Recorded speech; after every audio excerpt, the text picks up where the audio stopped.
All right, everybody, welcome to technically this is the Killer Main podcast. I got two Killer Mains, so I'm going to call it that. Today we're discussing the topic of Blight being 110, which is you'll understand why it's not the only thing we're talking about. If my guests would like to introduce themselves, Rev, if you want to go first. Yeah, Hi, I'm Revium. I am a Trickster player. Currently, 102,000 lacerations on Trickster. I don't know why I play this character so much. I have like 8.5k hours in the game. I've been playing since Pig release, and I love this game. I live and breathe Dead by Daylight, and I'm a full-time content creator about it. So, yeah. And links That's me. links to Rev will be below, and Code if you would like to introduce yourself. Hi, I'm Code. I play Blight a lot, and I get clips on him that shouldn't be possible, aka breaking the game. And I like doing that a lot. And then I post it on Twitter, and either people really, really like it or hate my guts for it because I get the spot removed for other killers. Dirty exploiter. Code's links will also be below. Code was, if you're watching this, if I got it right, I think our talk about I feel bad for saying this. I forgot what we even talked about. Exploits. It was exploits. Yeah, it was exploits. It was exploits versus game mechanics. Yeah, that was a couple weeks ago. So yay. That was a couple weeks. Well, no, we recorded that like less than a week ago, but the video will be out 2 weeks before this one. Dude, I was about to say if that was a couple weeks ago, I need to lock in. Time is linear. Okay, that's all. I can reverse it. I'm better. So so what happened pretty much is DBD Twitter, which is a place you probably shouldn't go all the time, brought up, and it was brought up by a couple people. It's no one knows who exactly brought it up first or who made the conversation snowball, I guess is the better way to put it. But the idea of Blight becoming 110 due to the fact of not only his strength, but his ability to pretty much just surpass so many other killers. And it's not just Blight. Nurse and Billy are in the conversation as well. But Blight has been the bigger one of contests, I feel. And I mean, I think basically the question comes down to is, should Blight be 110 movement speed and why? Yes or no? I think it's where we can start from this and then it can branch out from there. So, I want to start with my perspective on things, because I am definitely one of the people that is proposing something of that sort. Maybe not specifically 110, but maybe an increased fatigue on miss, or a scaling fatigue based on how many charges you used, or something of the sort. Maybe longer cooldown potentially. Probably not all of them together, but something of each. Simply because I think Behavior's been doing a pretty good job at squeezing the killer power of each killer together. And I think that a lot of their goal with that has been basically buff the base kit of killer, buff specific killers if they need to, and effectively just make it so that the game is more refined. And that way we get killers that don't just kind of flounder when they're playing against the best players. I think Blight has kind of over time gotten, yes, more refined, but the change that we thought was going to make him more in line with the changes to his add-ons and his base kit, removal of hug tech, rip hug tech, didn't really shake out the way that people thought it was going to. He's still one of the best killers in the game, if not the best, depending on your opinion. And he has a 7% play rate, which leads to the top end kind of seeing a ton of him. But beyond that, I don't necessarily want Blight nerfed into the ground or anything like that. Like some people have said that I do. I really like Blight, but I do think that the metagame right now could use a bit of a shakeup, and I don't think that you can buff Clown to Blight's level, so I only see one alternative there. Well, I mean, you brought up the whole high-end thing, and I think it's just a symptom of it, right? I don't think it's necessarily that only the high-end players are playing Blight. I think it's just... No, it's because Starva put him on S tier, on a tier list, and everyone flocked to it. Yeah, I mean, because Um, and I mean the other thing, like you mentioned the we don't want to nerf. I don't want to nerf him into the ground. I don't think anyone does. I don't want any killer to be nerfed into the ground. I agree. But I think similar to like the Skull Merchant. discussions and okay, Skull Merchant's a different story. Yeah. I think That's basically what the extent of this conversation is. Is like, are we just gonna old Yeller, aka Skull Merchant, a killer, in order to make the player base happy? Because if for example, Blight 110, and then what they have to do is also adjust a lot of his add-ons in order to make that change. If they were going to go through with it, for example, they would have to change a lot of his add-ons to make sure he was balanced properly. And in changing said add-ons, they might also change how they function yet again, and that could induce some more nerfs to him or some more buffs that the 110 change doesn't matter. Well, I mean, I think that's also part of it because whenever it gets brought up, it's like make him 110. Okay, well, what would he get to compensate him? And I don't think he needs I compensation. don't think if he I'm being would need completely it. honest. Yeah, neither do I. I think like things would need to be adjusted, but not compensated necessarily. Like if he's 110, then the numbers on the dash would have to be adjusted so he's the same speed, right? But I don't even necessarily think that would have to be in order. really, I still think his power is the better only- than yeah. Spirit's power. The only thing you need to adjust are the add-on speeds, just like a little bit. So like if, for example, so like double speed right now, very fast. Let's just call it that. I don't know the exact numbers. I know it's like 5% per consecutive rush plus like 115. So whatever that is, math. But if you change them to 110 and you just keep it at that 5%, that's gonna severely nerf a lot of his add-ons. Essentially, almost like, why run those add-ons when you can just run the more OP add-ons, aka the Eries, if they're just going to nerf those ones to the ground, for example.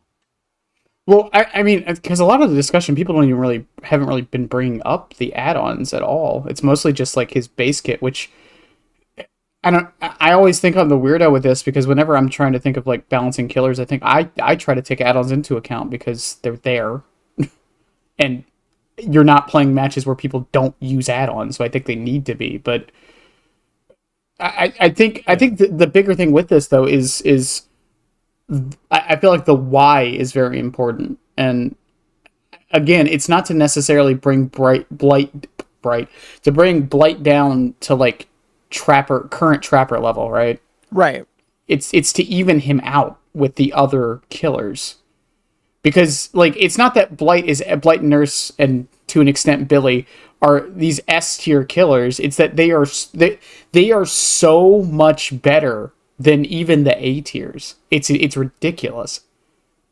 I had Pally on here. AKA overtuned. I mean, yeah. I mean, I had Pally on here the other day. Pally's a trapper main, and something we kept saying like over and over is it is insane to think that Nurse and Trapper are in the same video game. Yeah, I agree. And like again, I think bringing him down to 110 is the goal of it is not only to make. I feel like the goal of it is a few things. Now, it's not just to necessarily bring him down. I think it's also for me personally. I think something I would like for Blight is the same thing I want for most killers is to be encouraged to actually use the power more, because at 115, while it doesn't seem like much, you can miss your rush and it doesn't you can play matter. Him like a 110 killer, or sorry, not a 110 killer. You can play him like a normal 115 killer, Mm-hmm. or you can do that like very basic move that a lot of players do now or have adopted, where they're just like throw pallet, I break it with brutal, and then I use my rushes to The catch Momo up to you. tech. Yeah, the Momo tech, exactly. And a lot of players have just adopted that because that's like literally the most brainless way to play him, but it's like the most efficient. So Yeah, and what else are you gonna do? And you know, Rev brought up the whole like making fatigue longer, maybe raising the cooldown. I think the thing with a lot of these changes too is I wouldn't want to do them all at once. Of course, I think I think as with most things, it's incremental. It's incremental. Yeah, you have to do one at a time, see what works. Like if 110 isn't enough and he's still like really good, okay, then maybe or not really good, but like If Like he's it still, hasn't changed anything that we yeah, wanted it to change. Yeah. yeah, then we look at like the fatigue, the cooldown. The thing with the fatigue and cooldown is I don't want to touch his power because I think his power is actually fine. His base kit currently, even if he was 110 or not, is one of the most balanced things in this game, Mm-hmm. in my opinion. His base kit, he doesn't get increased speed. He has 5 tokens, and they take 10 seconds to recharge. I would say that's pretty balanced overall. Like if you're like really good on Blight, like yeah, same with like Wesker, anyone can make him look good.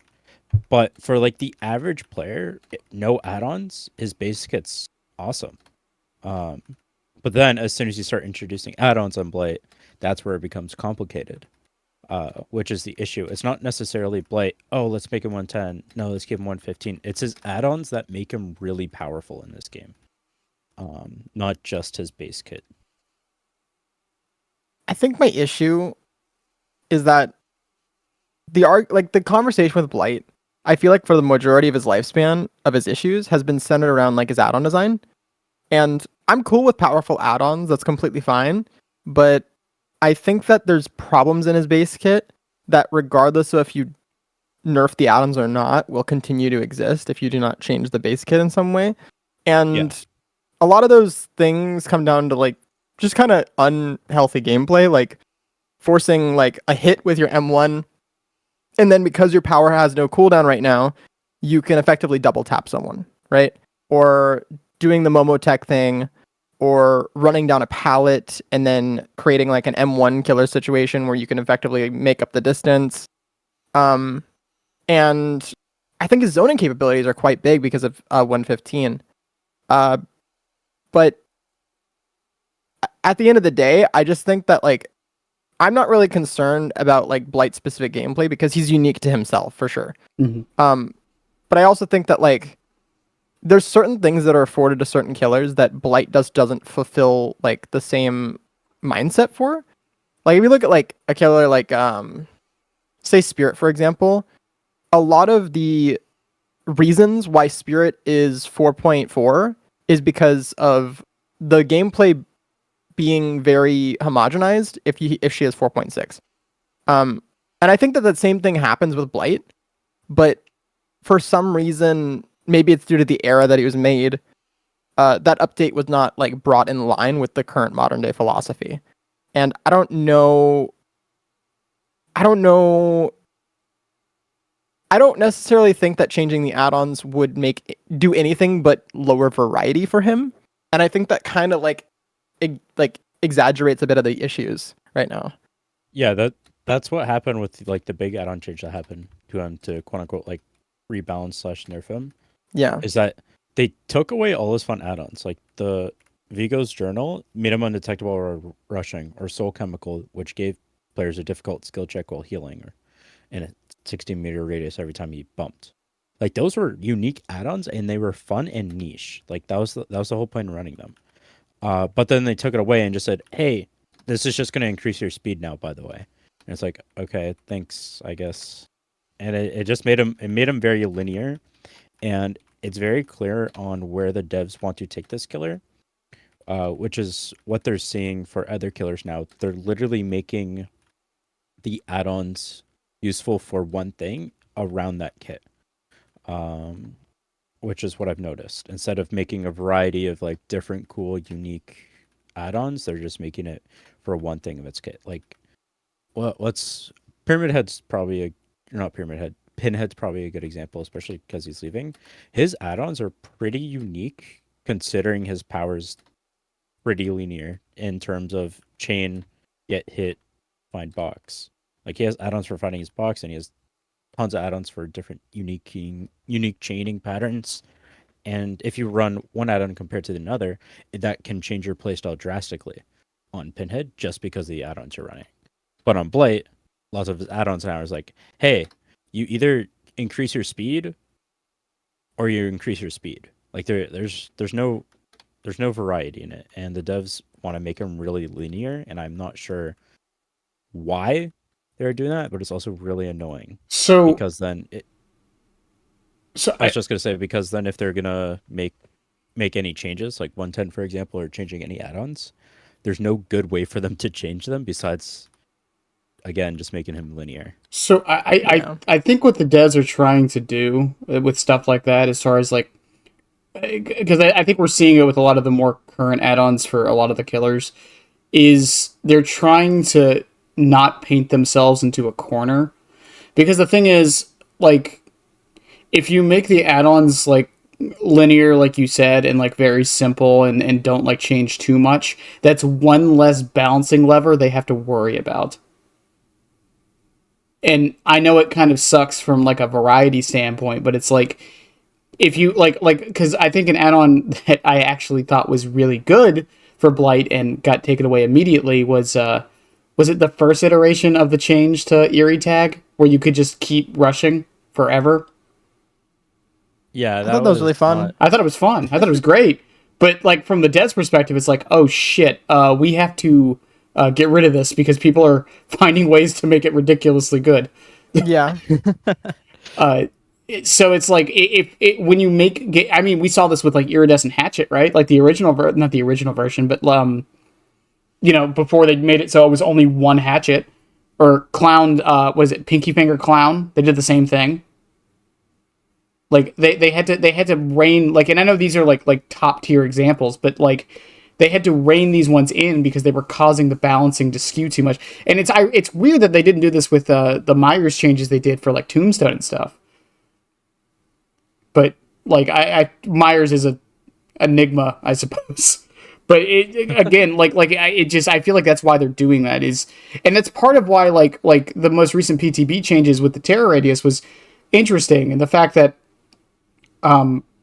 Chucky coming out as like a 110 32 meter terror radius like was interesting to me, because to me that's showing now that they are maybe willing on using some of the other balancing levers they have. Because whenever we talk about like balancing out killers, it's often like their power specifically. It's usually never like the main base of every killer, the terror radius, the movement speed, things like this. The only other example I can think of other than Blight that this ever gets brought up on for the 110 example is Artist.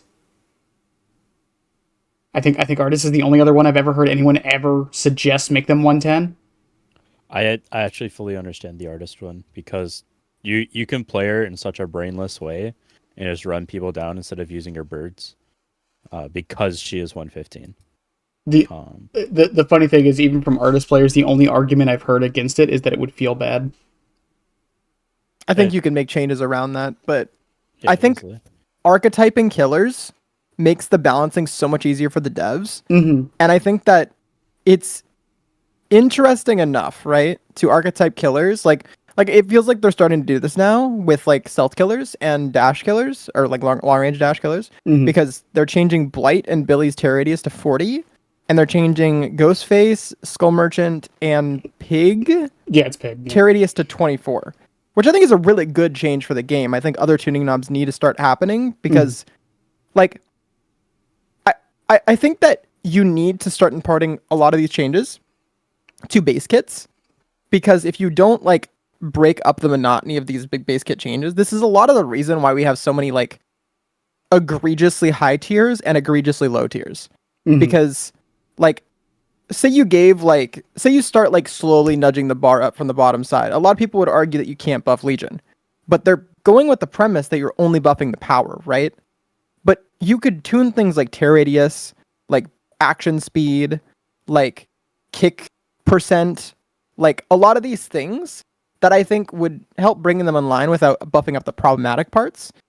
And you could do the same thing on the high echelons with the other killers, with break speed, with stun time, with vault speed, etc. So I think this is a really good sign, and I'd like to see them go further with it and do like ranged killers have a lullaby and a 20 meter terror radius, or 24 or whatever they go with, and more with the dash killers and stuff. Isn't that what they were trying to do to begin with, though? They made most range killers 110 and then also give them a lullaby. They're trying to give them an identity or like a certain classification in the game, but then that kind of got thrown out the window with later down the road. So the common example that gets brought up, and this isn't a range killer, but Pig is the common example that gets brought up, because Pig was originally, she was 24 on release. I'm remembering that right? She's 28. She was 28 on release, and they changed it to 32. And their reasoning was they wanted to.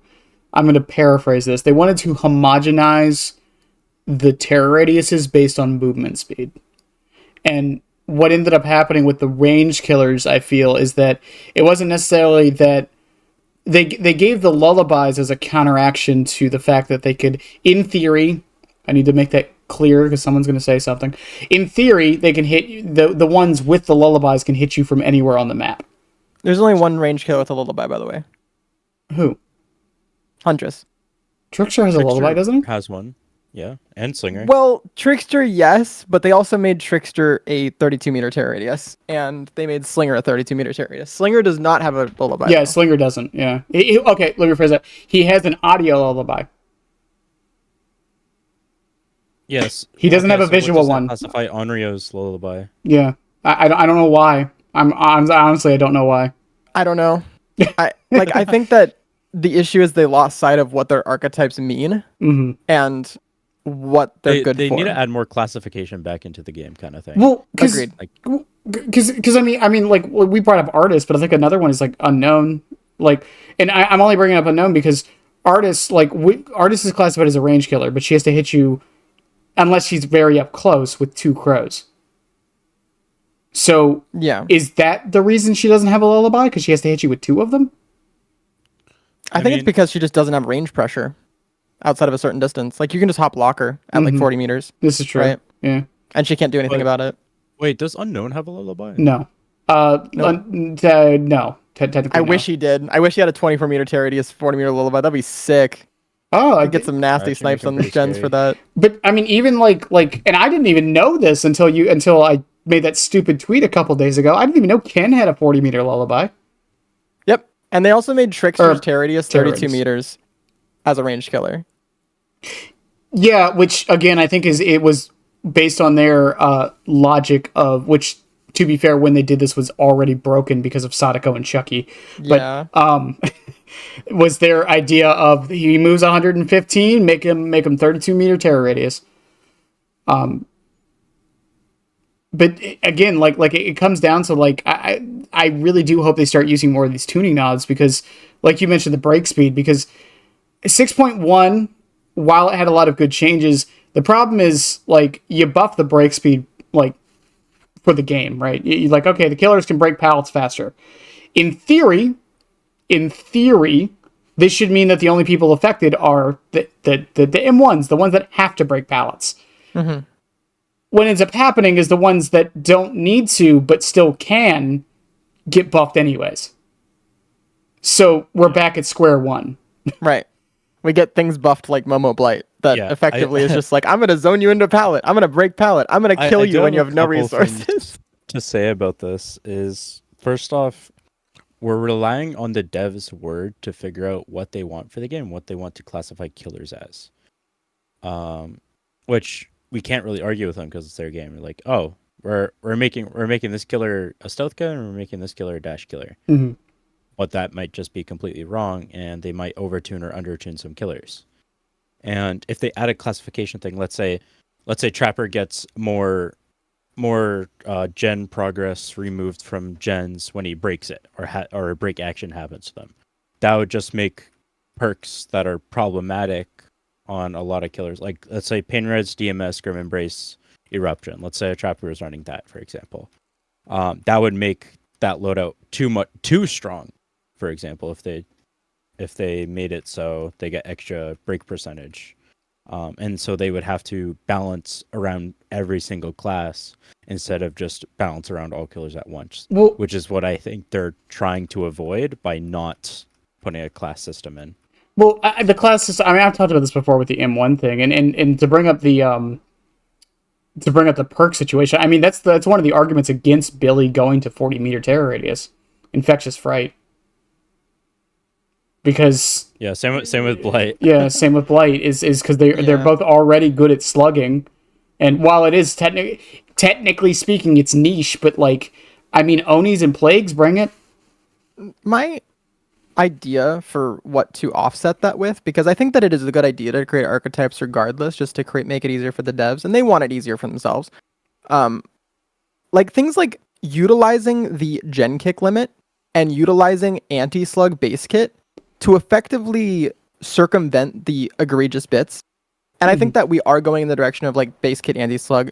And I think that 8 kick gen limit is a little bit too high because a lot of it disproportionately benefits like high mobility, people able to constantly pressure gens. So if you did buff like base kit break like percent, I think you could lower the gen regression limit to like 5 or 6 without very much concern. And I think the slugging thing with like Blight and Billy being at 40 meter tear radius with Infectious, if you make a sizable enough base kit anti-slug to where you can't like 4-man slug, but you can still opportunistically slug, I don't see too much of an issue with utilizing tear radiuses in that context. Especially when I'm not really concerned about Infectious Fright being like one of the best perks on those characters, just due to the fact that like they are pulling away from slugging a little bit, like at least hard slugging, or at least attempting also to. do is just do what Whispers does and just make it a 32 meter range, for example. Right. I agree. Based on tear radius.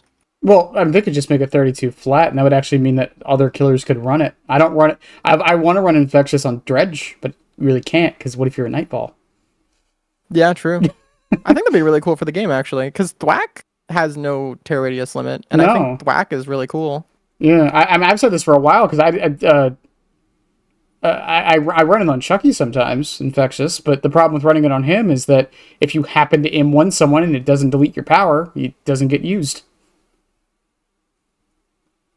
And then like my problem with like making a class system is I feel like it pigeonholes design a bit. In what ways? Because you don't need to make them like all so refined that they're all the same tear radius perfectly, that they're all the same like lullaby if there is one a lullaby, all the same movement speed perfectly. Like I think characters like say Onryo, for example, right? That's a killer that I think fits to have something like a smaller tear radius than like the average M1. So I think subcategories makes a lot of sense there too. And say character like Trickster. Trickster fits perfectly fine as a 4.6. And like that doesn't mean that he can't also be sitting in the category of like projectile killer with his tear radius and lullaby adjustments, because like at the end of the day, the thing that makes unique killers unique is everything about them, right? So you can have characters that sit in the adjustment or in the class, but have small little quirks and differences between them. But like you don't have to have them all refined, like homogenized within their categories, right? Well, I just mean like in the sense of like, okay, we have, I mean, what would it be? Let's just throw out an example. It would be what trap, stealth, range / projectile, dash. Would that be like the main 4? I'd say M1 dash. Well, I was just about to say, like, what considers an M1, which is kind of hard. Even a killer that doesn't use their power to down you. There's not a single killer that doesn't do that. Yeah, there's not a single. I mean, things like Legion and Trapper that rely especially on survivor mistakes to like get the hits beyond like I don't think like you can force a character into a trap with Trapper. Like they have to actually opt into it. Right, but I think but at that point, then the classification doesn't matter. Yeah, I think say M1 is a good classification. I would say I would just do like stealth, ranged, dash, and then what's another one? Anti-loop, I guess. Like Clown, for example. Clown, Skull Merchant. Well, who else? Is Skull Merchant anti-loop? I mean, that's her whole power now, technically. I mean, I think that like if you don't include like M1 designs, like I'm not saying like call it M1 because like yeah, it's kind of a loose classification. Just like the weaker killers kind of thing. Yeah, like Legion and Trapper, I feel like could use base kit modifications to kind of bring them up, right?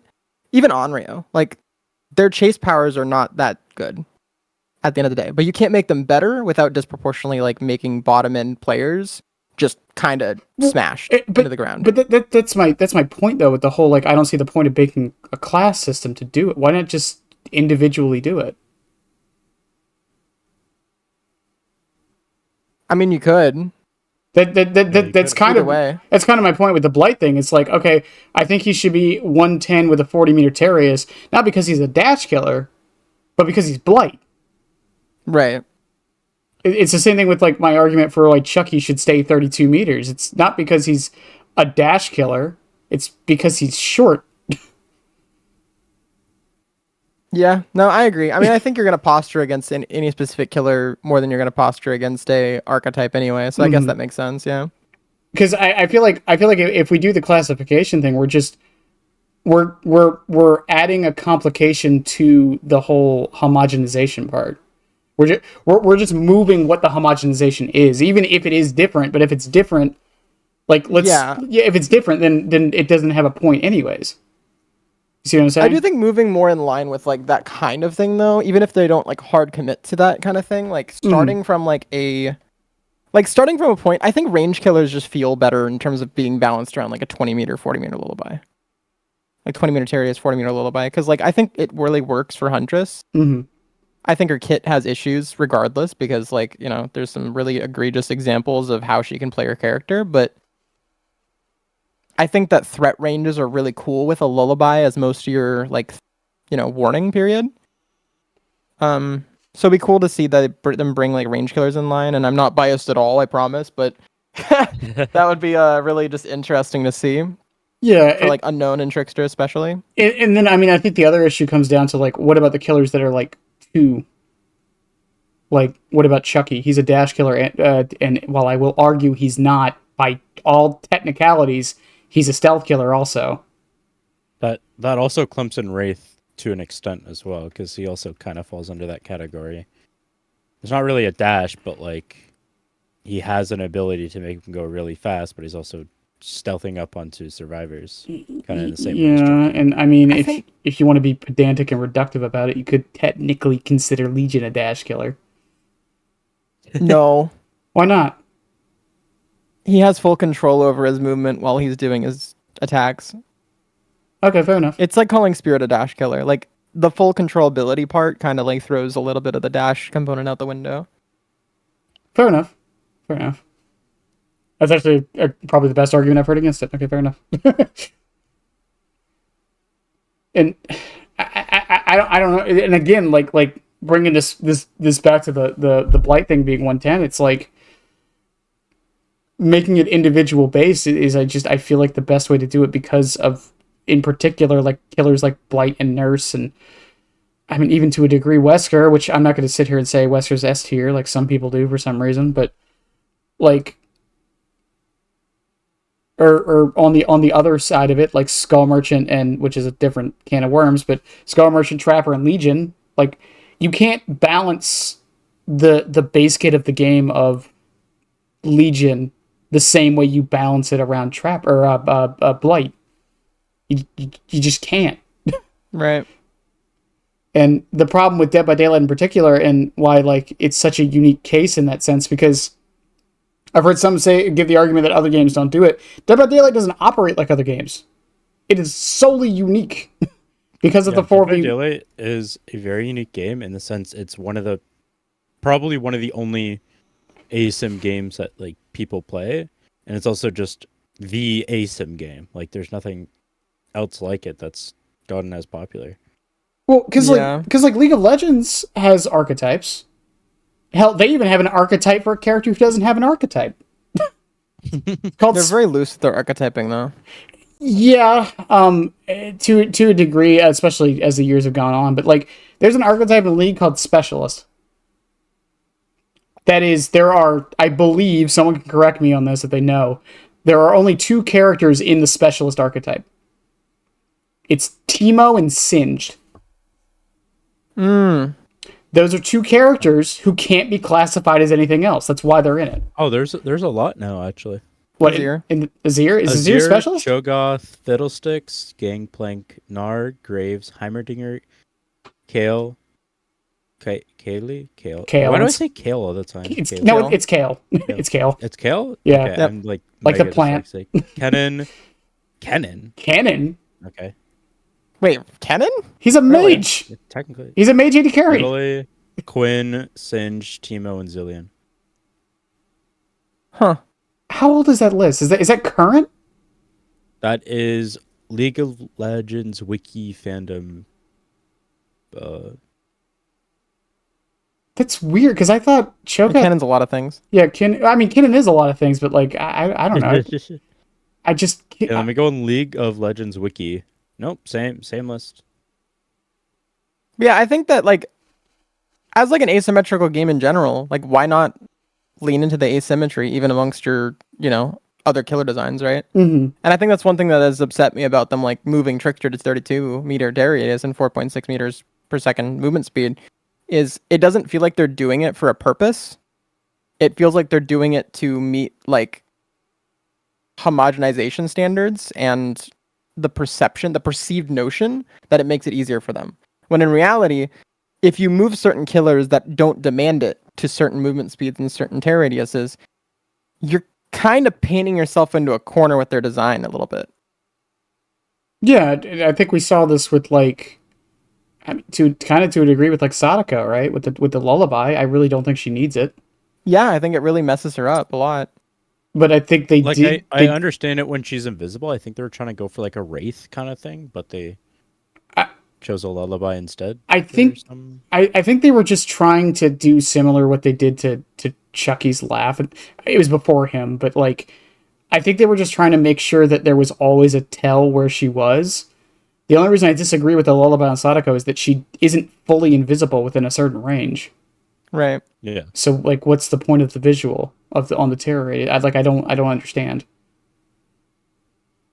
Like I said, I don't see what it accomplishes other than just giving them a heads up, because it doesn't, like, she can still teleport outside of the lullaby.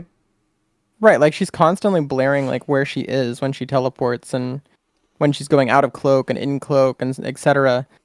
And the one big benefit it feels like she has over other characters is kind of like masked by this lullaby that seems to be trying to prevent like frustration. Mm-hmm. But I think to a degree you can't remove all frustration, right? If you get caught off guard by a stealth killer, like what's the design philosophy around stealth killers if they just never can benefit from their stealth, right? That doesn't make a lot of sense to me. Well, I mean, the argument's been levied on Chucky where I agree with Chucky. yeah, and but the thing is, like the 12-meter laugh. Sorry, that didn't mean to come off as combative. No, you're good. The 12-meter laugh, the footsteps when he goes into power, and him being 110 and having a 32 terror radius. Almost all of that was, and even his hair, from what the devs have said, everything they did there was to try, and I think they were trying to play it a little too safe to make sure his small size didn't let him just sneak up on people as easily. And while I don't fully agree with everything, for example, I'm fine with the laugh, I don't think it necessarily needs to be directional. I think that's a little bit much, because why do we have a stealth power that you can literally pinpoint if you can hear well enough? I feel like the lullaby component works more for Chucky than it does for Sadako. I've argued this for years, or not years, but like the past year, I've argued it should be a lullaby. Like you could just make it a global lullaby. I mean, he pretty much has. So you're always on edge. Yeah, he pretty much So has like one the with the footsteps. Spirit add-on where it's like phasing, like the global phasing. Yeah, and I mean, but again, I think they were, for him in particular, they were just trying to play it safe because he's short. I really do think that's all it was. And we're at a point now where I don't think they're going to massively change anything with that. Again, I do think that it should be visual. He should have a visual lullaby with the 12-meter thing, but that's just me. If anything, I think the 12 meters is actually fine now that the dash is 20 meters, but with any killer, I think it's more likely to happen to Chucky to get a change like that than not. I feel like they add like some random change that's unlisted on Chucky like every single time they change him. Like the most recent one was like the instant wind up of Heidi-Ho, which I'm not complaining about. I love that. That feels so good. But it's odd that just popped onto the servers one day and we were just like, oh, this feels nice. Cool. Well, I mean, it's just like with the terror radius thing in the PTB, because some people were again with like Ken. Again, I didn't even know he was a 40-meter terror radius. It didn't say it on. It says it in game, but it didn't say it in the patch notes. Oh, like for his power descriptor. Ghoul? Yeah. Oh, I thought you said Chucky. I was confused. Yeah, Ghoul is 40 meter because they want that killer to fit the same archetype as Blight and Billy. I mean, I think that leads into a question too of why Nurse didn't get it. Nurse doesn't. Nurse has the same map mobility as an M1 killer, besides vertical. Because the amount of like downtime with blink versus not blink versus her 38 or 3.85 meters per second movement speed, she effectively moves around the map the same speed as a 4.6. But her chase mobility is high. So I think that the 40-meter classification is for map mobility and not for chase mobility. That makes sense. What about a killer like Unknown? What about teleporting killers?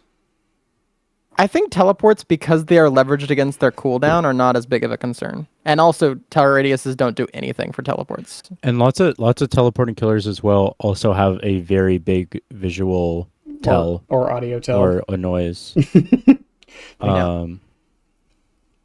Like I don't think that there's one teleporting killer besides like Nurse. It's not even teleport, it's quote unquote blink, but like you get what I mean.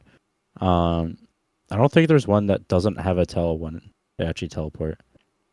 I didn't even know. Did you know that Unknowns isn't global? Because I didn't. No, it's it's 12 meters, prox, isn't it?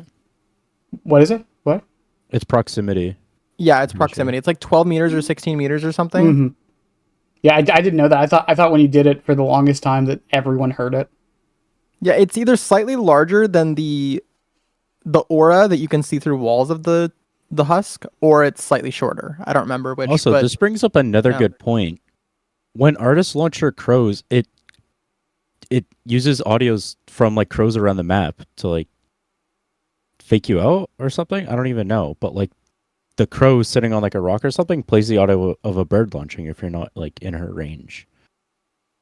I think that's legacy coding, because they were gonna do something else with their power or something. Because I was just thinking about that. It's like that's not in addition to any other quote unquote ranged killer. Well, I mean, doesn't Huntress get she pings when she's fully revved, doesn't she? Yeah, but that's a global noise. There's no audio direction for that.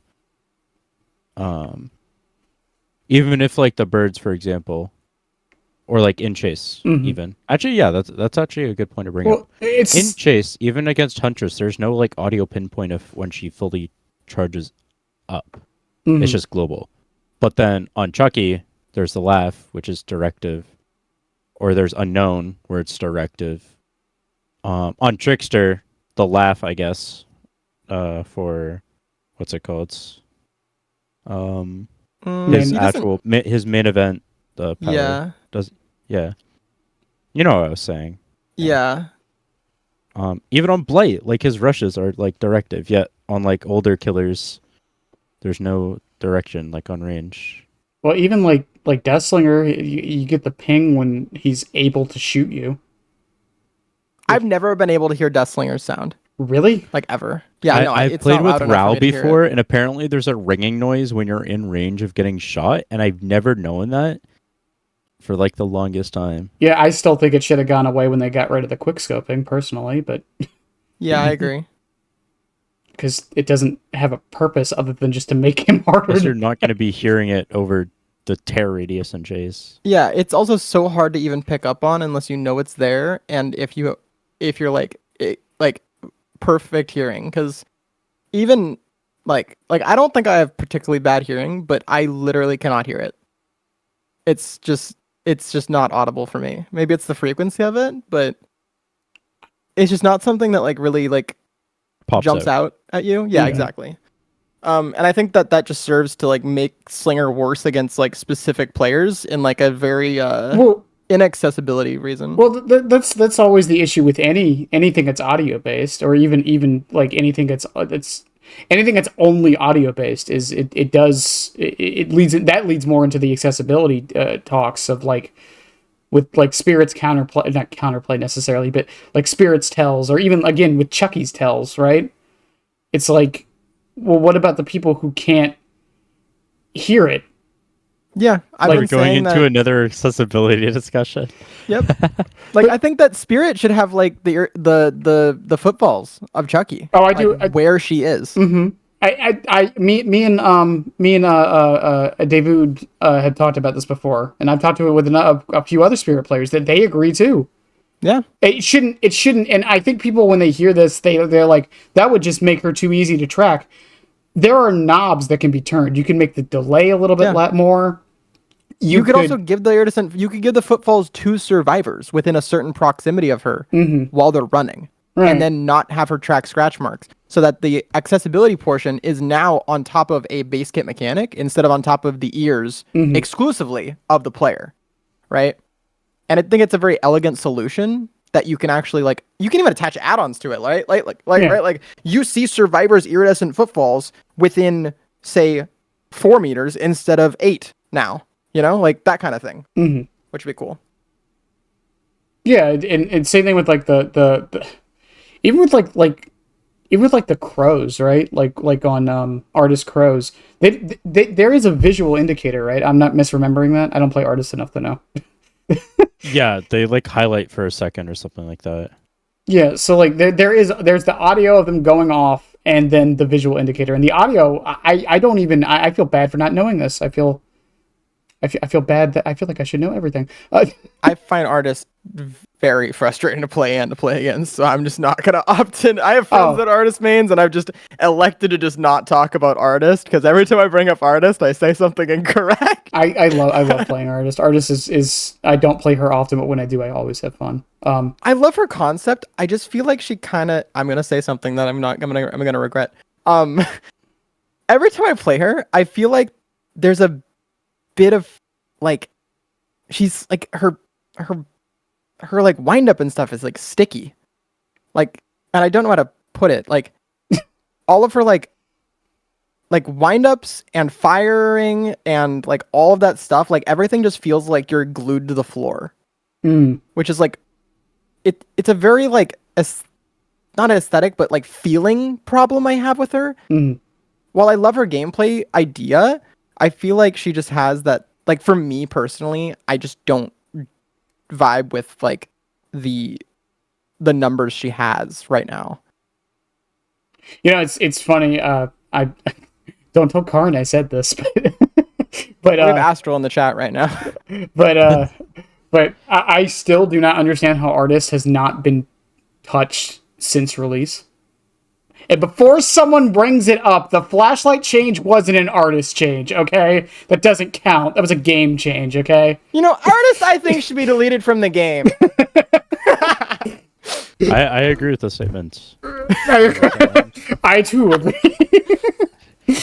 I don't, because again, like, and you know that comes back to the classification thing, because artist would be like an anti-loop range killer, technically speaking. Yeah. Yes.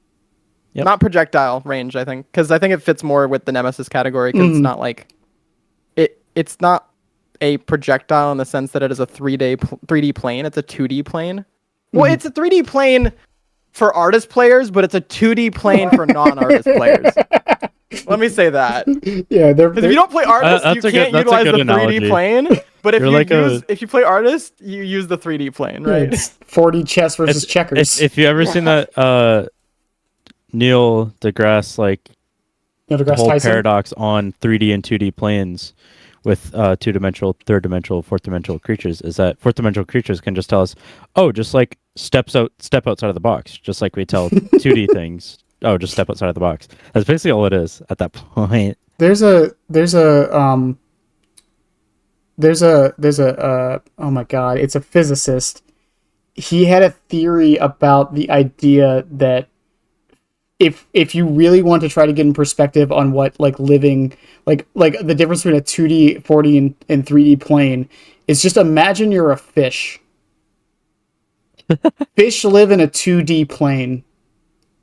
compared Actually, to yeah, us. you're not wrong here. Not literally. They live in a 3D plane because they can go up, down, whatever.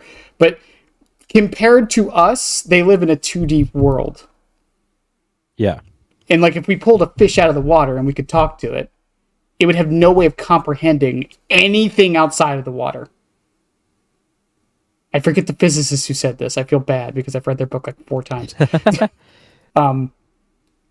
Going back to Dead by Daylight, I mean, again, like these little knobs, because I mean, Rev, you brought up the gen kick thing. That's one I haven't even really thought about before. Is not necessarily like a kick. Well, I mean, yeah, the kick could do more or less depending on the killer, but also just like how many kicks each killer gets.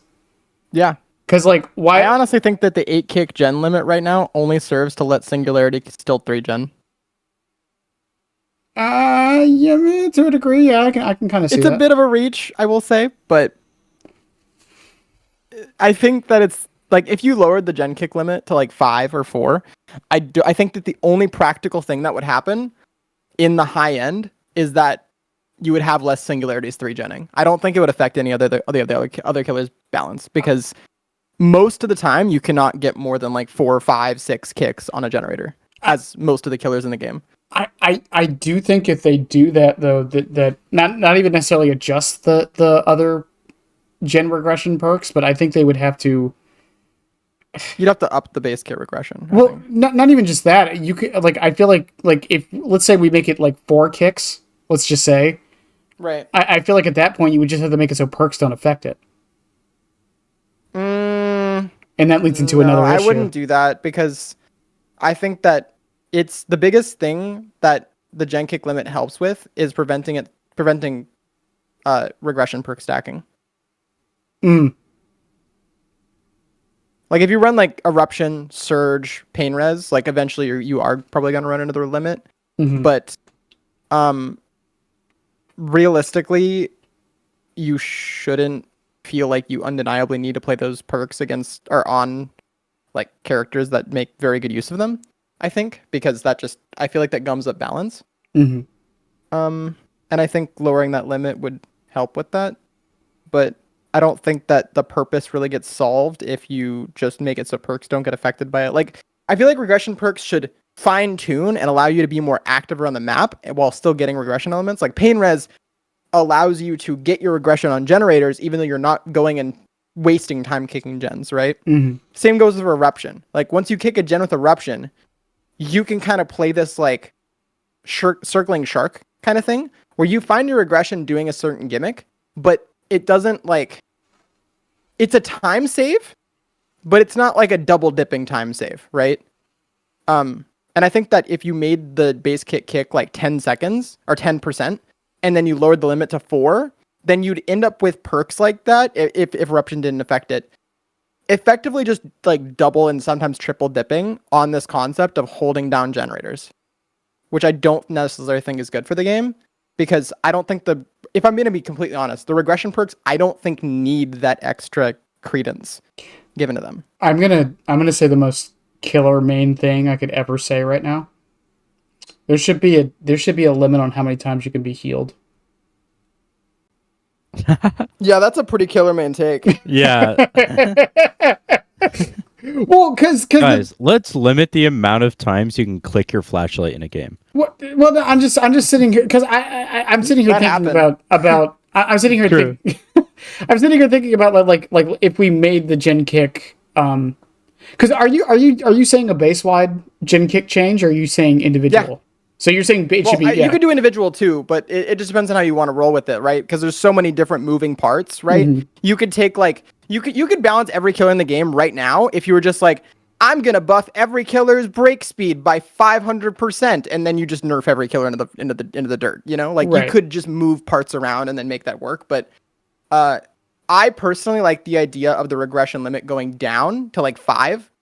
I want to push it a bit because I love pushing numbers, but like I would go down to 4 at max. But I think in the short term you could start on like 6 or 5. But I currently don't think that I feel like the current regression limit is just placebo fixing something that it could actually be fixing. Because I feel like it's discouraging 3-genning, but it doesn't prevent 3-genning, right? I think it's just future proofing. I think that's all it was. Exactly, but I don't think it even does that. I think it's just a placebo effect that achieved what they wanted it to achieve, which was not being it doesn't interfere with gameplay, but I think that's also a disservice to what it could be helping the gameplay with, right? Mm-hmm. Because I like the idea of like an invested cost on a gens. Like, I'm paying this risk reward. If I kick here and they come and pressure it, right, and I can't catch up on the pressure, eventually I might run out of regression limits. But I feel like that's fine, because if you are taking a kick on a gen and not getting any successful chases on that, you should lose that gen, you know? Because otherwise you're just kind of lurking, right? And not getting anything from it. Which is exactly the premise of why 3-genning is so frustrating. Is because they don't interact with the player. Right, but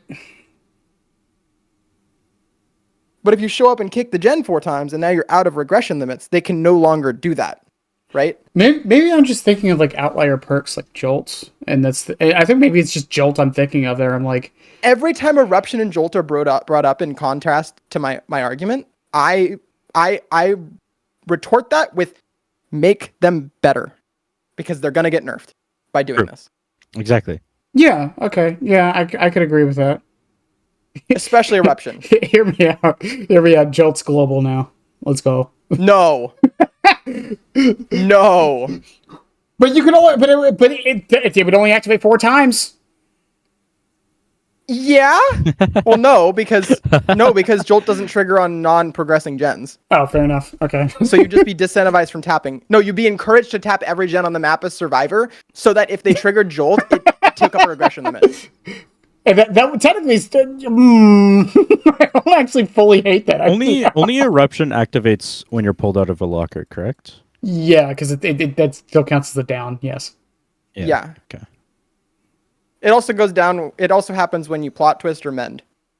Yeah, it's or die to mending. Sorry. Yeah, it's if the survivor goes down for any reason. Jolt is just basic attacks, which is a different discussion, because I've heard some people suggest it to be M2's. Fuck no, it should not. But I've heard some people say the argument of, oh, what if you pain res the same gen 4 times? If you pain res the same gen 4 times, what are you doing if you don't win that game? Well, the thing is, like, literally the only 2 perks I'm thinking of, I feel, well, technically, there's a couple others, but they can rot in hell, are Jolt and Eruption. The other 2, who will, fine, I'll name it, Overbrine Eruption, or Overbrine. Those 2. Overbrine. You fuck them, but yeah, I know, I agree. I mean, I think you can make those perks better too if you actually input this change, and it wouldn't ever risk 3-genning. Right? I think that the reason why they keep them so under-tuned, right, is because they're afraid of the 3-genning coming back on the basis of regression and not on regression limit, which is exacerbated by the fact that the regression limit is kind of phony right now. It doesn't really do what people think it does. Hear me out for a change to overcharge or call a brine. You hit the gen, it marks it, and it regresses faster if the gen is outside of your terror radius.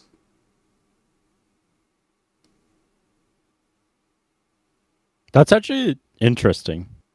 Now I think about that. Because that would encourage you not to sit by the gen. I like the idea, but I feel like the gen regression limit achieves the same thing.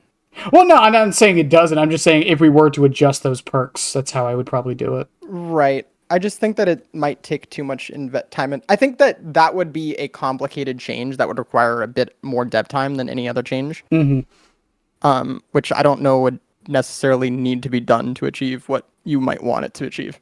Right. But I mean, like, because going away from like the gen kick limit, I mean the gen kick speed or the amount is another tuning knob that I don't think the only killer I know of where this is a thing is Knight. Right? He's the only one. What were you saying about the amount that gets knocked off the gen when you kick it? Knight is the only one affected differently. Knight's is 5. What are his guards? 5. They're also... Oh, right. They changed that in the patch. But at one point... It used to be desynced. It used to be the guards are 5 and he is 2.5. Mm-hmm. Oh, it's backwards? Yeah, it was Yeah. backwards because you're incentivized to use your power because it was a cooldown power.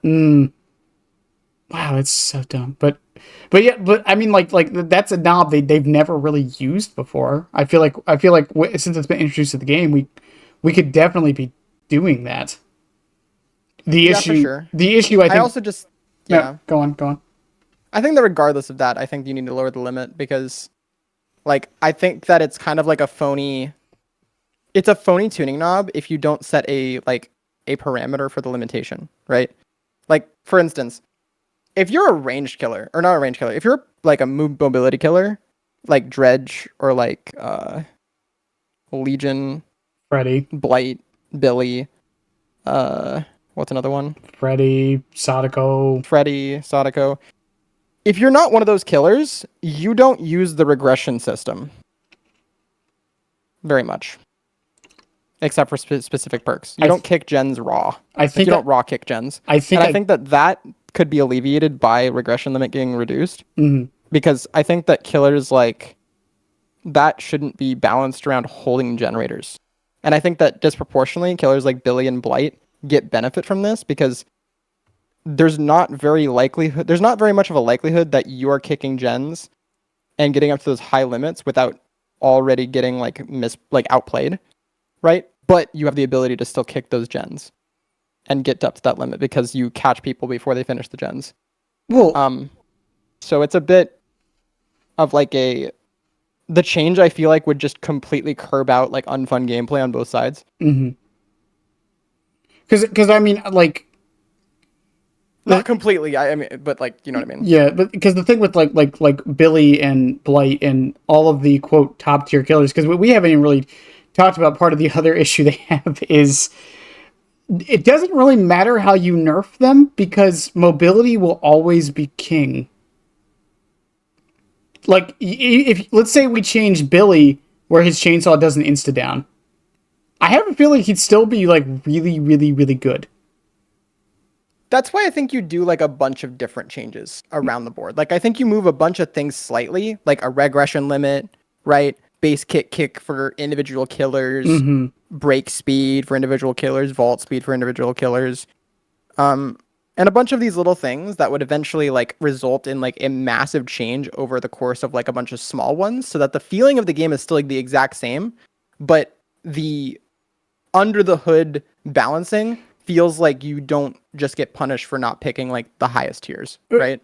It would also lead to perk diversity among killers. Because I mean, my biggest complaint has always been like, one of my biggest complaints is that I feel like a lot of perks in this game are just designed so everyone can use it, and I hate that. I hate it so much. I agree. And I feel like if you do stuff like that, because like brutal strength is, I mean, it depends on who you were asking, but like I wouldn't call it like necessarily a top tier perk, right? But it's definitely meta, but I wouldn't call it one of the strongest perks in the game. Yeah, but like let's say Trapper, for example, naturally broke pallets like twice as fast as everybody. Well, now brutal strength becomes insane on him, and I don't think it doesn't. Why? It's a multiplicative scale factor. So if you make Trapper's break speed, so say you take like Singularity, right? 80% extra break speed while in overdrive, or 70%. If you're in brutal strength on him, you can't notice it in overdrive. You just don't notice it because it's nearly the same number. It's like a 0.02 second difference. I notice it. You're squishing the number each percent that you add to it. Right. I notice it. That shit feels good. Also, there's other ideas that are brought up. Yeah, but it doesn't have like a gameplay application. I feel the like kind of like COD loadouts, where there's like a class system for each perk as well. If they did it where like let's say a Trapper, for example, had faster break speed, they could make brutal strength also cost more, for example. If they were to go down that route. The problem with that is that try to balance it out. Yeah, the problem with that is that just adds another complication to it. Because now we're trying to, because now we're looking at the perk on its own plus the way it affects the killer plus how much it's worth for the killer, and then we would have to expect the devs to be able to classify everything correctly and actually balance it properly as well. Yeah, that's why I think that the base kit modifications would probably do that. Probably better than like perk balancing, because I think perk point system is a cool idea, but it doesn't work outside of in an ASIM form, I feel. Well, and the only way I've ever thought about making it, quote, work would be a Warframe ribbon system. But the problem with that is that's based on use rate. And just because something's used a lot is that... My idea with... Oh, sorry. Go ahead. I was going to say, the problem with something using or basing it on use rate is that some things are used just because they feel good, not because they are good. So, like, I feel like something like this could be achieved through, like, a pick ban system, where this would also have the double benefit of, like, getting people more invested in a match so that they don't have the desire to go next because they have a time investment and they have, like, they have a mental investment in what the outcome of the match is. So I would start the match, like, start your survivor lobby and killer lobby with a pick ban system, like League of Legends. Each 4 survivors picks a perk to ban from the killer side.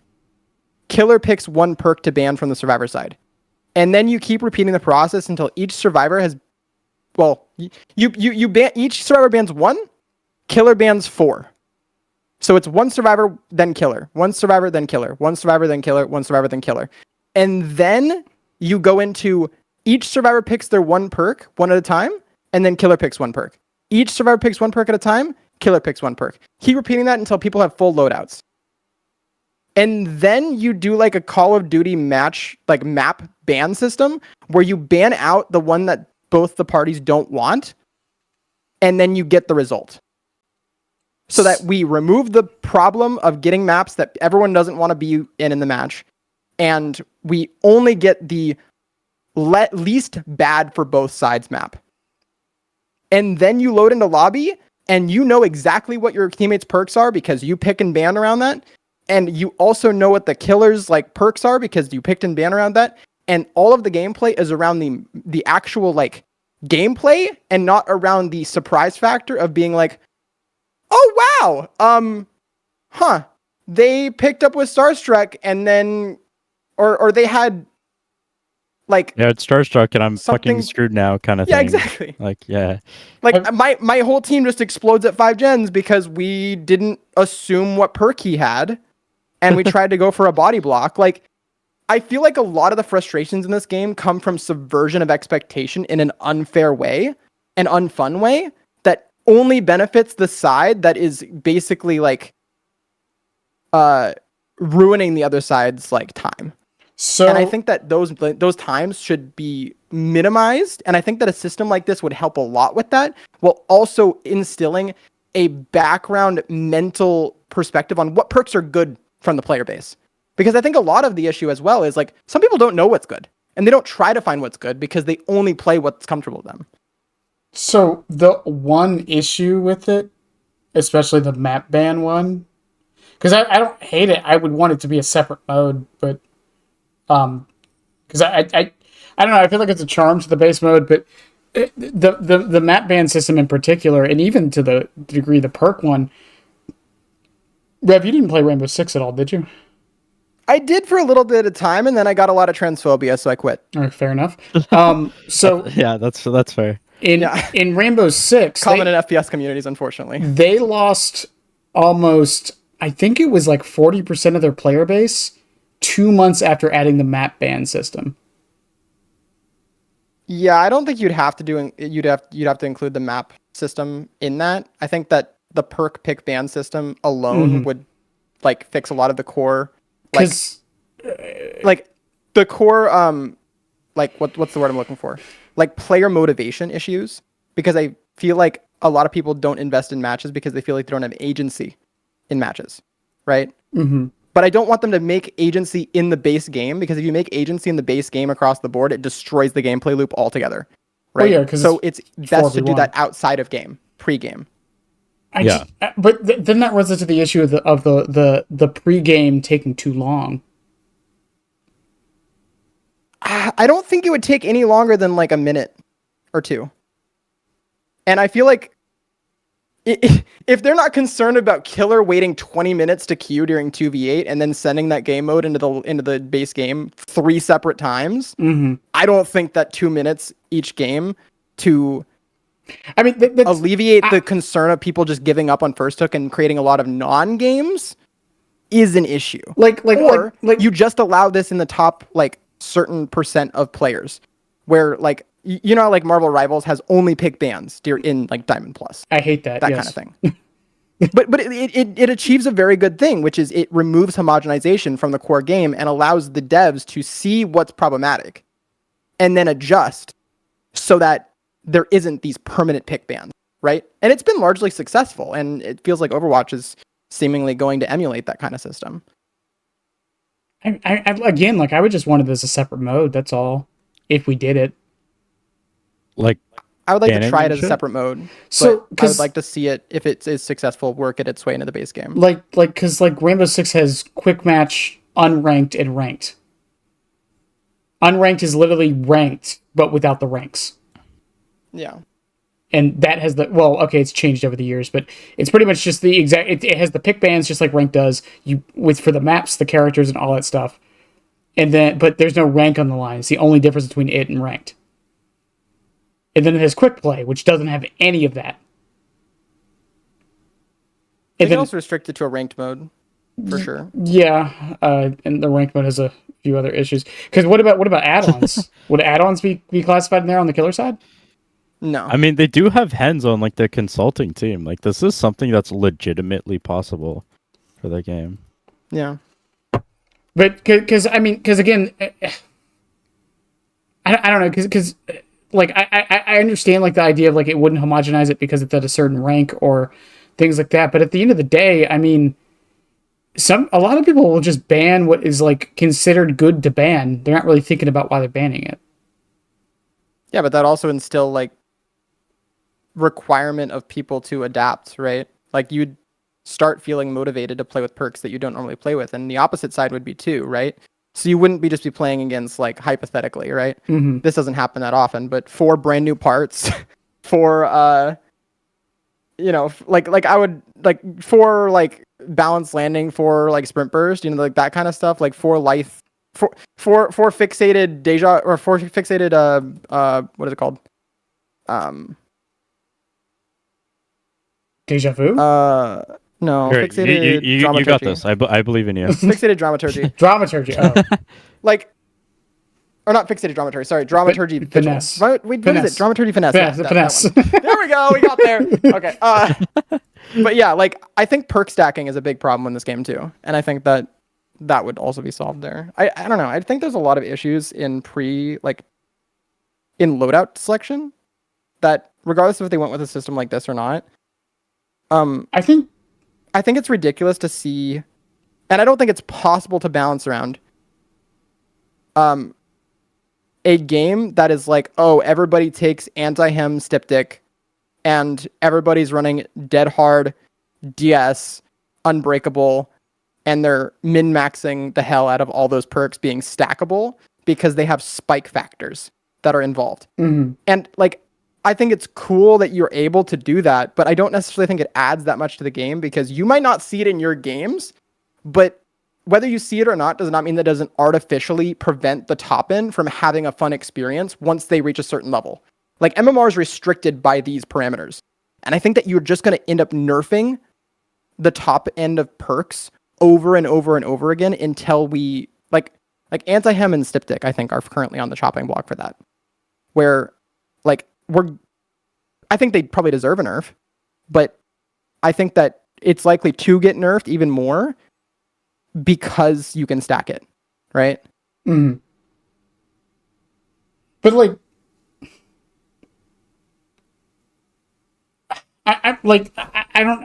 the problem I feel is just like, I think part of the reason Dead by Daylight is so popular is because of how simplistic it is. It's because you don't have to worry about these pick bans, because you don't like it as much as we can argue all day or night whether it's competitive or not, which I still think is a stupid argument because it's a PvP game.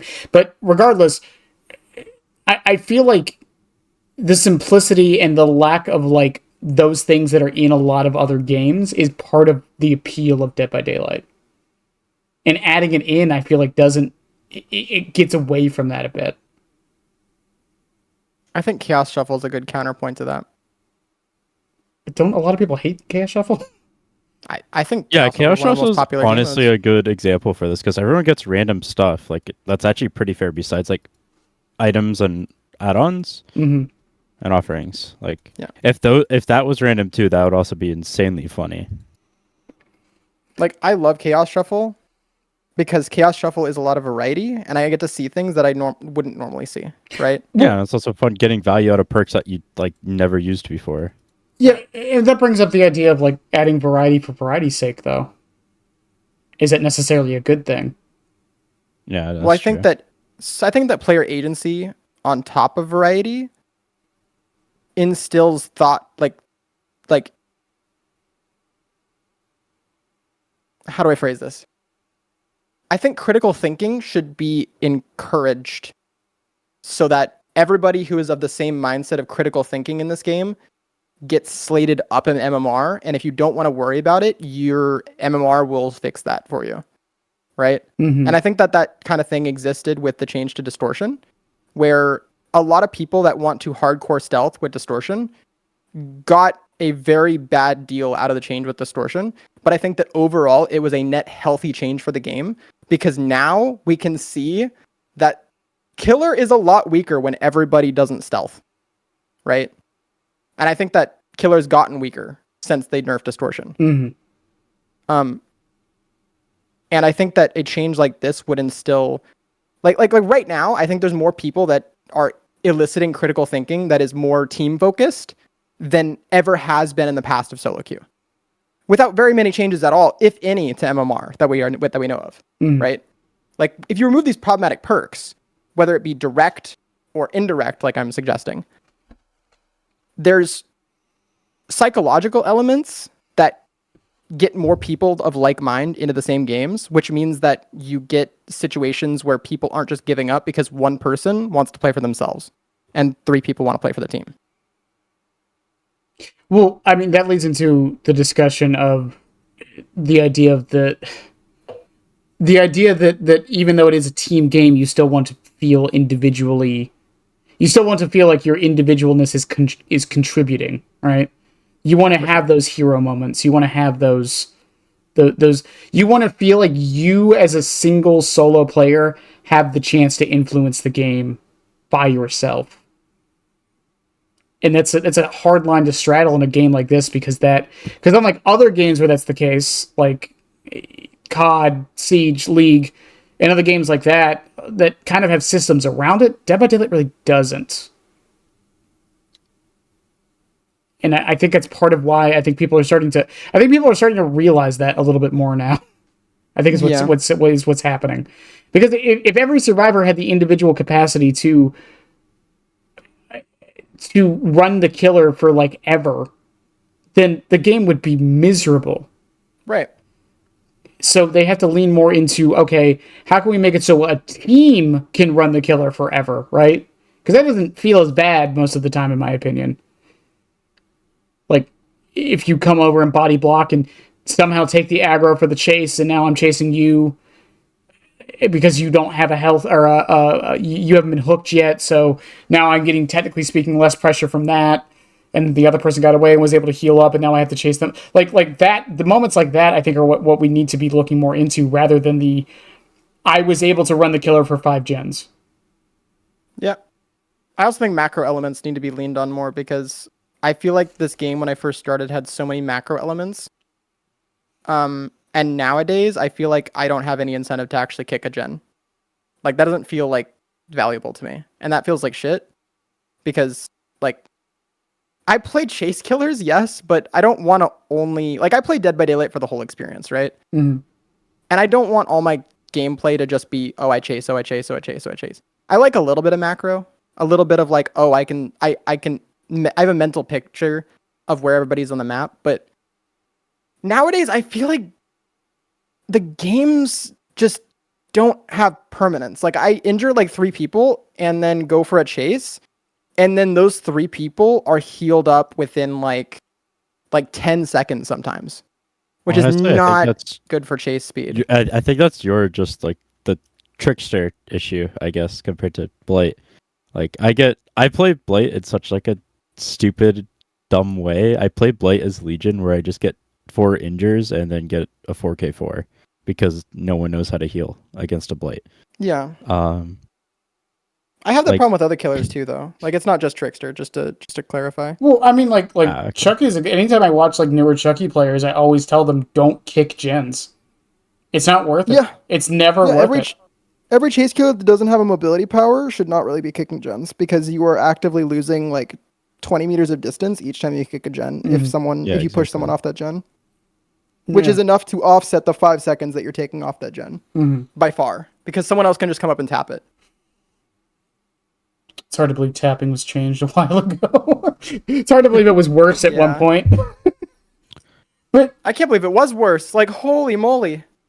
yeah, you would just kick a gen, and then someone would just be sitting there waiting for your animation to go away. And there was no base kit like regression instantaneously. Like, it was only, like, what were we doing? It's like that for like 5 years. Yeah, like what? Did you guys see the post about the alpha beta? Like the slow vault animation's still exactly the same.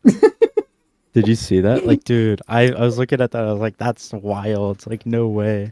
I mean, the thing is, this year in particular, I think is going to be the year some of these things are going to start to get worked out, the kinks with that.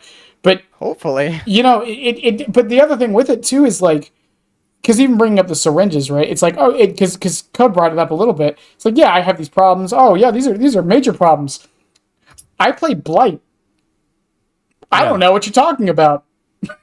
No, that's like literally no, not even on my Blight. Like even on my Huntress. My Huntress is my second most played killer, and I don't I only run Corrupt and Pain Res as like gen slowdown. Mm-hmm. And I do not focus on generators. I'm not macroing on Huntress. I'm literally just going for stupid shots just over walls because it's funny. Like not even orbitals, just like lobbing 7 hatchets and hoping one of them hits. I love and Huntress. I don't. Yeah, exactly. And one of them do hit because you can't miss if you have 50 of them, kind of thing. But the whole point is I've seen people with all these issues like, oh, these survivors heal so fast. Oh, they're gen rushing me so fast. I'm like, I don't get these games, and I'm playing Ghostface with 0 slowdown. I don't. Dude, I was playing Trapper with Bamboozle only without placing any trap, and I was still getting 4k3s, and I don't. And I'm not good at this game. I'm not floating or tooting my own horn or anything. It's just I don't understand where people are getting this from. So it's hard for me to understand a lot of points that are being brought up. I think it's the outliers mostly, because normally I mean, I posted a video about it the other week where it's normally I do pretty much 3 to 4k every single one of the matches on Chucky, right? Even after the change, which is not as bad as people think of it. Regardless, but there was 2 days a couple weeks ago, I lost I lost 15 matches in a row. Sometimes it gets bad. Yeah, it was just the best survivors I've ever seen. I mean, granted, I probably was playing bad too, but best survivors I've ever seen, bringing the most stacked loadouts I've ever seen for 2 days straight. I was getting this too. I was seeing Dead Hard DS on every single survivor, and I haven't seen that in probably 2 years. And I got those back to back, and those games I actually need to try, and I love those games because they actually make me use my fucking brain half the time. And but again, if you're playing but it gets frustrating. It gets to a point though, if you're getting it every single game, just the people that are playing oh, I only get Blight every single game. I think that's awesome. But as a Blight player, but after some time, you're yeah, okay, that makes more sense. It's kind of the Wesker situation. Wesker isn't a bad killer, but people are just getting over and over again to the point where he wasn't fun to verse anymore. You think we're gonna see that again in a week? Oh yeah, 1,000. Yeah, probably. Oh my. I hope so. I want anime to really pop off here because I love anime personally. I'm a big fan of anime, and I feel I never thought that this would ever happen. Back 7 years ago when we had Myers come out, I was oh my god, we got Michael Myers in the game. That's crazy. And then I joined the game, and now we have Kaneki. Huh? What? Kaneki, I feel I'm in a fever dream. In a few months, it's such a weird combo. That's crazy. It's I love this game so much. I Like believe in we this even game have so niche much. things like Crypt TV. Like no one, like people don't realize how big of a like deal that was. Yeah. Like even though we just got skins, that's still insane that we got like Crypt TV in the fucking game and no one glosses like everyone glosses over it. It's like wow. Yeah. Um, But to be complete, just to go back to like that, the premise of like sometimes there's so many killers of like one type in the game. I think that to a degree you can't prevent that. But I think that like just to bring it back to Blight, specifically with like if you miss and then get a hit anyway, that feels like such ass on Survivor side. It does, like yeah. situations like that where people are not punished for their mistakes, even though the mistake clearly happened in front of you, that feels terrible. And I think that those instances should be the thing that are focused on, because I don't care at the end of the day what a power level of a killer is. I don't care at the end of the day what the power level of survivors are. I just want a cathartic experience that feels like I am rewarded you just don't for want my 0-100 in the killer's favor kind of thing, like for half the map. I just don't want to feel like I'm a pawn in the killer's game. Like I want there to be back and forth. I want there to be Why are my interactivity. blood points talking to me? Exactly. Didn't John say that? I love John. Yeah. What is someone in my chat said something about like Lilith will sometimes call them, he'll call them portable juice dispensers. Like I love the fantasy of that for sure, and like if my killer was like that, I wouldn't be complaining. But like because I love the character, right? But I think for people that don't like the character, you need something there to counteract their lack of excitement for the character's aesthetic. But we've even brought this up with Trickster before, Rev, with the idea of if you miss a certain amount of knives in a row, he should just go into a fatigue state of some kind. Or he loses charges in main event for each miss or something like that. Like even my character that I think that is rather weak, I think that should have like a track that you get better results based on your performance and you get like sliding scale punished for your mistakes. Yeah, because I think it works. The sliding scale bit works for Trickster more than it works for like a killer like Blight, for example. But like, I think that in general, like the back and forth is what makes DBD, right? Mm-hmm. But I think that some killers are a bit egregious right now. Honestly, I was just thinking about this. What if Blight was like Koniki? Like, even if he used one rush, he has to wait that 10 seconds. What do you mean? That'd be cool. What do you mean? Like the full cooldown. Like, okay, so every rush Blight has takes 2 seconds to recharge. If he uses all 5 seconds, it takes 10 seconds to get all his rushes back. The issue is, if you get 2 rushed, you're basically dead because he's getting his rushes back in 4 seconds, and you're not making it to another pallet unless you got hit at a tile, for example. That's the whole Momo tech, is breaking a pallet, getting a hit in 2 rushes, and then the survivor's in the middle of nowhere, and you have all 5 rushes back. So my thought was like, what if instead of 10 seconds, like 8 seconds? Actually, no, 8 seconds seems on Blight. 10 seconds, yeah. Let's keep it at 10 seconds. Yeah, 10 seconds. Even if you use like 2 rushes, for example, it resets the full everything. It just I think you should also get that on like default pallet break as well. And the reason why with is the power because, as well, yeah.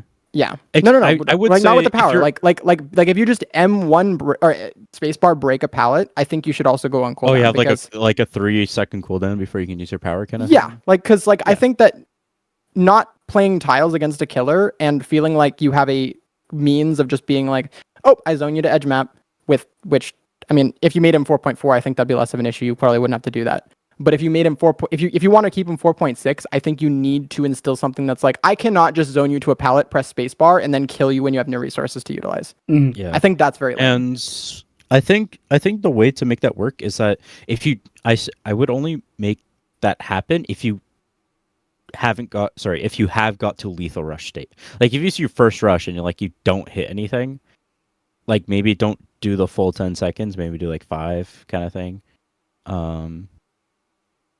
So you're not like, if you miss rush or some shit, you're not getting like fully punished. That's why I think that it should be loaded onto the fatigue instead. Like say you have like currently Blight's fatigue is 2.5, right? So for the first rush you'll get 2.5. For the second it's 2.7. Whoa, hold up. Or 2.6. Hold up. Blight's fatigue is only 2.5? Correct. Yes. And if you swing, Yep. it puts part of the fatigue into the swing cooldown instead. So the situations like that RPD clip can happen. And you want to where know something swing, funny? go into cooldown, are moving like an M1-ness, and then hit them before they even move 5 feet. I thought it was 2.7, like so every other. You could also fatigue cancel. So fatigue canceling, you could do that on pallets where you get your rushes back as you're breaking the pallet. That's still in the game, by the way. It's just an exploit. And then you could also fatigue cancel your rushes. It's a fucking tech. Guys, it's not. Me when I compass tech the player and they can't tell what the longitude of the map is or the cardinal direction, so they just lose. Like I C-flick on you and exploit. Yep. Anyways, but like I'm sorry, Skull Merchant mains, for getting your compass tech removed. My bad. Thank God. Oh, John, you're good. Well, don't say thank God. Like, you're gonna start a war between the Skull Merchant players and the Blight players if you do that, please. Send all the Skull Merchant players to me. I'll just show them a screenshot. It's fine. I'll DM Pixel after this. We can set something up next week. It's fine. Blight versus Skull Merchant. Who's more inferior to verse? What a showcase that would be. Oh shit. But like, yeah, it's just like there's so many things. Like, even if this wasn't like a fully Blight talk, but like there's so many things on Blight that I wish didn't happen and did happen. Like the collision changes, yeah, it makes Blight feel better and it's consistent, but it got rid of scoot sliding, which also helped with swinging around corners, which is his whole thing. It's just like, why change that? But then you leave all this broken shit in where you're... Oh, by the way, Rev, you know how Shredded Notes works now, by the way? Have you seen the add-on? I don't know. All of Blight's add-ons are insane to me. Okay, so... I run like Crow, Alk Ring every perspective. Game. So let's say you use all 5 rushes and you get the hit, right? You're on a 10-second cooldown. That's a fair. You outplayed the survivor. Survivor gets to run, let's say, from Suffo middle all the way to Suffo main on Suffo 1, right? And you're like, oh no, I'm not going to be able to catch up to survivor because they're going to make that vault before I get my rushes back in 10 seconds. I introduce you yellow add-on Shredded Notes. Before, it made you have -1 rush, but a minus 0.33 second cooldown on your rushes. Fair trade-off, right? Now, that -1 rush is no longer there. Stay with me now. This is balanced, by the way. It's a yellow add-on. Mm-hmm. Yeah, I don't know why they buffed that add-on. And I use it in every game, and I swear that has gotten me more downs than just using bump logic properly. Yeah. Chucky... Because, like, imagine if I 2-rush, right? So normally that'll be 4 seconds. That's like 1 point... it's like 3 something, right? Like, 3 mathing, minus 0.66, that's 3.34. That's math. 3.34 seconds to get my... Okay, basically 3 seconds to get my rushes back instead of 4 seconds. That's a whole second. A survivor does not get to make a pallet. Mm-hmm. Well, I am also continuously rushing at them at, like, superhuman movement speed. Like, this isn't fair. Like, why do you allow this in your game, but then don't allow me to go around a corner sharper? Because why did we nerf Trickster and Skull Merchant again? Because one's consistent. That's the answer. We nerfed them because they were boring to verse and yeah. I'm gonna put the devs in a room and make them play against Momotech Blight, Momo on Momotech Blight for 7 hours straight. It'll be like Matthew Cote Flashlight. It'll instantly get changed because if you get exhibited to that shit, it's like you feel like you're getting tortured. Like it is. I bad. talked to this about Bennett when I was on for like exploits versus game mechanics. Is that the devs need to play their game more and get better at it to understand like the true horrors that come along with it. So they need to artificially put themselves in high MMR. I'm so serious. Like you need to put themselves in like scrims or something. Yeah, like you need to see what you have unleashed upon the world with Blight, like physically, like, and you need to see like the absolute absurdity that it feels like to play against the top end. Like I feel like they have this concept with Trickster, right? Mm-hmm. Where they think that Trickster players at the top end are just doing insane shit, but that like we're still limited by line of sight, right? Like at the end of the day, people can just pre-run us like on a main building, and we lose like 20 seconds just off that, right? I do that. Raise his hand. I do that too because I hate modern trickster, and I will make them have a horrible time on purpose because I don't like playing against him and I want him to be changed. But isn't that like, what's it called?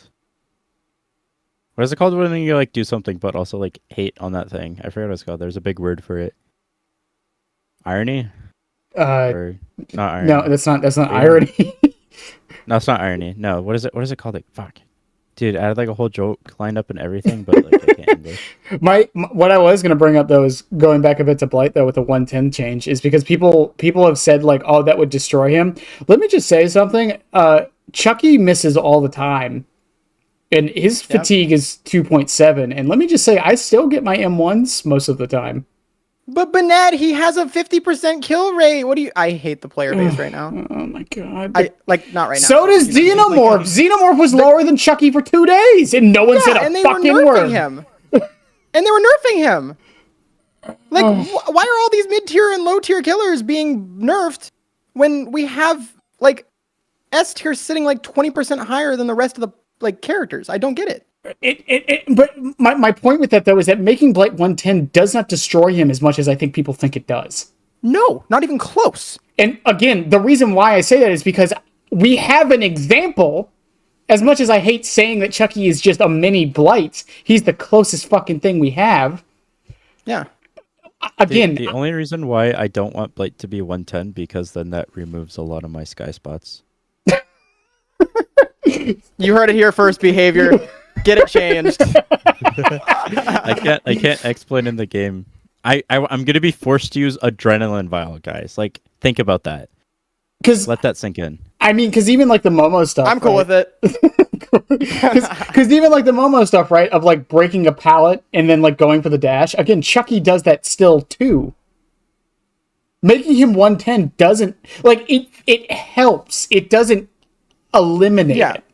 Like I think that you need to standardize like power budget in some way, and I think that if you are to standardize power budget in a way that feels like it's prioritizing fun for the player base, either Blight is egregiously out of touch, or all the other characters in the game are egregiously out of touch, because there's no reason why Blight should be 4.6 while having a fully functioning, extremely strong power that's one of the strongest powers in the game, when Spirit, for the same reasons, is 4.4, right? Mm-hmm. And has less map mobility. At least for Blight, you can have more counterplay. I disagree. I mean, as Spirit, like, okay, let's talk about the average player. Let's not talk about like top players. The average player, when they're playing Spirit, they injure you and then phase onto you. Blight, they zone you and then they rush onto you. Right, but injuring someone and then phasing onto them as a 4.4 is a lot more of a time commitment than doing the same thing with a 4.6 killer. Which is true. Well, but both of their play styles are like very boring if you play them in a boring way. Like Spirit, just like what's it called? Quick phasing or whatever it is. Short phasing onto you just to get a cheeky hit, and then only phasing onto you when you're injured afterwards. Yeah, that's why I think designing them around like the slinger situation, where like if you miss, you get heavily punished, is probably better for Blight, because I don't want them to be forced to do the boring thing, but I also don't want them to like exist as like an outlier that is only beneficial for them. Even though it's a large percentage of the killer player base, I feel for you guys, but I also think that like situations like this are why I think vitriol like stirs against certain killers, and that's not to blame it on like that, but like, I mean, actually just disregard what I just said. Let's do all the changes you suggest, but let's bring back J flicking. I think that would be fair. Well, I disagree. One of the common arguments though is like I've seen a lot of Blight players say, "I'm fine with him being 110. Just bring back hug techs." No, I disagree with that. Yeah, I disagree with it too. I don't agree with that. Only okay. The reason why people were outraged about hug tech is because all the bad. Okay, I shouldn't say bad. All the less experienced players, were what's it called? We're just only using hug tech to get around loops. They weren't like actually using their brain thinking. Yeah. Mm-hmm. Like here's a lot of my concern. Sorry, I'll let you finish. I apologize. No, I think that was my final thoughts. I was letting my All, brain catch up. all I was going to add, because me and Code talked about it the other day too, was I feel like adding hug tech back just again, the problem with hug teching, I feel, is that when you're balancing Blight, and this is part of why I think Blight didn't get any changes for so long, because you have to account for that with his power budget. If you want Blight to have a hug tech, it has to be like an overdrive meter where there's a very big clear tell that it's there. There's a very big clear tell that he's going to not collide with any collision, so that survivors don't have to like memorize all collision that he can slide off of versus not.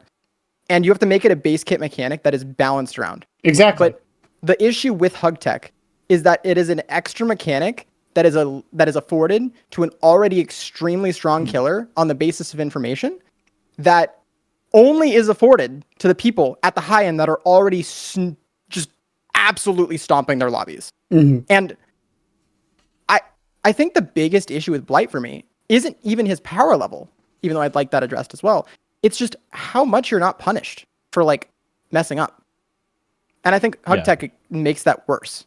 And the thing is, like, I've made the argument a little bit that, like, I feel like the problem with punishing with the power sometimes is, because we saw this a bit with Deathslinger, unless you're going for clips, but like a lot of times with Deathslinger, it's better just to zone. It really is. I don't think it is. I think that if people are letting you zone with the power, fake.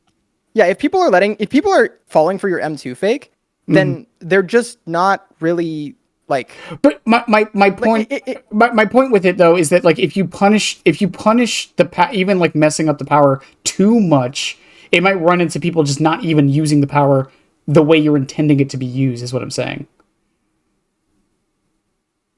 I think sometimes unintended uses of powers ends up being a good thing. But I also think that in general, you have to allocate properly whether the survivor had agency in that, because you can have a situation like M2 faking where the survivor is holding the value of that M2, so like them M2 fake so much that they just walk into a hit, even though they should know that they have to force the shot, right? Like if you keep making distance and the slinger keeps tapping his power, well, he's 4.4 and he's switching into like 3.68 or something each time he flicks up in a moment, right? But a good survivor in that situation will commit at some point, right?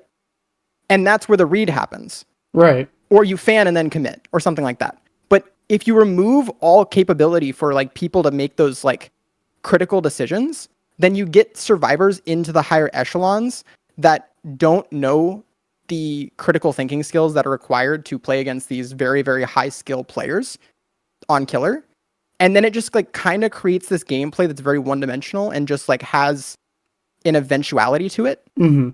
And a lot of people will just give up on Hook before they ever face that noise. Yep. I brought up the argument before. I forget. I think it was Shammy. I forget the YouTube creator. I'm going to bring up Overwatch before, just so everyone knows. There used to be it was a video comparing Overwatch and Paladins.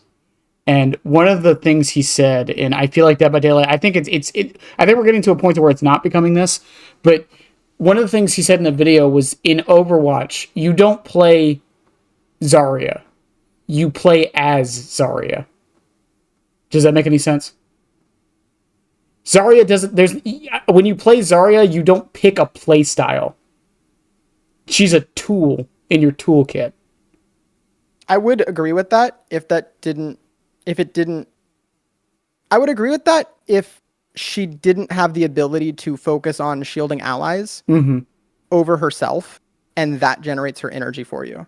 Right. I can agree that the end goal of the character can be the same, but that doesn't mean that playing as the character devolves into playing in one way and trying to do that the best way you can. Sometimes there's clear reads that you give to your opponent, and those clear reads, like a notification when you teleport or such, can be played around. And if you homogenize it down to there's only one reaction for this, and that reaction always gets you out of the situation, and reads don't have anything to do with it at all, or like M2, say red stain mind games, right? Things like that. And I could keep going on and on and on about Dead by Daylight in that sense. But if you remove facets like that have a lot of variance based on play, one side's always going to win. And it's not going to be very interesting, the route to get there. Right. And I think the route to get there should be focused on and not the end result. Right. Right. And I'm agreeing. My point is, like, I feel like Dead by Daylight for a little bit there was getting into that, where it was, I mean, I think my character was also like one of the victims of that mentality too. Yeah, where it's like, okay, well, you don't really have a playstyle on Trickster. I mean, to be fair, you did kind of itch out a certain playstyle on Trickster for a little bit. Yeah! I love 4-man slugging and bleeding people out by accident because there's no time to hook. Because once you start slugging people, if you hook, then it just completely eliminates slug pressure. Main event's a very fun ability. Love having infinite ammo to slug people with. I will never forget that time on Midwich that you downed everyone in, like, 30 seconds or something like that? Yeah. From one main event? Yeah. Yeah, I threw like 2,000 knives that game. But again, it leads into like same thing with the Blight thing. It's like, okay, well, with the way he is, and I mean no shame to Blight players, Code. Every Blight looks like they play the same. Yep. Okay. Unless they're purposely throwing. Raise it, Sand. No, if I verse a Blight, I can very clearly tell what they will be doing just based on their skill level. Like, I can instantly tell if someone's literally just going for clips or if they're actually trying. And then if they're actually trying, I can tell what their thought process is going to be based on their skill level. But I think that's just more of like a killer, because I play that killer, like I understand what's going to happen next kind of thing. Well, I mean, even like, and I don't mean to gas up Chucky a little bit, but like even between me, Ghost, and Smith, and even Ash, you can tell who's playing it by watching the video, by watching the clips. Not just from the skin. We all play a little, like, and I don't mean like a little bit differently. We all, like, you play a lot for chuck spots, don't you? I play a lot for chuck spots, but I use the camera more than the other. And it's not me saying I'm better. It's just, like, I use the camera more. Ghost. It's just that Ghost kit allows for different ways of expressing your skill, and I think that's cool. But I also don't think that the solution of gameplay in that way. Sorry to cut you off, by the way. No, you're good. You're good. I don't think the way of like expressing that playstyle variety in the design should ever be like, oh, we're just gonna homogenize to one playstyle and balance around it. Which, guess what? That happened with Blight. You know? And I think that Blight was also a victim of this mentality where they think that it's easier to balance around one playstyle, but the only issue there is that it effectively means that you're playing against the character and not against the player. Right. That was the point I was trying to bring up with the Zarya thing, which might have been a bad one, but that was kind of the point I was making with that. You're not playing against the player. You're playing against the killer. Yep. And like, again, like by making, would making him 110 like fully fix this problem? No, not at all. There would be other things. And I think this is the part of the plot people are missing when people have been bringing up the 110 thing, is that's not the only change we think he would need or we want. Like, y'all brought up the fatigue thing. Code brought up the add-on changes. It's just like, again, it's one at a time. I wouldn't want to like do a full Blight rework in one patch. I would start with the cooldown changes. I would not start with 4.4. I would start with the cooldown changes, because the cooldown changes and making it so he goes on cooldown for manually breaking a pallet will fix the most problematic parts of him and make him punished for missing. And, you know, the thing with that too is that you can go back and check on other killers that might need the same thing. Or I've preached it for Trickster as well. I think that it's a little bit more complicated with Trickster because he doesn't have a cooldown. But I think that situations where you miss across the board on killers should Like if you express a threat range, right, and you miss, you have to be punished for that. I'm sorry. Like that's, if you don't, then there's no reason for you to feel motivated to actually be accurate. Mm-hmm.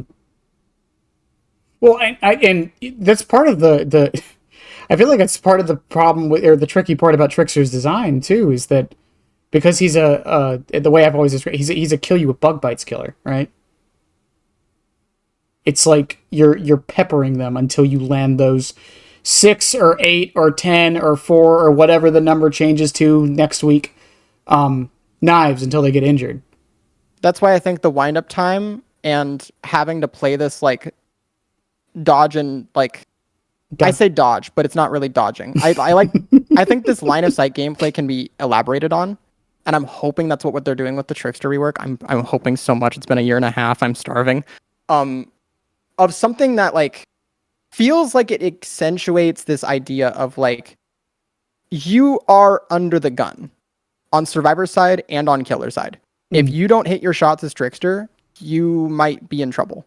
If you don't like play line of sight cleanly against Trickster and play for his line of sights and like that kind of thing, you are also in trouble. If you are in his presence, you need to find a way to get away from him. And I think that kind of incentivization, like, yeah, it's tricky, but the way they went about it was like, I'm going to increase Trickster's movement speed while throwing knives so that he's go-go skating around the tile and line of sight gameplay doesn't matter. They were accentuating around dodging a 55 meter per second projectile, which Huntress hatchets with double speed and full charge fly at 52. So if you can't dodge Huntress hatchets, how do you think you can dodge something that's 3 meters per second faster than that and can go through even more narrow holes? Like, there's just like, there's some faulty perceptions that I think that if you homogenize things, yeah, you might make it easier to balance around, but like, is the end goal the numbers or the fun? And I think it should be the fun. Well, yeah, for sure. The problem with the fun is that everyone finds everything different. Yeah, but like I think I think arbitrary, you win or you lose, you get slugged at 5 or not. Like I feel like yeah, it's you know, it's subjective what fun is, but like either way, I think that your goal should not, like, you shouldn't walk into a match and be so apathetic about it because your result is pretty much predetermined by your teammates. Your results also predetermined by what killer you're versing as well, and the map, what perks they're running, and the map. Also, that well, like especially on the killer, like if I loading get like on a match against like a Blight or like a Nurse, I know it's going to be like a 4K too. Yep. But there are some people though who like the challenge. I do too, but I think that there's a difference between a challenge that like feels like I'm playing against the player and a challenge that feels like I am just bound to die. Mm-hmm. Yeah.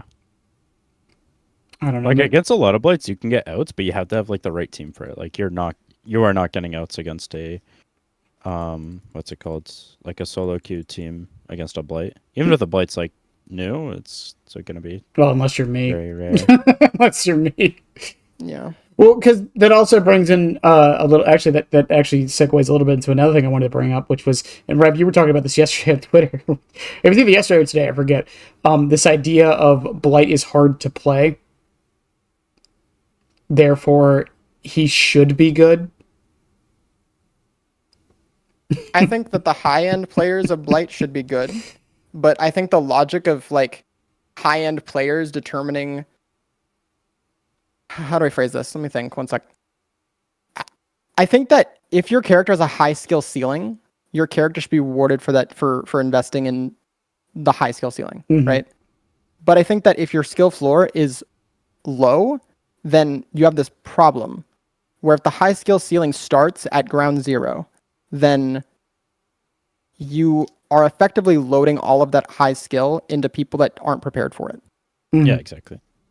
And I think that issue is currently present with Trickster because they nerfed him, right? But the highest skilled Tricksters still get the reward out of that.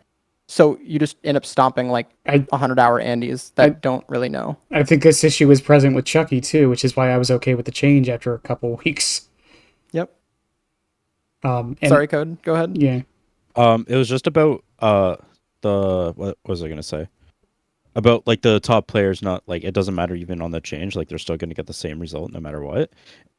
Even though like that's true, like my MMR in my games are like complete fucked. I'm still getting like 600-hour players, even though I've been playing this character for probably much more than that. So like it's really stupid on how that works. How there's so many things to think about in order for like, oh wait, I'm gonna win. So it's like, okay, DBD devs see this. I don't like your statistics. Let's nerf this killer. I still win. And now all the new players that are trying to learn Blight were like, oh, what the fuck? You just nerfed my killer because you remove hug tech. It's just stupid. It's just really stupid. It frustrates me. Rev brought up the point earlier. It's like the high end's only going to see Blight because that also feeds into that whole statistic. The problem with the statistics we see for Dead by Daylight is Blight, for example, or Trapper, I think is a better example. Trapper is really bad against the high end, so he's never even going to make it up there.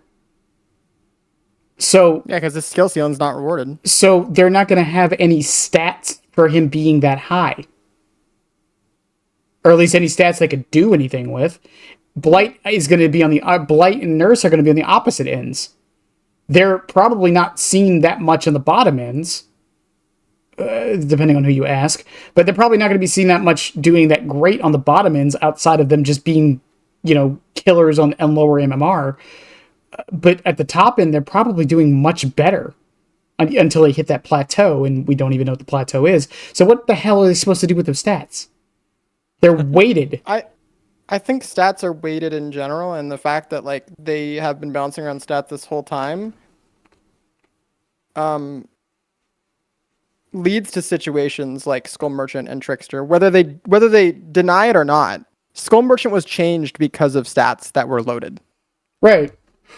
And like if their goal was to make her more fun to play against and to play as, sure. But like I think that if we're rolling with the stats-based argument, that needs to be even-handed. And I'm not calling for nerfs here. I'm just saying that fair treatment needs to exist. Mm-hmm. But Blight has one of the highest pick rates in the game and one of the highest kill rates. Pick rates absolutely skew kill rates, but they skew them down with high pick rate. Should. But yes. But like, for some reason, Blight isn't affected by this miraculously. So I think there's an issue there, Like, there's something wrong if that is the case. No. But, yeah. Well, what I was going to say is because that goes back to my original question with the difficulty thing, because, I mean, listen, I'm not going to say... I've been a huge advocate of Nurse is not as hard as people make her out to be, but... Blight is also not as hard as people make him out to be. But... Nurse, at least her pick rate and kill rate reflect that to a degree. Yeah. Blight isn't as hard as people make him out to be, but Blight also isn't as easy as people make him out to be. Oh no, I agree. It's a double-edged sword. Well, I think his skill floor is higher than people, or lower than people give it credit for. Mm-hmm. But I think his skill ceiling is higher than people give it credit for. The reason I was bringing up the Rev, your tweet, I don't know if it was today or yesterday. I don't know. I tweet every day, so I wouldn't even be able to tell you. This idea that if you want to be technically speaking, the hardest killer in the game, and I'm being pedantic on purpose, is Trapper or Legion. The problem is because the reason why I'm saying this is because I feel like people are conflating Blight is easy to play or Nurse is easy to play with this idea of the results you get once you're good with them, which is I see what you mean. Which is oxymoronic, which that's a word, I swear. It's because people don't explain if they're talking about skill ceiling or skill floor. Mm-hmm. No, that's 100% true. It also doesn't explain what they're talking about when they say easy or hard. Like, are you just talking about the results or the actual individual gameplay? Yeah, are you talking about what you get out of it, or when you're playing against good players versus bad players, or what effort it takes to the micro skill, the macro skill? Is it your emotional state that you're talking about? Exactly. Is it that you don't like this killer? Is it that you like this killer a lot? And then, is there an attachment there for that? There's also this idea, and I've said this before, as much as I love clippers, for people who go for clip shots, There is one downside to that, and that's the only thing you see from Blight are good Blights. How often do you see a clip from a bad Blight? I think people that base their value of a killer off of clips is why people think that Trickster and Huntress and Wesker are better than they actually are. Oh yeah, for sure. Yeah. Well, even Unknown. Even Skull Merchant. Yeah. I mean, my argument has always been like my biggest issue is just the hyperbole that most people go into when they talk about how good or bad something is. That's usually my main issue with it. That's why when I say like, oh, this character isn't as bad as people say, I'm not saying like, oh, they're not bad. I'm just saying like, you guys are making them sound like you physically can't play this character at all. Yeah. But again, like that's the thing with Blight. I feel like the perception on like why Blight is so easy to play is because the only Blight players you guys see are the good ones, the really, really good ones. So that's skewing your perception on how easy the character is. Not necessarily. It's not me even saying like Blight isn't easy, right? It's not me saying that at all. Because that's the thing. Like again, there's just layers to that word. Yeah. It's like, but I also think that like if that's the case, right, then the problem lies in them not. Like I feel like if Blight's given that benefit of the doubt on the balance team, right, where the only times you see ones in the high end that like is when you see like the best ones, right? And that's what they're skewed against, right? Then that means there's a problem with the other killers then. That means the other killers are disproportionately disadvantaged by that mentality, or that mentality is not being applied to those killers. Yeah, and because I mean that leads into the other issue of like, I mean, we talked about homogenization is bad, but like only to a degree. There's also like the problem with killers like Blight, Trapper, Skull Merchant, Nurse, Billy to an extent. God, I hate. I have to keep having to say that because someone's going to tell me he's not actually S tier. I think Billy's hard enough that people don't think he's S tier. See, you say that, but a lot of people tell me Billy's really easy. I think that's insane. A lot of people tell me Billy is super easy. That's not true. I disagree too, but I've seen a lot of people tell me he's super easy. Because whenever I think if you think Billy's super easy, you did not queue up enough games, so the game does not know what skill rating your players need to be played against. Because if you play against extremely good players, I guarantee you that if you think Billy's easy, you're not at the skill level to beat those players. I think what it is for Billy in particular. I mean, I think part of it is also because I know not a lot, but I know some Billy players stopped playing him after the rework because they said they made him too easy. Yeah, I've heard that too, and like I think that's valid for sure. Like I get that. It's the same thing. Same thing that happened with Singularity. Even though that one I fully disagree with. Yeah. Well, I agree with Singularity to an extent because the problem with the change to Singularity is that it made them easy in a way that destroyed their identity. Like, if you play Singularity nowadays versus back then you had to manage cameras and manage your macro. Nowadays, you find a single person, run them down, and you get like the 90th percentile like value of the killer. Like your chases are very predeterminedly like at a set timer for the most part. In the same way that like people say about Legion, for some reason Singularity is not brought into that mix because I think the entry level is a bit higher. But like Singularity no longer has to care about camera maintenance to get their job done, which makes them feel very not unique. I mean, sucks. They're the killer I play the second, but they feel the same to me, just slightly better, slightly smoother. That's all. Well, and maybe it's just how I was playing them before. Maybe my playstyle was the same. It's a factor of finding the path of least resistance, and that's really easy to find if that path of least resistance is just spam out cameras and then jump on the first person you see. They were my brain off killer, so maybe that is part of it. They're mine brain off character too. They even before the change, they were my brain off killer. Yeah. So again, maybe it was just how I was playing them. Maybe that's what it was. I just think like some of their playstyles have been completely pruned out of them, which sucks. Maybe.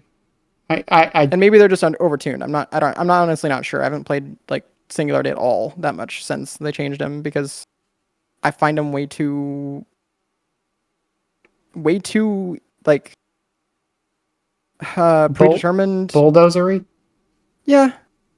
It's as long as I will say this to everyone who brings up the auto aim, it's optional. Just saying. Yep, anyways, it's optional.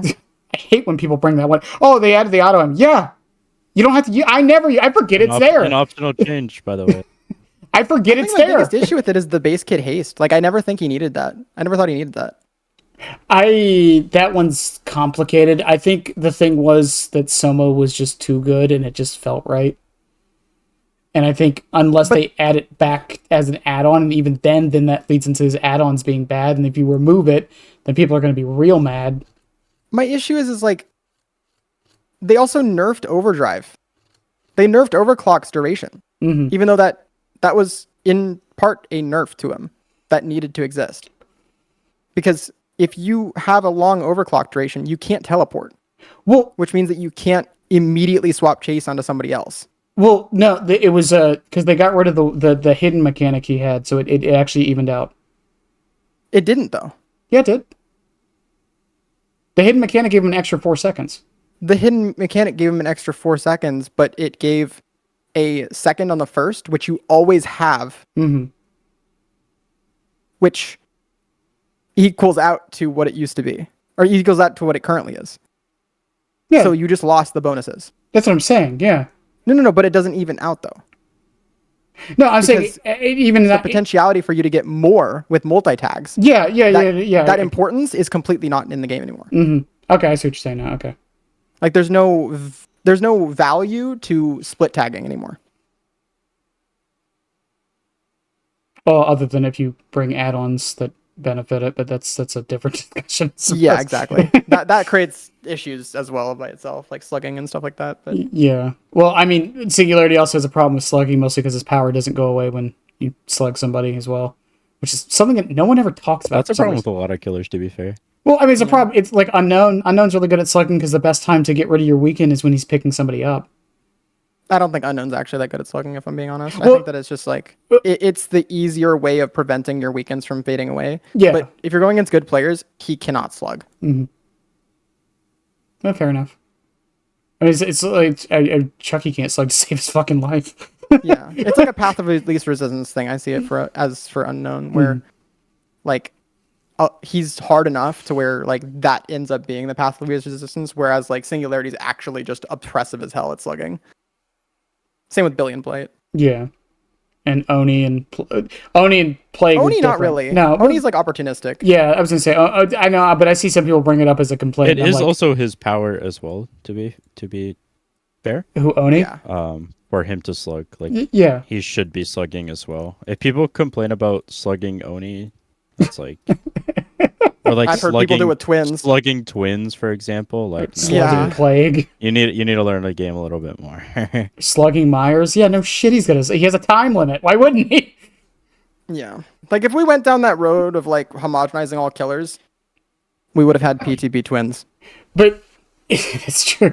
But no, that's what I'm saying though. Is like trying to bring the top tiers and the bottom tiers up and down, non-respectively, is. The point of that is to try and even the game out so we can kind of not necessarily homogenize the game, but be able to make these other changes. Like the palette break thing. Can we realistically make a change like that right now with how different the power levels of the killers are? Let me rephrase that. With how massively different the power levels of the killers are. No, we need to find the most refined difference in power level that we can.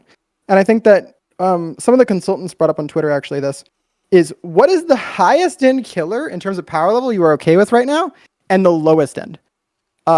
predominantly the lowest end was Demogorgon. Demo? Demogorgon's one of my favorite killers for new players to learn and pick up. Yeah. And I think Demogorgon is really good for, like Demogorgon's really good for a like relatively low power killer. Which is great because like, and I think that Demogorgon puts out a threat regardless of how good they are at the character, which is great. But I also think that like, so the high end was a little bit more debated. Some people were saying Dracula. I said Dracula. Some people were saying twins. You can guess who said that. And some people were saying like, I think it was mostly Dracula and twins and like. I would have thought Wesker. Those killers. I would have thought Wesker would have been the answer for a lot of people. Wesker's near demo, is the thing. I know, but like I know a lot of people say Wesker isn't near demo. That's why Yeah, because he's weak enough to where the good players are playing against bad players. Like that's a lot of where I think that mentality comes from, and the clip farming too. Yeah. That's surprising though, demo. I really would have thought it would have been. I don't know who I would have thought it would have been. Because demo to me is like right next to Vecna and like middle of the pack. Yeah. So, but the game doesn't feel good playing against a killer that's weaker than that. Yeah. It feels like your agency, like for better or worse, is kind of predetermined for you if you just play at a semi-decent level. Like you 4 out against Demogorgon, even. But the killer itself's power level feels good. Right. I mean, because I mean, a lot of the issues though also coming up from like a lot of these debates are the differing skill levels too. I mean, that's a big part of it, and that's why it's so goddamn complicated. Because how do you balance? Again, Blight is also, but Blight, like we mentioned earlier, is the weird exception to this rule because it seems like it doesn't matter your skill level. You're still doing decent with them. I think you balance around the highest end and then give... There's different ways you can do it for different killers. I think it's a case-by-case basis, and I think simplifying it down too much would kind of result in like there being like that class system homogenization that we were talking about earlier. Like, I can use my killer, for example. Trickster. I think that the lowest end should probably be balanced around spamming with the power, because that's what people are going to pick up on first. But for the highest skill tricksters, I think there should be some reward track where you can go against better players if your accuracy rating is giving you certain like values, right? So I think that's an interesting tuning knob to change playstyle, where if you tap fire, you get a different reward structure that ends up resulting in similar things, but is still for the practical levels of counterplay understandable to read, right? Like the counterplay doesn't change whether you're avoiding knives or not. Tap firing and being more accurate and not missing is like not changing the counterplay, right? But it's giving a different value metric to the better players. Things like that, where it's like you can have playstyle diversity that doesn't actually change the opposite side's experience. But I also think that like on different killers, you can make it like readable counterplay, like someone, dashing into a certain area macro wise, and then you have to counterplay that like space. I hate that they're making. I hate to say it, but I actually think there's a killer that recently had this that was the best example of them kind of doing this. I think it was Chucky. Yeah, I agree. Because almost every time they've nerfed him, every Chucky, or not every, but every time they've changed Chucky in some way, the same rhetoric happens. He's dead now. He's so dead. 2 weeks later, all the good Chucky players are like, actually, it was a buff. Yep. This happens every single time he was changed. Happens with Trickster too. Yeah, the clip that just happened on screen for anyone who was watching, that Orman window, that wasn't on the PTB right now because of how they changed the thing. You can actually make that turn now. Huh. A lot of people thought that removing recoil was a buff to Trickster, but it was just a quality of life change because the best Tricksters already were the same accuracy that they are now. There was a character in Rainbow Six Siege called Finka. She had an ability where she could put nanobots in people, and it would actually remove your recoil. And everyone on the higher end said it was terrible because of that. Yep, that's what the Trickster mains are feeling. Because We are feeling the fucking like the recoil of just like the removal of recoil. it's like your muscle memory is just like pull down, and then meanwhile you're looking at the ground half the time when it happens. Yeah. It also doesn't make sense from like I get that that's one of those situations where I just wish if you had a controller, it could detect that, and then I understand it.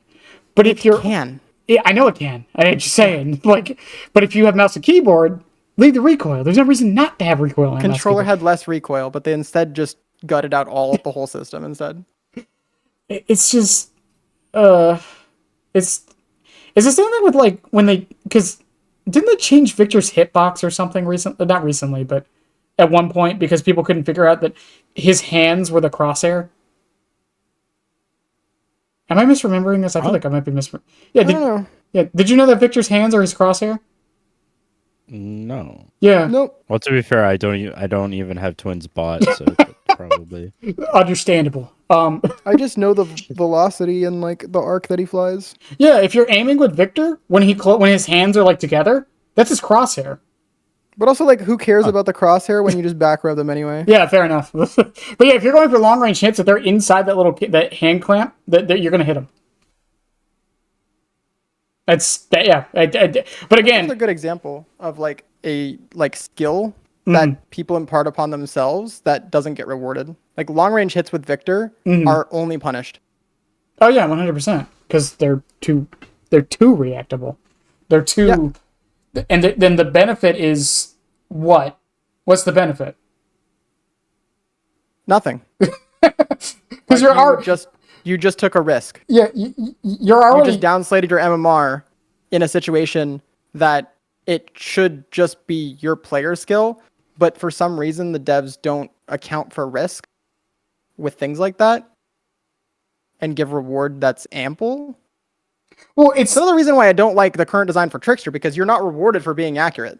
well, Like if you get main event, you win the chase in a lot of circumstances. Because you just start spam firing and then like any line of sight, if you 50-50 and just start like moonwalking or like mind gaming with main event and they mess up even slightly, they go down, right? Or you show up on someone else and then blow them up with main event. And the average trickster is going to get that value as well, and then there's nothing to define the best tricksters, which sucks. well, and bringing this back to Blight too, it's like, what's the difference between hitting someone with 2 rushes versus 5?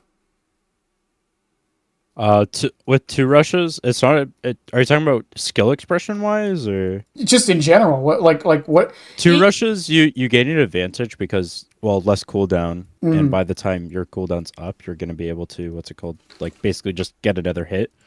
Also, it is a skill to know how to 2 rush every single tile, but it's also just a skill to learn how to use all 5 rushes on a tile in my game, like someone on a tile. Okay. But weren't we talking earlier though about commodifying the cooldown so it's all of them though? Yeah, going back on that actually seems to like I like the idea of a sliding scale there even more. For, like people. Should it be the opposite? Do you think that would work? Do you think you should be? I think that could work. I mean, because the thing is, like, would it be better if Blight was punished for going for 2 rushes or 5 rushes? For 2. It'd be better if he was punished for 2 rushing.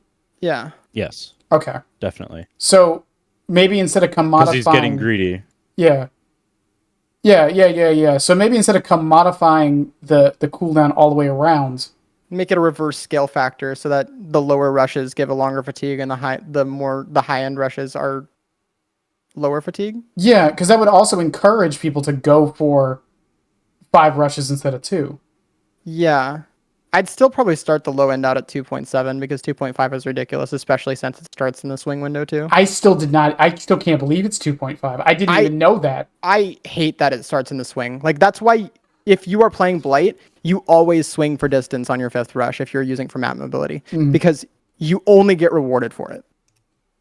Yeah.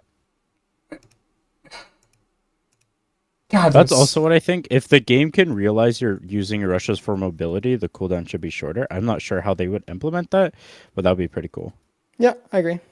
You don't. That's why I think the 5th rush should the later end rushes should just have a lower cooldown, but they inject a lot of cooldown into the low rush. What if amount? What if we like the first tokens should recover slower? What if you did? What if it was a longer fatigue if you missed the swing, and it was a shorter if you don't swing at all? Well, I think it should be 2.7 flat, and then it's 2.8 if you miss a swing, and then for each token that you used, I don't know. There's a lot of numbers that you can tweak, I think. Yeah, and again, like the whole 110 debate with it too is that did you know Chucky has an add-on that makes it so when you miss a slice and dice, you recover faster? Not the cooldown. I love that add-on. Yeah. It's one of my favorites. It's electric carving knife. I was addicted to this add-on for the longest time because missing never mattered.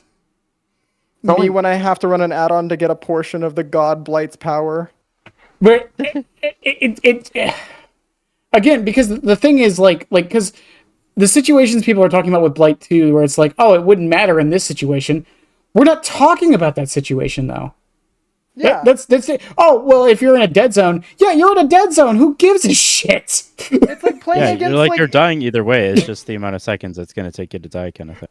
It's like playing against like a god tier huntress that's like one of the best huntresses in the world, and they snipe you from across the map. And someone recommends a change, and then they bring up an example of like a hypothetical that doesn't even make any sense, or like a hypothetical that's different and also on a like lower skill player. Like sometimes the situation itself can be addressed in its like vacuum. Mm-hmm. You don't need to start like making it so everyone has access to something like that. Like that's just not something that's necessary, because like if you start doing that, then you start homogenizing skill, and like that's boring. I mean, like it comes down to like again, because like the thing that really started off the whole 110 debate was that, and there was a couple things that started it, but I think the biggest one that did it was that clip on RPD, right? The locker clip. I wonder who that Blight was. But like it started out that started off the debate, and it was like it's like he had a pallet right fucking there. He should have been able to make that pallet. Like there's For those in the audience that aren't aware, Code is that Blight from that clip. That's me. That's me. I'm the exploiter. The exploiter. The exploiter.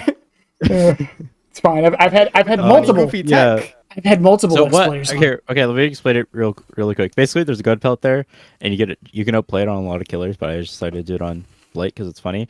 And this miraculous David out of nowhere decides to not look behind himself and not play the god pellet. And then runs to the other staircase, lets me get hit. They patched that out. They saw my clip.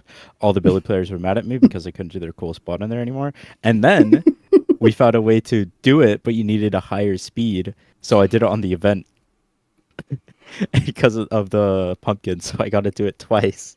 The devs are so scared of things like that when they have no impact on game balance whatsoever. I mean, it just makes the game look bad. That's pretty much it. That's pretty much what it comes down to. Yep. I mean, I know people complain about Skybilly all the time, and I understand the complaints, but the way I've always rationalized it is look at it from a behavior's perspective. If a player or an investor's first look at your game is, oh, they're able to no clip out of the map, doesn't exactly look good. I don't mean to be like a critic or anything, but the reason we have FNAF is because the designer for FNAF thought that the Xenomorph chapter was good. Mm-hmm. Just want to put that out there. Sometimes the developers don't know.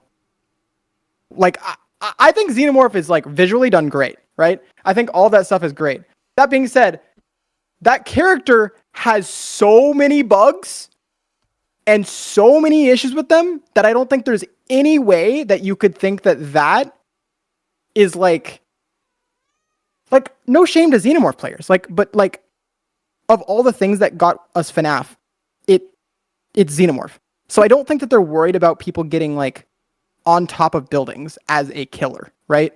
We have Nemesis, who inside of their own game drops off of like a 2-story skyscraper. I don't think elevation in games is something that people outside of the game understand. And even if they didn't understand it, if you look at Kaneki, if you're looking at it while squinting, you might think that he has elevation components. Mm-hmm. Does that make the game look bad? No. Well, no, it's not the elevation. It's the fact that Billy could literally get out of the map.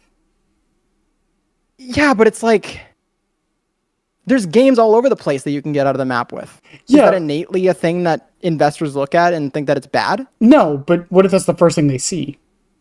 Yeah, like the whole thing. Okay, the higher up, the devs probably didn't give a shit. Skybilly exists, didn't give a shit about my spot. It's the No, higher they ups do. where we like. No, they do. I mean, don't give a shit in a way like, oh, this makes our game looks bad. Let's patch it out. It was the higher ups mostly decided that, being like, oh, we're not going to get profits because if a new player sees this, they're going to be like, oh, this game's not in a good state. I don't want to call people out, and I won't.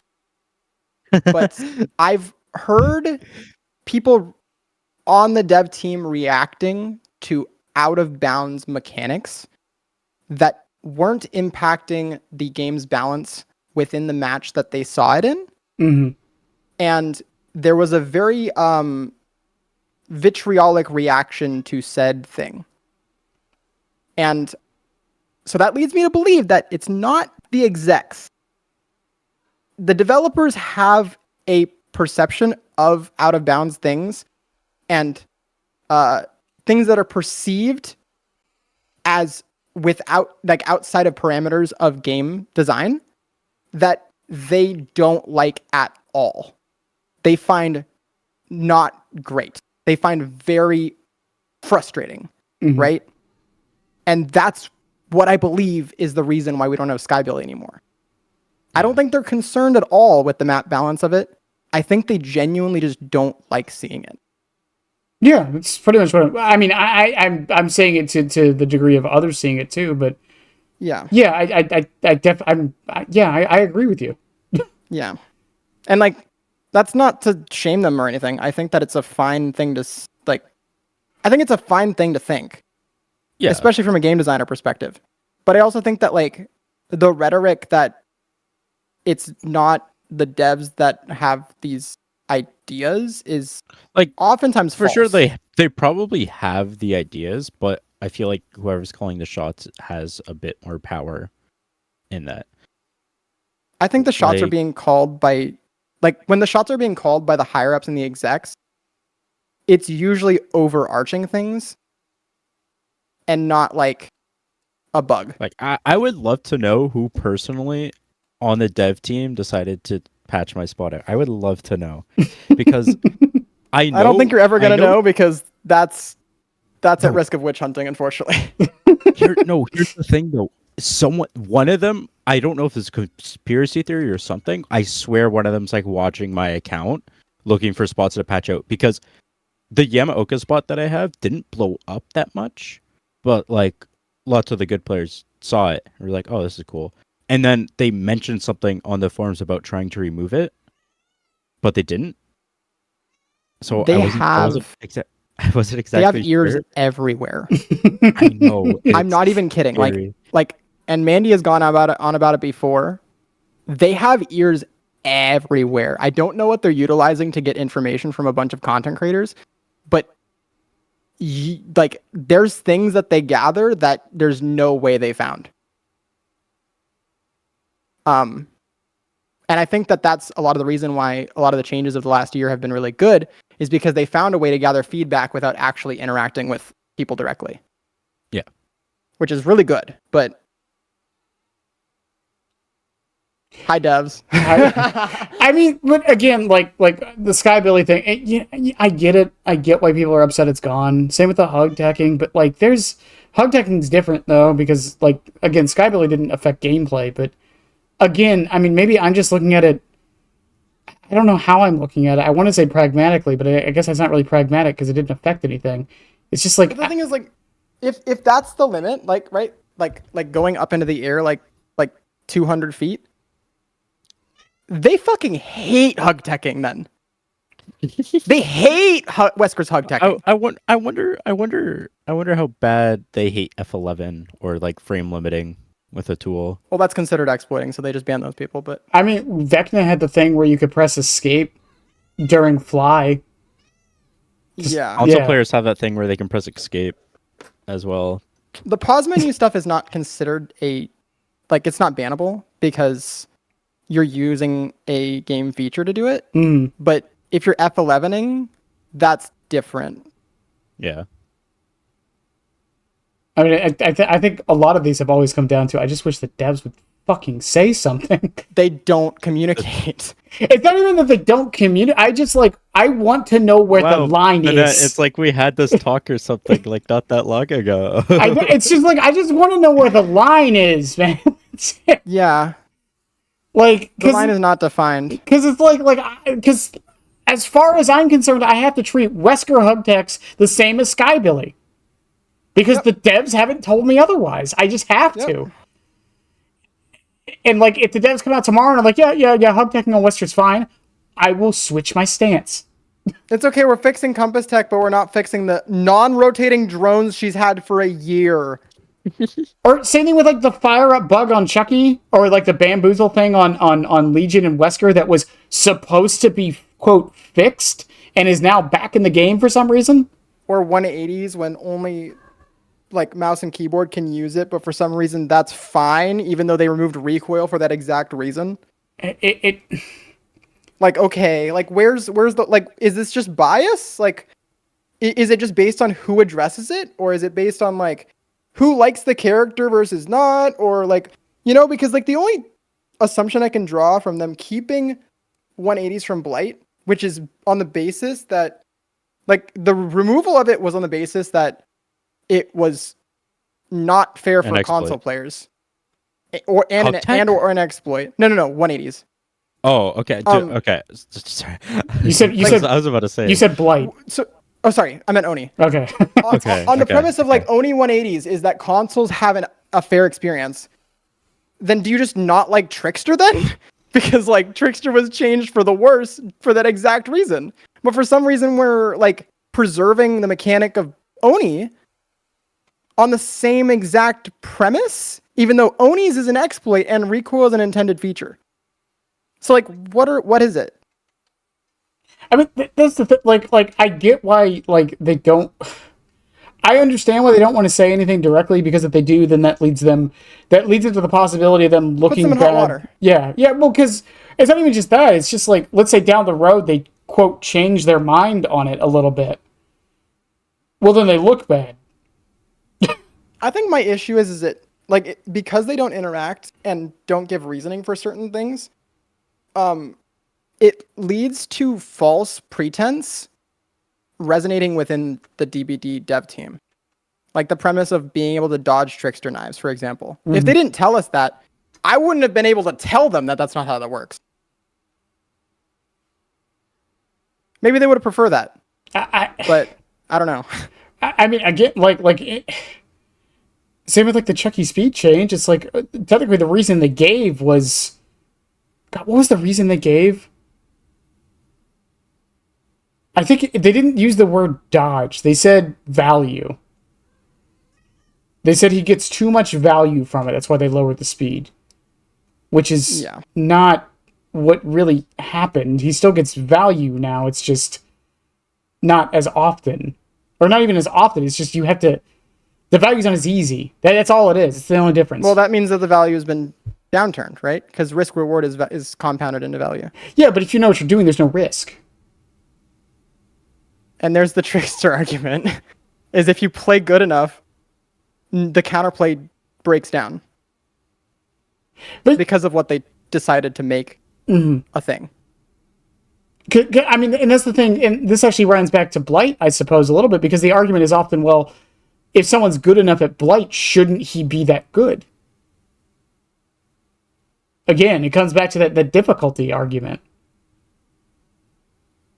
If someone... I think it depends on how hard it is. Yeah, because, like, for Blight, if someone... And Momotech's not hard. Right. If someone knows, like... Momotech. Code, I call it Momotech all the time. I'm gonna say something really stupid. Just know I mean no hate by this. If someone does the A B C D E F G H I J K L M N O P Q R Z fucking flick, like where's the line on what's difficult and what's easy? You know. Join the Flickland Discord to find out more. I've had half of them in here, so it's fine. They don't more trickster players in there. I'm suing. Y'all don't have Chucky players in there anymore, do you?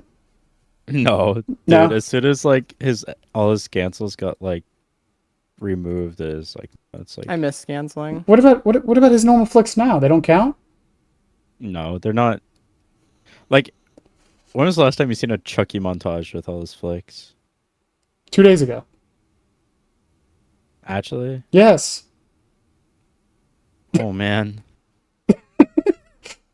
What? But like, okay, compare that to like a Wesker montage, okay? Like, Let that sink in. That seems a little biased, doesn't it? I do. Well, Wesker's a bad killer, Wesker. so he's only playing against bad players. So. What about Plague? Is Plague in there? She flicks. No, it's only dash no killers range that flick. killers are in Flickland. What? It's Why? only dash killers that flick. They tried to do it with Pyramid Head, but Flickland didn't want to do it. Or demo. That's what we tried it with. We tried it with demo, or it's like it doesn't work. There was arguments for Pyramid Head too. What? Like pig win. Pig. Flick Bubba. Flick. I mean, well, Bubba's in there, isn't he? Is he? Code.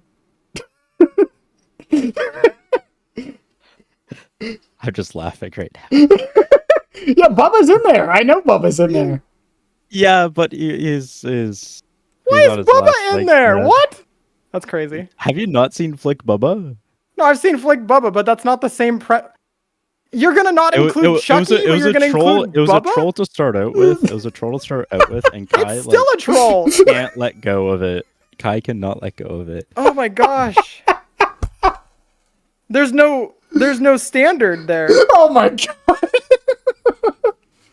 Where did I start? I'm sorry. What? No, look. All I'm gonna say is that either you have a standard and you live by it, or you admit that you're biased. We did. Okay, to be fair, we did remove him from the roster. He's like not there. Okay, that's fair.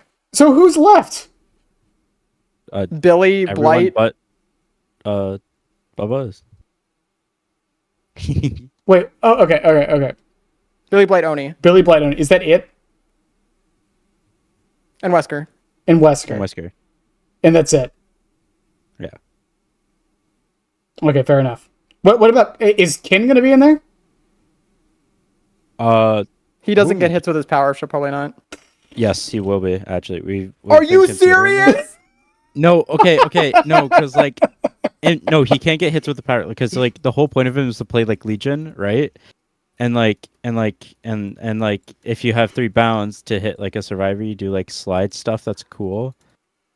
But it's on the Yeah, I flick. know, but you hit from the cancel. No, you don't have to cancel though. You don't have to cancel. Yes, you do.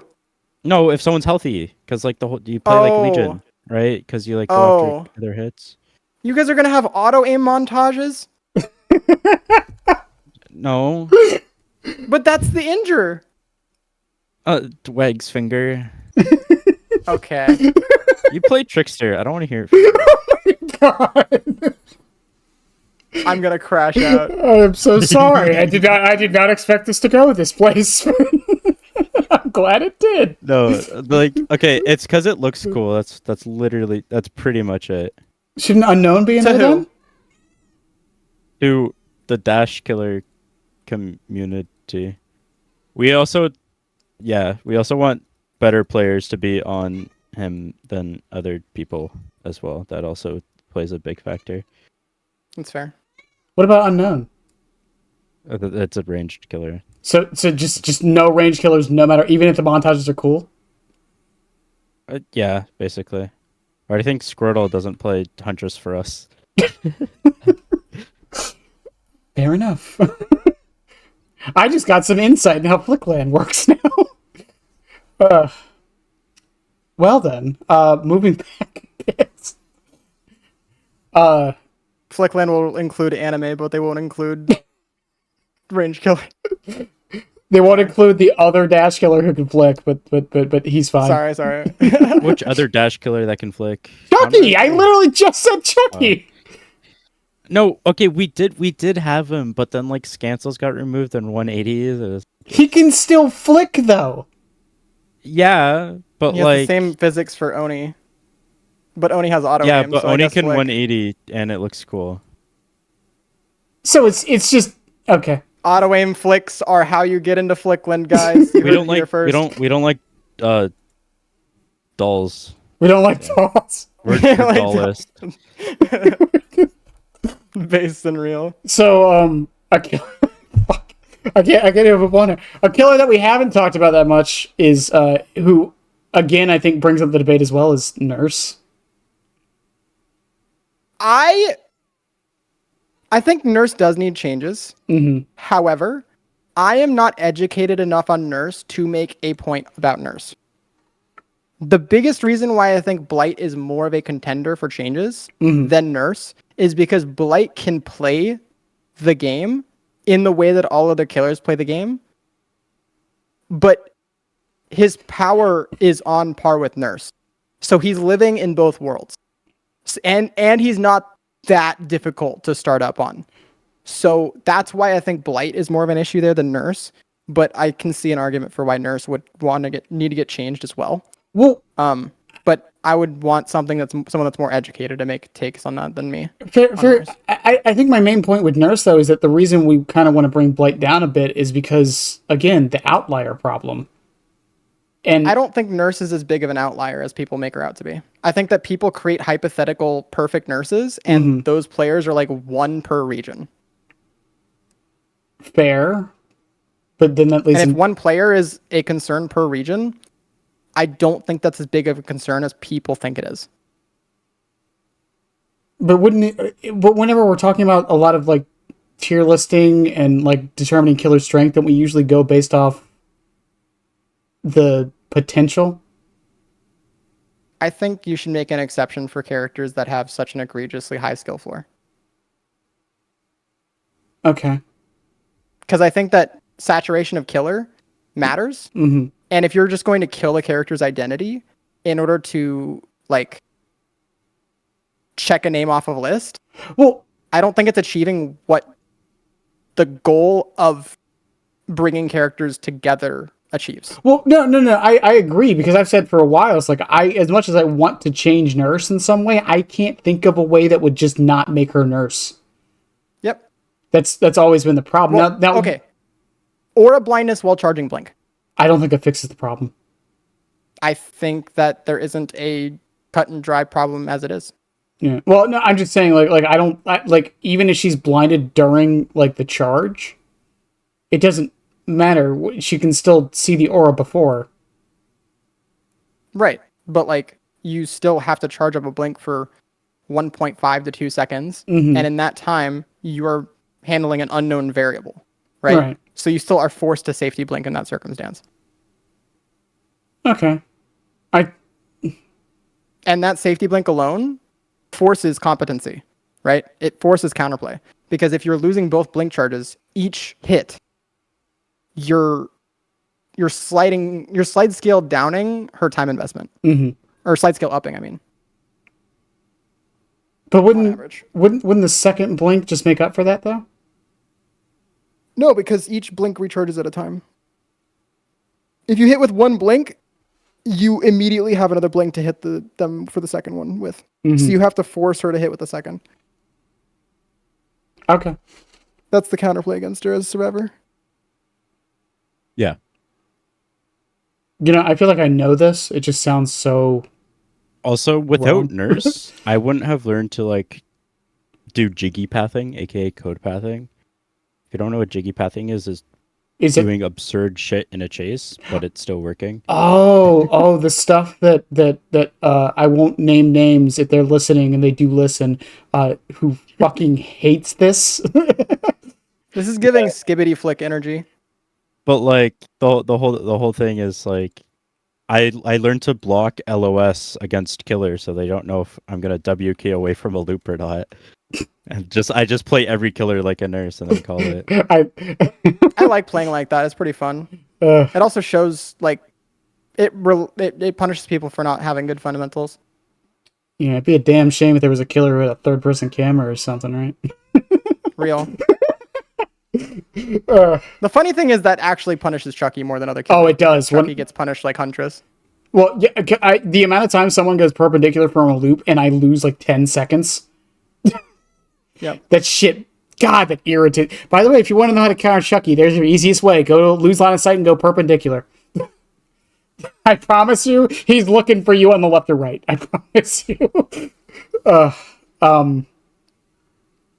I mean, because that leads into another thing with the Blight problem is the counterplay situation with because this word counterplay, I hate it. I always have, because I still don't know what the fuck it means. It doesn't. It's specific to the character, because every character in this game is designed to get a hit eventually. Mm-hmm. Every single one. Right. And there's a misconception at the low end that this is something you can outplay. You cannot outplay it if both players are on even footing. You physically cannot. The game is not designed around it. It's like the Huntress thing. It's like if a Huntress is with 20 meters, she's gonna hit her hatchet. Unless there's something to block it. Like, it's just it's just how it is. Yep. Yep. But That's why the counterplay of her is unique in the form that you play line of sight counterplay. Same with Trickster. Because at a certain proximity, you are under the gun. You are on a timer, right? yeah, and it just comes down to the player missing. Yeah, and they can't design that out of the game. They've tried. Mm-hmm. They tried it with Trickster, and it resulted in a ranged hero that moves at your movement speed while slowly making your health bar go down. Like, that's fun gameplay. Thank you. But the reason I'm bringing up the word counterplay is because the argument often against Blight is there isn't much. There's lots of counterplay, just no one knows how to do it. Like if the Blight's good enough, yeah, but that goes for any killer. If the killer's good enough, there's not going to be much you could do. Well, I mean, I think the issue isn't that there's not a lot of counterplay with Blight. It's that whether you do it or not, sometimes the Blight just gets the best result. right. Because their fatigue is so low, or their miss cooldown doesn't get punished, or they Momo tech you and then insta kill you between tiles, or like there's ways to get past the friction. Rev, when's your birthday?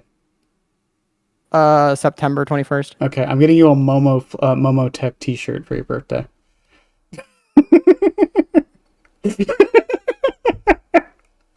If I turn on my webcam and Momo's in my stream at any point, I'm going to be so embarrassed. I'm gonna have like a fan shirt of him. Oh my god! All right, That's crazy. Continue. I'm sorry. No, that was pretty much it.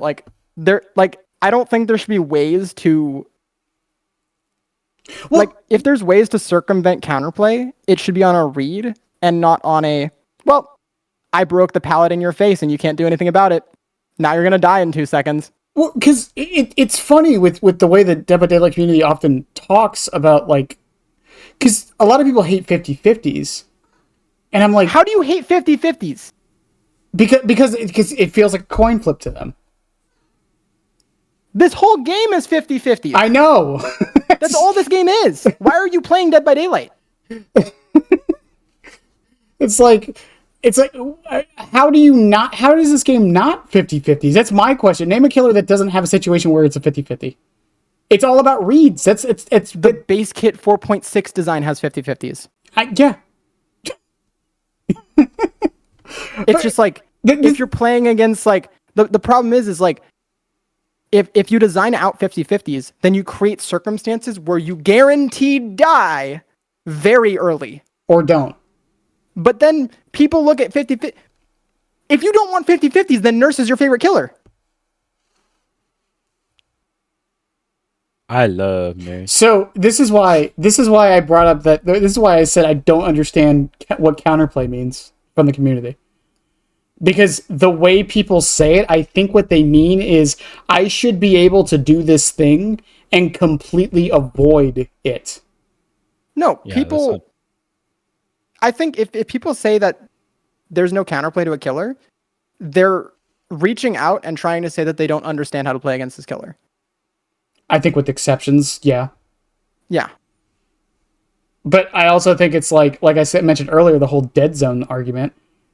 Because that was something that got brought up with Chucky a lot. It's like, oh, it's a guaranteed hit in a dead zone. Bitch, everything is a guaranteed hit in a it's a dead zone. Yes. People say this about Trickster still. Yeah, I don't get it. It's like, just tell me you want my killer nerfed with no recourse. Like, that's like all you're asking for. Like that's again, like you brought up earlier the whole threat range thing, and I brought this up. And I brought this up when Skull Merchant got changed, right? What they did by removing one of the beams was they halved her threat range. Yeah. That wasn't the only reason she's shit now, but like they also did that to Trickster when they lowered his laceration meter and his throw rate and his damage from main event and his tear radius and his ammo capacity effectively and his distance pressure effectively. And let me see. There's other stuff. Oh, his laceration meter decay is faster, and it starts earlier. And when they did all these things, he is no longer a range killer. Like, he throws over loops, yeah, but you're not going to see him throw knives from more than 20 meters away. It's the difference between a shotgun and a sniper rifle. But the thing is, like, his identity's gone. Right. No, I agree. Like, you start killing identities if you're just like, oh, this counterplay I don't like. So like, because again, it's the same thing like we brought up earlier with the spirit change that has been suggested for the footsteps. People are like, oh, this removes this makes it so that they'll know exactly where she is, which one, it wouldn't if it's done correctly, but two, no, it gives them a chance. It turns it into a read. It turns it into a 50-50 mind game, which maybe I'm the wrong one here, but I thought that's what everything should be. Like, yep. I mean, to a degree, yeah. But also, yeah, and like within certain threat ranges, again, like, yeah, like again, a huntress at 20 meters with nothing for you to hide behind, you're getting hit, unless they miss. Like, I think that in general, like, it doesn't. I think that it's fine that every form of, like, all these forms of gameplay from all the killers we've seen is valid. Like, it's very valid. Mm-hmm. But some people want everybody to play like Wesker, and it's like, but if every killer becomes Wesker for me, I'm quitting the game. Like, yeah, it would be stale as hell. Well, again, that's why I haven't seen a Trickster in like a month, by the way. Someone said that someone said they hope FNAF is a dash killer, and I'm like, I hope not. I don't want it to be a dash killer. There's so many reasons, but I don't. Again, it's like people were asking like why Ken feels like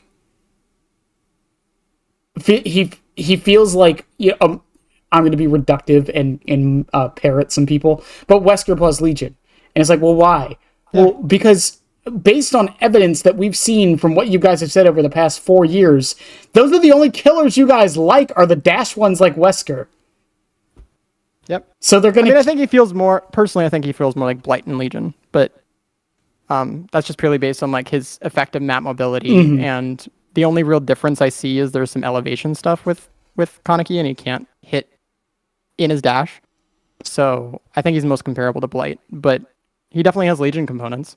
And I think Kaneki's a brilliant design in the form that dash cancels are how you play this killer at a high level. Mhm. But if you play him at a mid to low end, he plays like Legion. Right. Like if you don't dash cancel ever and you just don't know that's a thing, he's still operatable against mid end players. Right. But I mean, you brought up how he's more similar to Blight, but that's the other thing too. It's like for a while there, Blight was seen as quote the perfect killer, fun to go against. I think Kaneki's like really well designed. Yeah. Like, and I don't mind dash killer designs genuinely. I just think that the devs don't respect other killer designs. Well, no, I say this all the time. The last stealth killer we got was Ghostface. Yeah.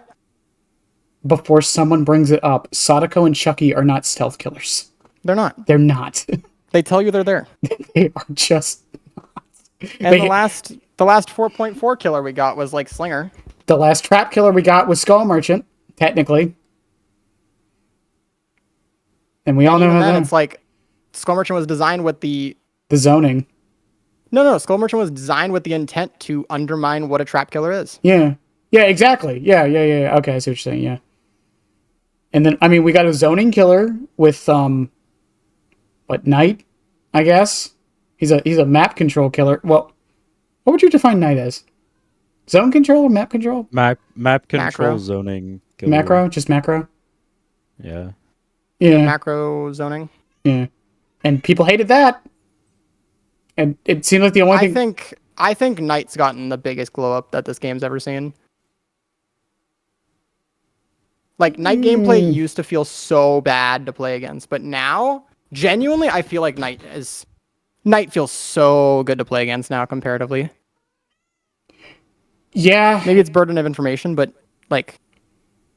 But, I mean... Them putting a lot of, like, counterplay that was niche into base kit was brilliant.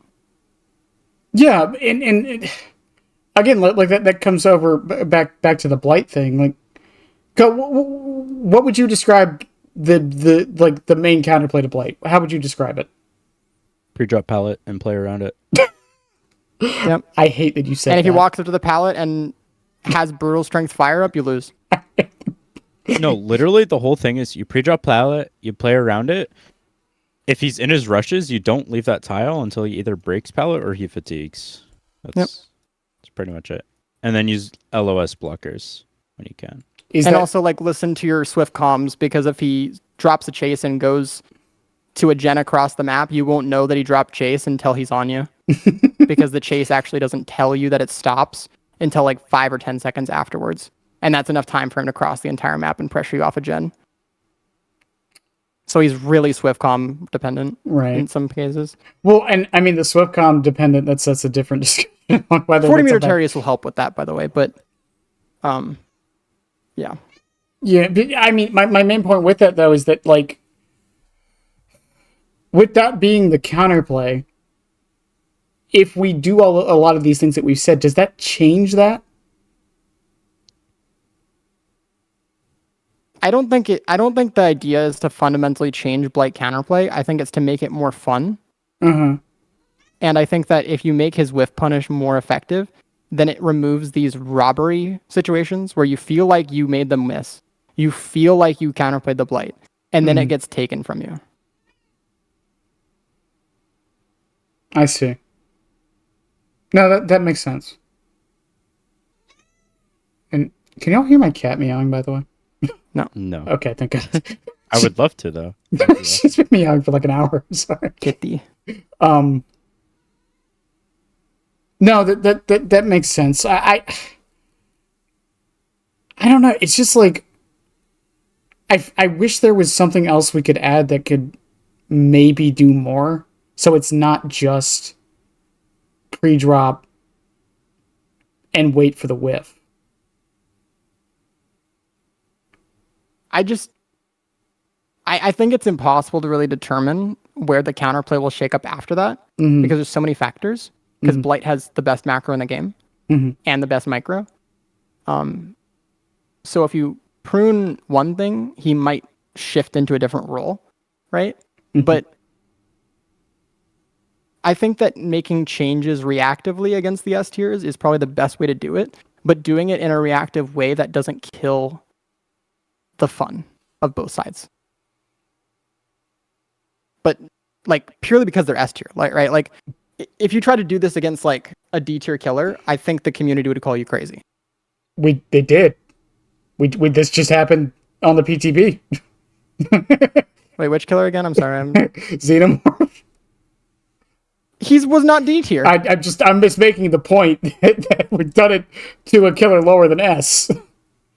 No, but I mean, like, I think intent is very important and finding the guideline. Like, I don't think the Xenomorph changes were good, but I think that the intent of the changes made sense. No, I But agree. I don't think the execution of them, I don't think the execution was in the correct headspace at all. Yeah, I mean, I've said it a bunch. I feel like the intent was to make it so as an individual survivor, you felt more rewarded for actually using the turrets. I feel like that was for sure. And I think that's a humble goal for sure. I just think you need to remove double turrets if you're going to do that because double turrets are stupid. Maybe I'm crazy. Hear me out. Triple the amount of flames it takes to get Xeno out of power and then keep it there. I was suggesting that. Yeah. Make it a health pool mechanic that he has to go back to his tunnels to actually what like was the replenish his worst health thing bar. about the Xeno changes, by the way, for players? It felt like you had to bulldoze your power. You were guaranteed to be broken out of power after breaking so many turrets. Yeah, so and you couldn't get rid of the heat unless you hooked somebody. Yeah, so it felt like you just had to just bulldoze your power. Even if you went back into tunnel, you didn't lose the heat because the tunnels don't. The tunnels only recover your power after you've already lost it. They don't lower your heat if you already have it. Okay. So I think if tunnels actually reduced heat that you already have, it would be a different as like story. a pseudo reset. I think that would be a bit different story for sure. But the fact that it doesn't made that change like so like lost in translation, I feel. Yeah, it just imagine Oni, but instead of being on a timer, you're just constantly getting like a pallet stun removes 25% of your power. And there's no way to recover it. It's like if Oni like lost charges for doing something arbitrary, like being in the presence of a survivor that was downed, or being in the presence of a survivor that was like getting chased or something. God, again, like I kind of get what they were going for, and that's the thing with why I'm actually kind of hopeful for this year with changes, and I do hope Blight's on the docket somewhere, because I mean I think once they removed hug text from Blight, they gave themselves the opportunity to finally start doing stuff. Hopefully they change Trickster before they change Blight for the 14th time. But we got our second thoughts and prayers post this year. Okay, Rev, from a non-biased perspective, who do you think is actually the bigger priority? Trickster, because we've been waiting a year and a half. Okay, fair enough. It's fine. Chucky's gonna be in the next patch again. It's fine. They're gonna raise the cooldown back to 14 seconds for some reason.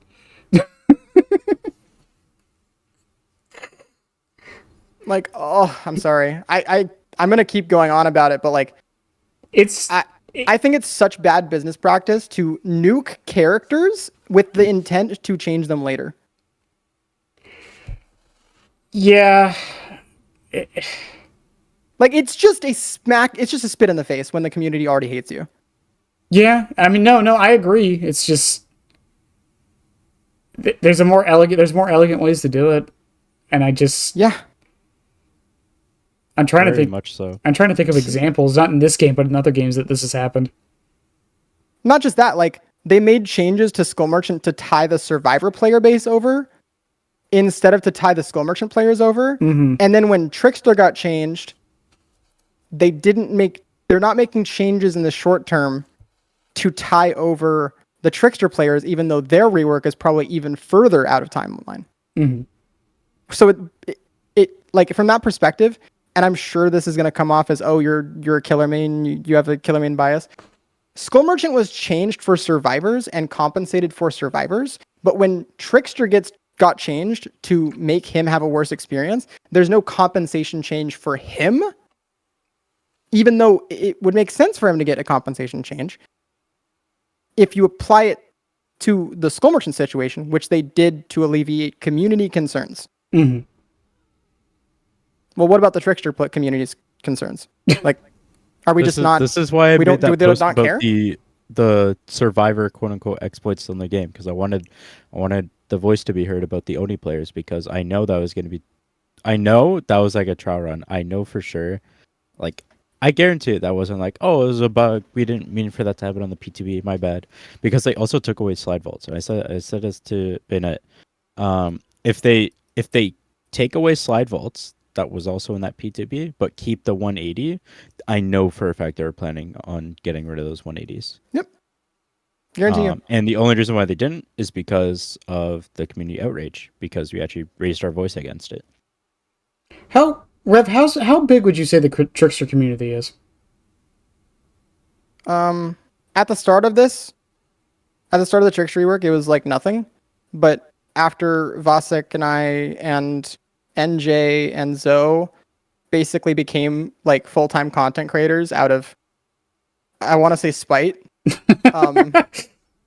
we've gotten a larger community for sure. But I would not say that trickster community is anywhere near the Dash Killer community. So like I think our voices are relatively not online, but there's a lot of us for sure. But again, not near the amount of people that play. And also most of the trickster community is actually not even playing the game right now, because they're all playing Marvel Rivals and Overwatch, because like to put it bluntly, behavior has not treated us well. Fair enough. I mean, I can't disagree. Yeah, it's a bit frustrating. I'm playing the game right now, so obviously, like, I'm not, that shocked, to be blunt. But yeah, my peers, it's really disheartening to see my peers feel wronged enough to go and play other games instead of playing what got them to get into this game in the first place.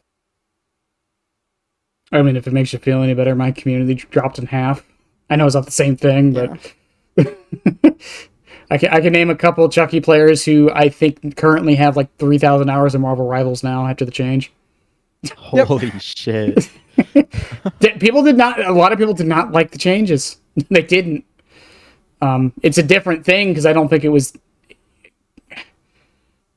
I personally don't. I think that Chucky was more valid of a change just simply because he was actually like good. But Trickster's changes came on the back of him not being good. It's the same thing with the Xenomorph and Skull Merchant changes, right? Yep. It's like, did they really need this? Like, I feel like sucker punches. When the killer's already down. Yeah, and like it wouldn't be so bad, I feel, but at the same time, it's like, I mean, we've been talking about Blight this entire time, and I mean, no offense to Blight players, I keep making this clear, but like, I mean, that's where a bit of the resentment for the change, like no lack of changes to Blight is as well, like, because we all see our characters getting absolutely mauled to death by like the dev team, but like for some reason the S tiers are completely left untouched. And it's like, that's not me calling to action changes for these characters in a spiteful manner. I want fair treatment, because this is very reminiscent of just like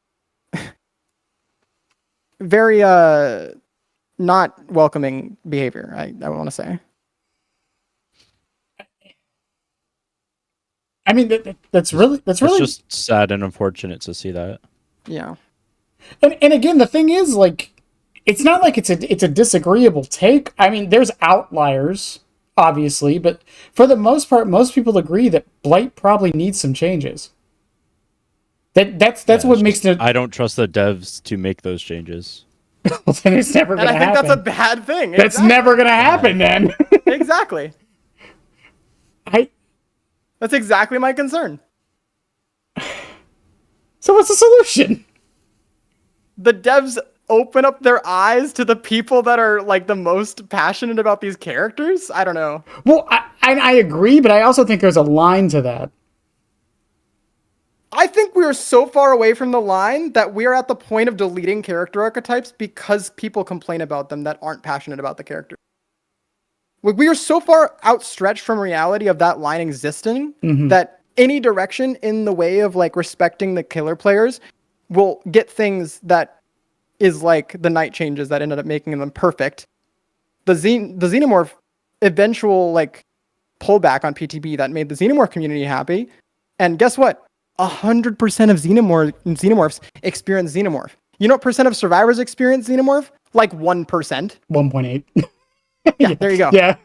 Like we're making the experience of survivors like 1% of the time 2% better, but we're making xenomorph players have 50% less fun. Like, okay. Well, again, like that sounds like a good trade-off. yeah, and like like again with the Chucky changes, like one of my main arguments is part of the reason they did it is because he had a 4% pick rate for like since his release. Yeah, so is Blight and Wesker. Exactly, and, but again, that's part of like I feel like the spit in the face is that, and I'm not saying the Chucky ones aren't justified or like needed or whatever. I'm just saying, why didn't we look at Blight if Chucky was also right there and you looked at him? The only thing I can think of is priorities. That's it. Like it was just set up in such a way that they thought that Chucky was more recent and there was more feedback on Chucky. And I think recency bias very much plays a part because things like Vanishing Box being changed on Unknown, and then once it gets changed, everyone forgets the elephant in the room that's Iridescent Seal. Is a very good example of that. And I mean, like even with like Howlmaster, like I mean, people have been complaining about the dash being too fast for what, like since October or not October? I'm sorry, since like December, since the changes actually happened. Yeah, but she's not going to get changed because, and I hate to say this because I know it irks people. She's a dash killer that the community likes. There's special treatment given to dash killers in this community. I wish. And I don't like saying it because I don't want people to feel like they are, benefiting from something that is not like in that space. But like, if you look at all killer designs, every other archetype has been pruned. Yeah, I mean, and it's not even debatable. Yeah, I mentioned it earlier. It's like the last stealth killer we got was Ghostface. The last zone killer we got was Knight, and we're probably never getting another one. Yeah, and they've designed Wesker 47 times. Like yeah, and the anti-loop ones like not Wesker, like Nemesis, Pyramid Head, all, and I guess kind of Deathslinger to a degree, but like the ones who can shoot around a loop, you know what I mean? Yeah. Like, when was the last one of those we got? Xenomorph? Unknown? Xenomorph, maybe? Yeah, Xenomorph. Yeah. Yeah. But Xenomorph also had map mobility.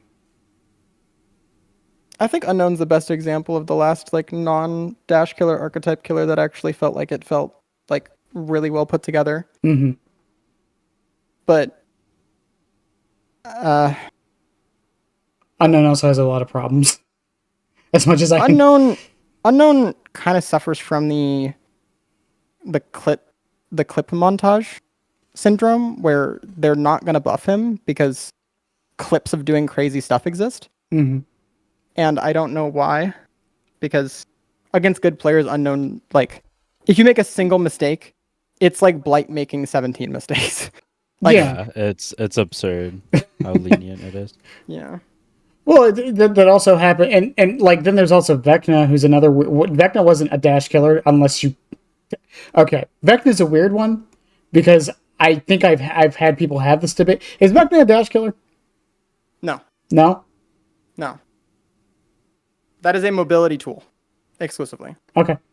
No, fair enough. That's pretty much my argument against it. I've heard some people say that Vecna technically carries in, so I guess Vecna was also part of it, but also people don't really like Vecna. Because Vecna's a knowledge check, for the most part. I like Vecna, because he's a knowledge check. People don't like that. I think that knowledge check killers are important for the ecosystem. I think the past year has taught me that people don't like knowledge check killers. Dash killers are also knowledge check killers. They're just willing to saturate them enough so that the knowledge check isn't a true knowledge check. Like if every killer is a dash killer, that's not a knowledge check, but it's still a knowledge check in the terms of like what it's designed to do. Right. Well, it's a knowledge check in the sense that the knowledge kind of carries over. Mm-hmm. With Vecna, it's like, do you know how to play against Vecna? No. Well, tough shit. It's that like it seems like that's pretty much what it is. Yeah. I again, I think largely projectile killers are not like the same knowledge check. Like you play line of sight, right? And your line of sight matters, right? And it's not hard to know when they're pulling their power or not, right? But again, projectile killers are not treated with the same like luxuries, I feel. Well, and then Unknown was like an outside the box. I don't want to say outside the box, but like a different kind of projectile. So was Vecna, kind of, because. Oh, I also want to clarify, by the way. Huntress got dumb changes. Oh no, yeah, I think most people agree. Yeah, like I think that Huntress's changes I would put in the bag of like, yeah, this is cool if it didn't destroy her add-on diversity and put her power in the places that it didn't need to be, and effectively just made her easier to like eclipse the good players that felt like they were getting rewards for mastering a killer. Well, again, like the Huntress changes also brought into light of like, why? Did she really need them? Even if they were good, did she really need them? I think she needed something, but I think what they gave her did not accomplish anything that they were trying to do. What they were trying to, what the community wanted, I would say, is a better way of putting that. Like, sure, it helped to an extent. Like, it putting buffed shiny camping. pin base kits, pretty nice, but like, that's it. Like, and the 7 hatchets, I would say. They didn't even put well. the shiny And pin then base kit either. No, I would say 6 hatchets is a better result to be at, in my opinion. But the locker reload was like the biggest change of them all that needed to be addressed. Well, I mean, the locker reload, though, the often argument for that is that the reload doesn't need to be fixed. Lockers need to be fixed. Yeah.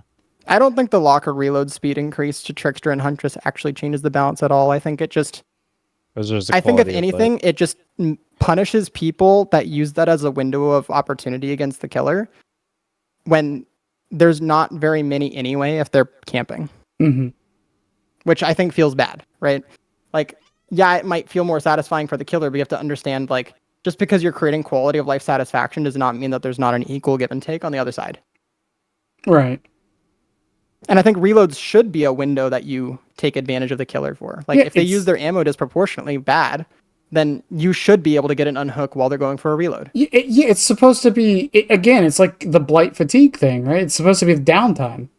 Yeah. It's your reward for somehow dodging 7 hatchets. Yeah.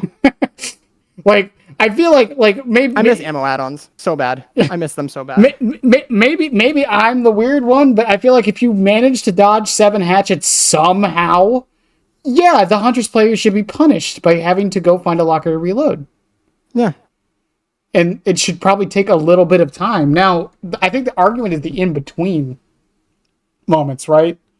Like, you get it down, you get a hook, and now you gotta go find a locker, and now you have to reload. Or I think there's better ways that you could have buffed Huntress.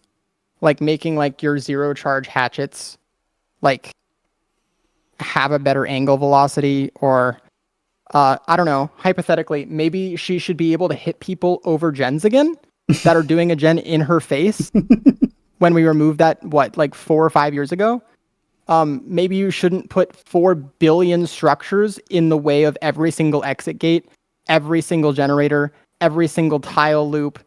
Like, I think behavior designed themselves kind of into a like corner here where projectile killers now have to also be good at close range in order to thrive. And that really just, all that does is make camping insanely strong. Which is like, they need to start removing some things from maps because it's just like, the only people that this hurts is range killers who are already struggling. So, like, I again, like, this entire thing is making me realize how good the Chucky changes were. Because one thing that did happen with the Chucky changes that I actually really love, short range slice and dices are basically impossible to hit. If the person you're like playing against... kind of? Yeah, it's like impossible. Yep. because of how they change the speed, even with the acceleration, you should not be able to hit a short range slice and dice. That's why for most people I tell them if you're like 5 meters away from the survivor, just fake your power and then M1 them. This is why I love 4.4 killer design, because it forces you to use your power. So, like, what that means, and what I mean by that is that gave Chucky a threat range, and his threat range was, it's not the end of the slice and dice. That's actually when he's the most threatening, and it's not right next to him because he can just M1 you. It's like this mid-range gap you're trying to keep. And like you mentioned with like the Huntress changes and with the Trickster changes, it feels like they're trying to lower their threat range by making them stronger at the close range for some reason. Yeah, even though like their close range is already undodgeable. Which again, they should just be doing the opposite. I feel trying to make the longer range, diversify the options so that there's. And also another thing, I brought this up on our Trickster interview. If you throw a knife at 40 meters, you have like a second to dodge it. That's actually dodgeable. But by the time you actually get caught up to that survivor, it's already decayed back down to 0. And they want to keep nerfing that and buffing up the close range, even though the close range has very little counterplay. And the long range, you're not rewarded for at all, so there's no reason to ever go for it. So you don't ever feel like Trickster's in the match until he's right on top of you, killing you. That's why I brought up the whole like the Huntress like 20 meter thing, right? And that number might be off, by the way. I don't know it exactly, but that's why I brought that up. It's like if a Huntress is within 20 meters, you're not dodging that hatchet. She just missed. Yeah. You just. That's why I think you need to incentivize range like projectile killers to go for long range stuff. Like give them benefits for doing that. Yeah, whether it's increased acceleration for the longer ranges or just give them a higher payoff. Yeah, whether it's like more charges, more damage per second, like more damage per knife for Trickster. Yeah. Or like what have you, increased weaken timer for Unknown. I mean, Unknown already gets a benefit because if you hit someone at long enough range, they can't start peeling off weakened on you. So Unknown's already designed with that in mind. Yeah. Which is great. But Trickster and Huntress and Deathslinger aren't. Yeah, and I mean, going back to Blight a bit too, like we kind of brought that up with the reversing the cooldown thing, right? That's encouraging you not necessarily to go for longer range hits, but to use the go for more fun gameplay. Yeah, to go for to like even if we kept the cooldown the same across the board, it would still reward you for using all 5 instead of all 2, because like it's still the same cooldown at the end of the day. Yeah, exactly. And using all 5 would give you more not maneuverability, but more chances, I guess. Is that how I want to word that? More chances? I feel like it's wrong. It would... How do I want to word this? More space? Yeah, more space. Yeah. But again, because like... What would you say Blight's effective range is? Like his most effective range? To get a hit. What does that mean exactly, effective range? So, okay, let me rephrase that. His range of threats. His threat range. His range of flicks? So, like where you are in danger in the map versus his position. I would say it depends on the map, obviously.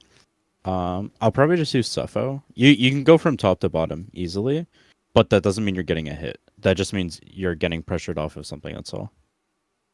But is it possible to get a hit? It is, but like if the survivors know how to look behind themselves, it's okay. So yeah. Would you say? I think my question is: Would you say his threat range is all 5 of his dashes, or would you say it's just 2? I would say 4. Okay. His first one doesn't really count, to be fair. Right. That's why I said 2. Yeah. Let's buff Blight. He's just I'd Chucky probably say now. his threat range is like 30 meters or so. Yeah, I think what I'm more saying is at what range is he pretty much undodgeable? Oh, that's purely based on knowledge, I think. Yeah, where he that's is. purely based on the skill of the... Okay. And also communication. Like if you're a Swift and you comm that Blight started traversing across the map, if you don't have that comm, you might get hit from 48 meters away or the whole map away.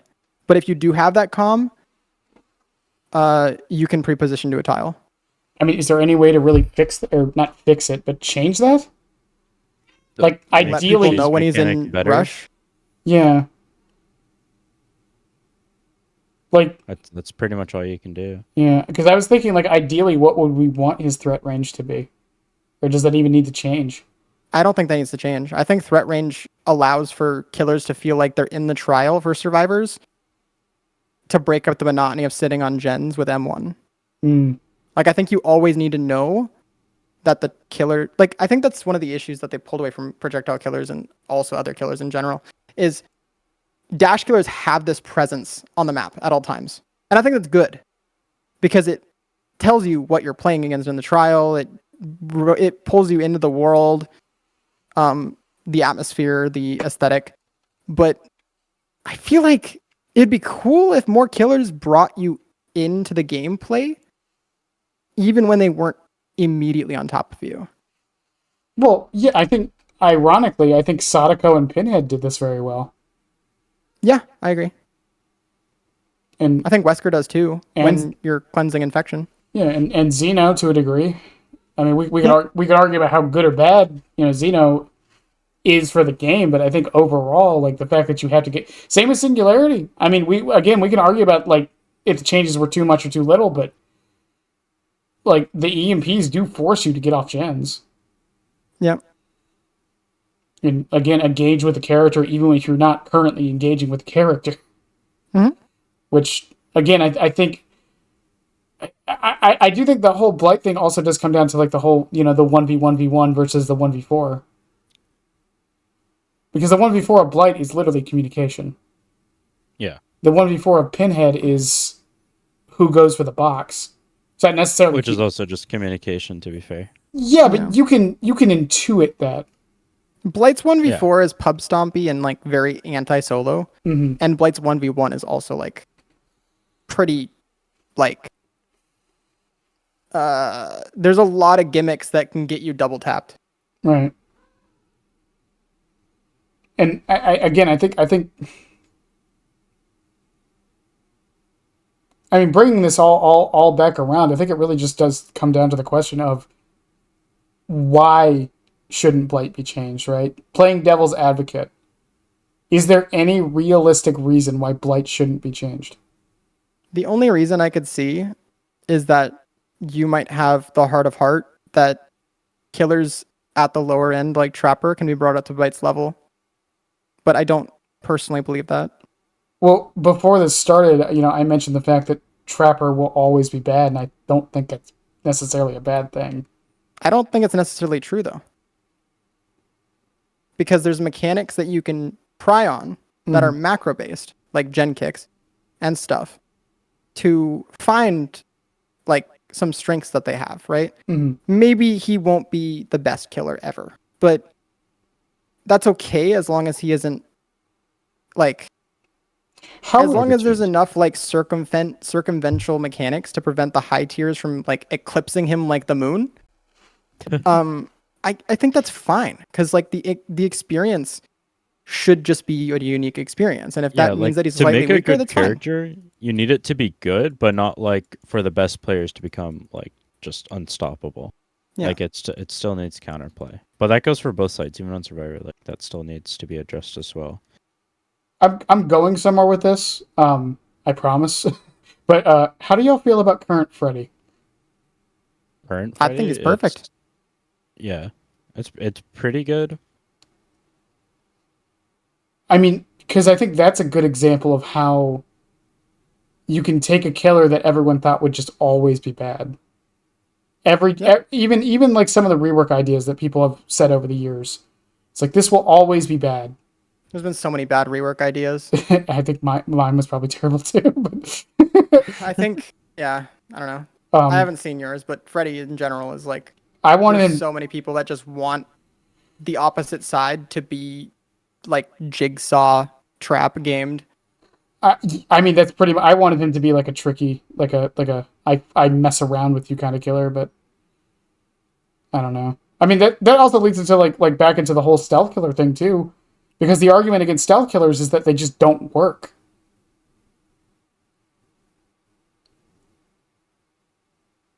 I think they do work.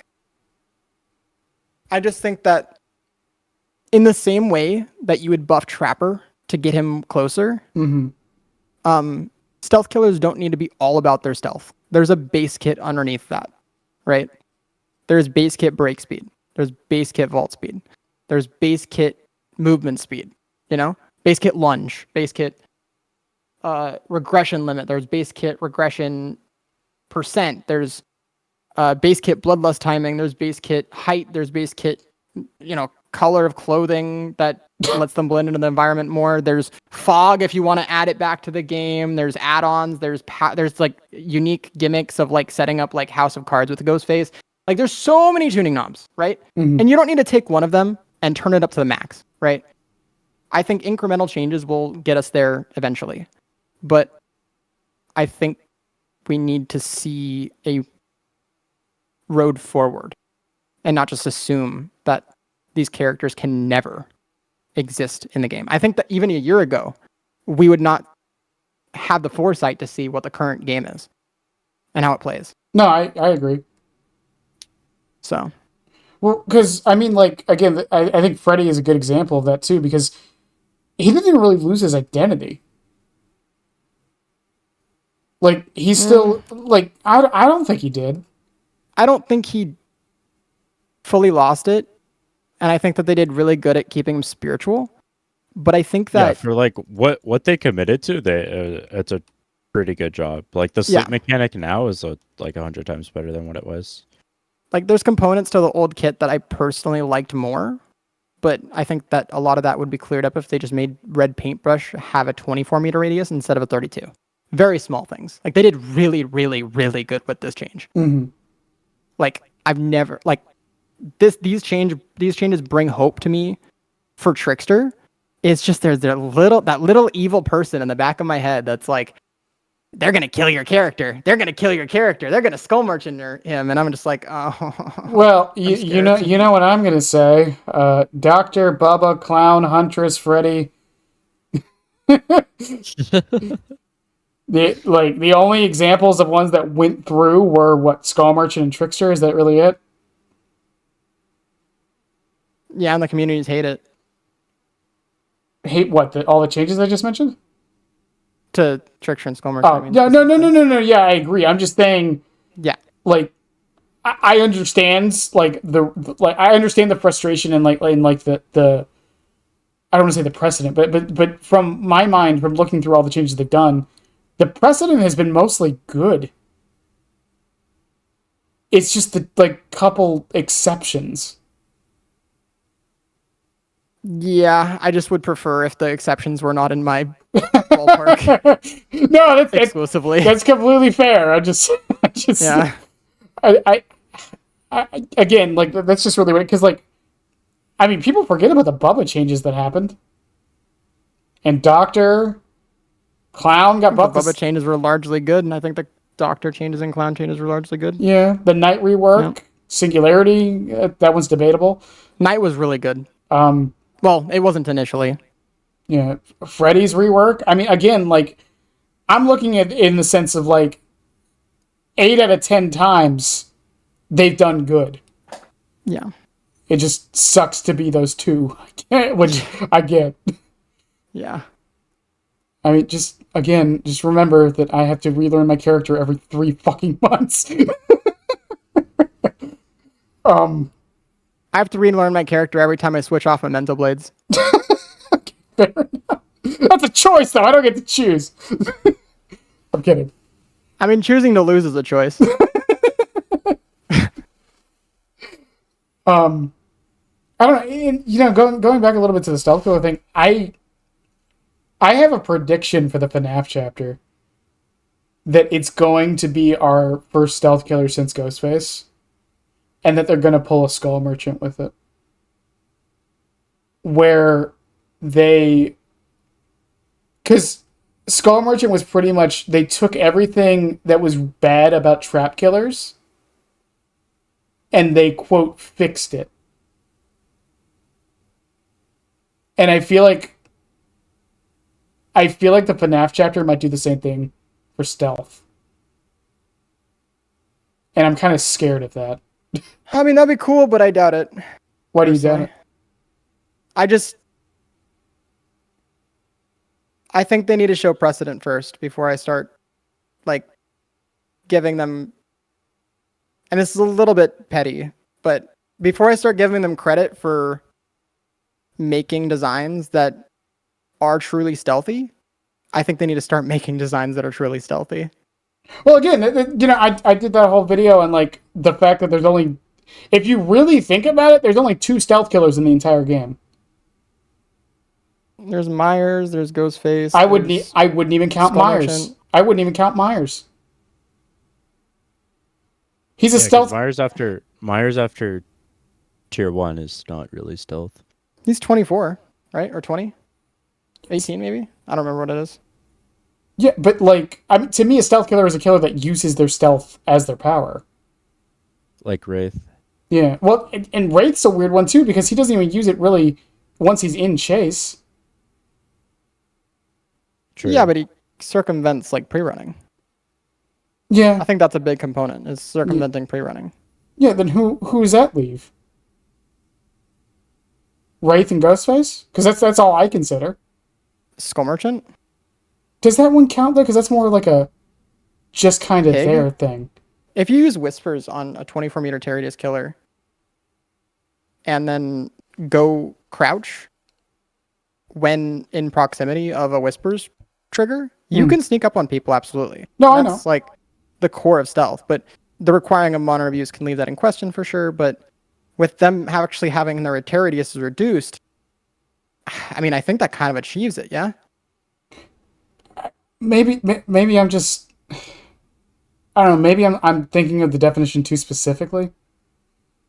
Like, I think the definition is just getting a jump on people that we're not expecting you to, Maybe. like, be that close, I guess. I don't know. See, But that's also subjective to, like, macro knowledge and, like, Swift comms or whatever. yeah, and then that also... In technicality, if you have Swift comms and you use that as your definition, Ghostface is not a stealth killer. Yeah, I know, that's what I'm saying, yeah. Yeah. I mean, it's like my definition of, like, okay, I'm petty, but I'm going to be petty real quick. Does anyone know Does anyone know the game series Splinter Cell? Yeah. Yeah. A little bit. Yeah, so I really enjoy stealth games. Do you know the last time a stealth game was released? I can tell you the exact date. When? The last true stealth game ever released, let me rephrase that. The last mainstream stealth game ever released was 2013. Which was? Styx. And that wasn't even that mainstream. So again, I like the old Assassin's Creed games for stealth. See, I don't even count those as stealth. There's no failure state in for Assassin's Creed. You can literally just go guns blazing as well if you want it. Yeah. Like there's nothing stopping you. To me, a I stealth think there's a really good analogy here for, like, path of least resistance invalidating the actual gameplay intents, and I think that projectile killers are perfectly defined by that. It came around and made it full circle. No, I mean, again, my point with that is, like, I think my idea of what a stealth killer is slightly different. Because to me, it's one who, like, stealth is that's what they use. It's purely the idea of manipulating. How do I phrase this? Manipulating their presence in a way that trips people up. I think that Skull Merchant does that. I think she does it by accident. Maybe. That's my thing with Skull. But I also think Ghostface, depending on the player, does it by accident because they just press the button. Yeah. So. Maybe we don't have any stealth killers. And by your definition, probably not. But that's why I think that, like, Chucky is not a stealth killer. No, I agree 100%. Sadako's not a stealth killer because they alert you of their presence, right? But the killers that go undetectable, that don't alert you that they're doing it, at least not directly, are stealth killers.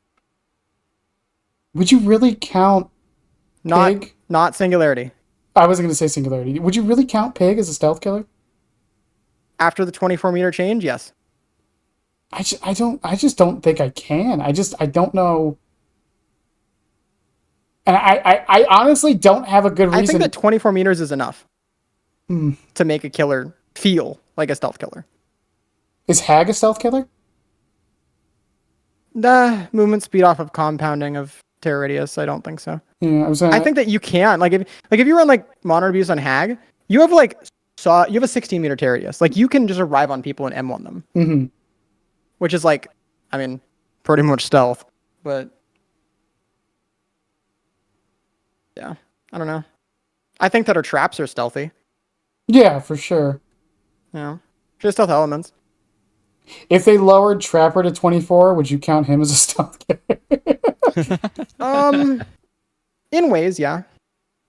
I wouldn't be opposed to making him 24. No, neither would I. Neither Be would completely I. fine. I mean, I did that list the other day, and don't get me wrong, I was wrong about a lot of that, but I also made that in like 10 minutes. Trickster and Trapper need to be 24. I can see it. Because Trickster has a lullaby that has a radar component. Trapper, not so much. What's your... It just stops free running as an M1. Lets him set up. It just stops pre-running against an M1. Yeah. I mean, honestly, if I was to like actually archetype it, I would make Trapper 28. Because I think he deserves the bonus. But I think that Legion and Trapper deserve their own terror radius limit because they're not designed to be stealth killers, but they definitely get pre-ran at 32 for sure. Oh yeah, I think the problem with Legion and because I was actually going to put Legion at 24 in that list that I made, but I was against it because of Feral. Because of Feral, it makes Legion more skillful though. Does that make them more skillful? Yes, because you have to have more macro knowledge of where people are to actually get fifth hits. Yeah, I can. I can support that. No, I'm just thinking. Yeah. I would also make it so that if you're affected by Killer Instinct as a survivor with... well, no. Let me rephrase. I would make it so that Legion starting his frenzy and ending his frenzy was a global notification. Because he disproportionately punishes people that don't have comms. Because no, it should. You'll see a lot of people just not doing gens because they're waiting for the frenzy to end. And they don't truly know when it ends. I think so. They'll just be sitting there and waste like 20 seconds worth of gen time for no reason. They could just make a different terror radius track. And just make it global. Wouldn't that just fix the issue? Like, not actually have the terror radius be global. I don't think you want to give survivors all of the information. I think you just want to give them a guideline that they can use as context clues. No, that's what I'm saying. You make the terror not actually make the terror radius global, but make the terror radius sound global. That way, they know you're in Feral. I think they should know. Do you mean more of like a audible lullaby? Yeah, pretty much. Type. Oh yeah. Do like a lullaby when you're in Killer Instinct. Yeah. Yeah, that's what I'm saying. Yeah. I agree. Yeah, I was just saying, and maybe global would. But be even bad. then, you don't know if they're in Killer Instinct. Instinct. Kind of like Dr. Static Blast, like you know if you're inside of the range or not, kind of thing. Yeah. Because like I think that Legion is perfectly buffable, but the terror radius being 32 instead of 24 kind of gives a little bit of like free info to a degree to where you need to place your frenzies. And I think that the survivor element of not knowing when he's in frenzy, if you're not in Swift comms, kind of disproportionately punishes solo queue. Because there's a lot of counterplay to fit, like countering fifth hit. Like a lot. Like if you just pre-run to a pallet and drop it as they hit you, yeah, you're getting hit, but no one's going down, right? Yeah. And you have 5 opportunities to do that. Which is way more counterplay than you give to like other killers. Hey, Code, you want to talk about your favorite perk to run on Blight real quick? Iron Maiden. Moving on. Hi. Wow, wait, that's crazy. Yeah, Code never takes it off. I like it on Trickster, but mostly because people are dumb and hop locker we have against him. we have different reasons. We have different reasons. I started running it on Chucky a bit. You'd be surprised.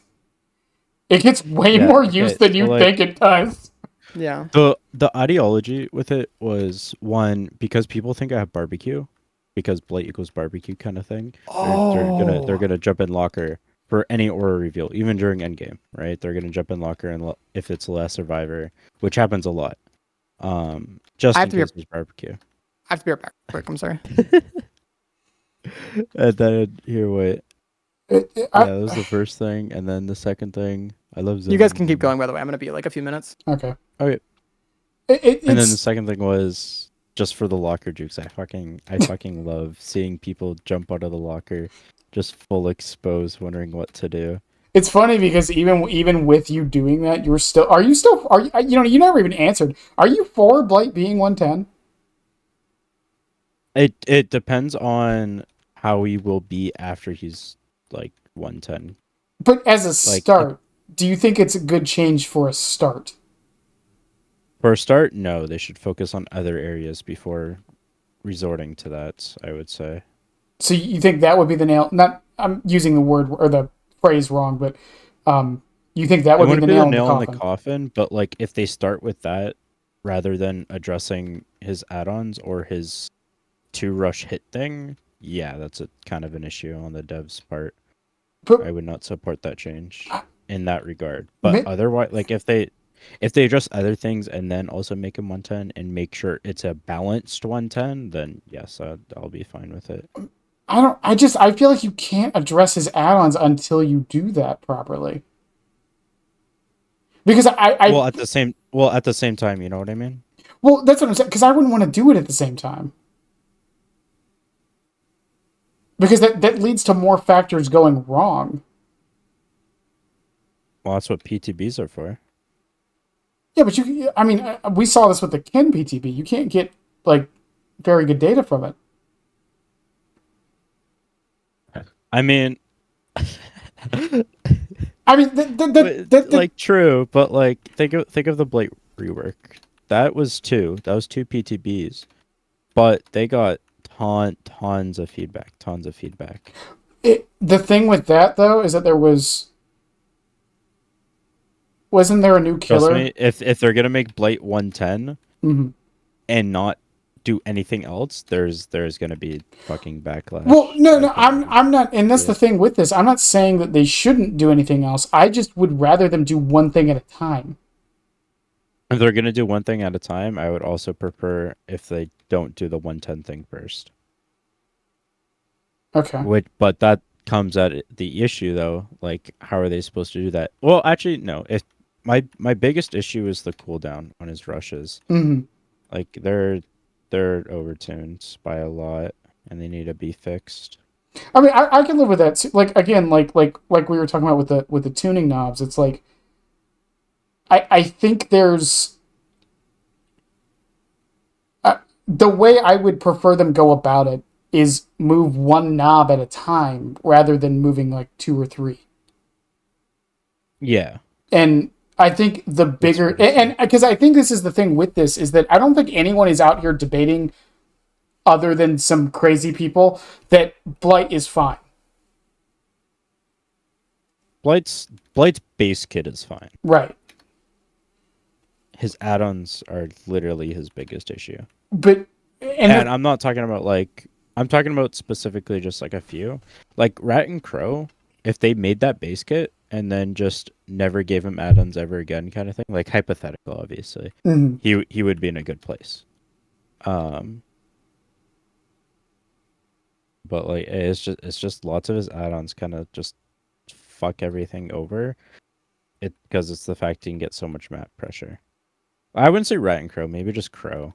Because Rat and Crow together kind of don't help with map pressure. Yeah, but again, like my thing with it though is like I think we all agree there needs to be some form of adjustments, but I think we're all in disagreement on which one needs to happen first. I really do think that's what it comes down to. Yeah. Because I'm saying the 110 needs to happen before the add-on changes. You're saying the add-on changes, and I'm sure. I mean, you also I'm more lenient towards his cooldown the cooldown changes before anything. But again, his add-ons can stay the same if they do the cooldown correctly, and then the 110 thing. Right. And again, like I really do think that's what the whole contentious with this too is. Where do we start? And as I think we're looking at a room with a bunch of trash in it, and instead of picking up the pile on the left, we're like, well, maybe we should do the pile on the right. And I think we're just none of us can fully decide which one needs to happen first, because you can't clean the whole room in one go. Yeah.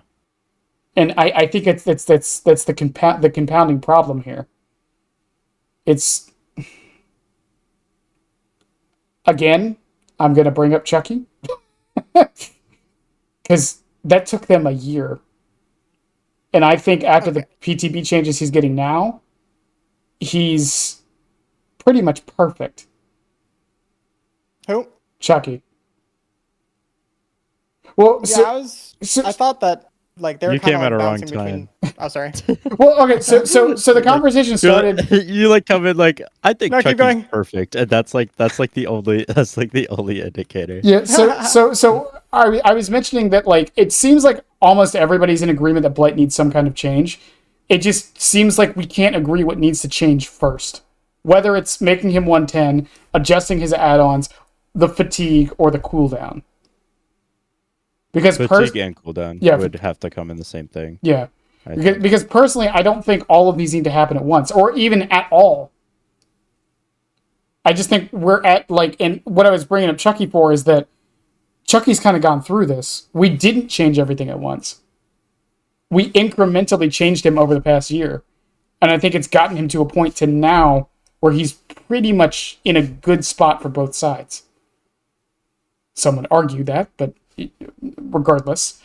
And I feel like Blight might have to go down the same kind of path. I think it'd be cool if we did that stuff where we tweaked killers that were like, a bit out of where people want them at. Mm-hmm. Someone convinced them to do it for Trickster. Thank you. Yeah. But yeah, I think it'd be a good way for Blight for sure. Because I think that there's too many people in his player base that I think that like if you did like a large scale like downturn, I feel like it would be jarring. What if now hear me out, what if we have multiple different PTPs at the same time? Is that possible? Can they do that? Is that a thing they could do? Yeah. Oh. Probably. They have like 7 or 8 like just at least like versions of the game. Yeah, just have in-house. Just have East Coast. Just have the East Coast servers check the 110. Have West do the add-ons, and then have. Okay, I don't think they can do that. Why West do the add-ons? I don't fucking know. Because of their worst players. Yeah. You can make them different queues. Like in game, like you can use the game mode like framework modifiers. To do that. Yeah. I wonder if it'd be worth it. Probably not. I mean, I think that the community would probably like freak out regardless, and then just blanket statements say that he shouldn't be nerfed at all because I can already see it happening. Doesn't need to be nerfed is smoking hard fucking copium. Yep. Like I even admit it. Like his base. If you're talking about like base kit, nothing. No, it's fine. But maybe a few. I think his base kit is a bit like, absurd. Even without add-ons, you have to factor in the add-ons at some point. And I think that if his base kit is already fully serviceable, you cannot have good add-ons or add-ons at all. Or you just run silly add-ons like old Vigo's Journal or like Soul Chemical, for example. Yeah. Bring back the fucking, was it Dragon's Breath? No, oh my god, Blood Favor. Didn't he have a Blood Favor add-on at one point? Yeah, he Alchemist Stone. Yeah. Summoner's Stone. Why'd they get rid of that? That was cool. I like that. Because of the update, they're like, we need to make everything boring. I'm like, yeah. The let's reasoning do they that. gave that morning was it had a low pick rate. So they just got rid of it? Correct. Wow, Skull Merchant makes so much People- more sense now. Welcome to Behavior 101.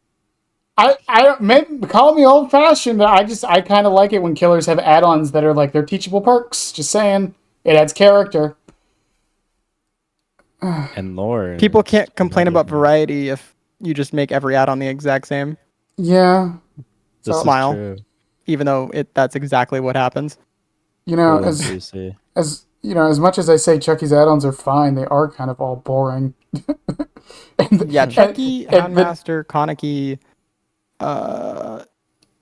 Xenomorph, in my opinion, all have really boring add-on design. well, because like one of Chucky's most fun add-ons is just bad. Yep. It's hard hat. Yep. It's actually a really fun add-on, but it's fucking terrible. Don't run it. Like, it actively hurts you. It's so weird to me. And then same thing with Kaneki. Like, they were. I feel like they're just scared with him. I feel like that's what that one came Kaneki? to.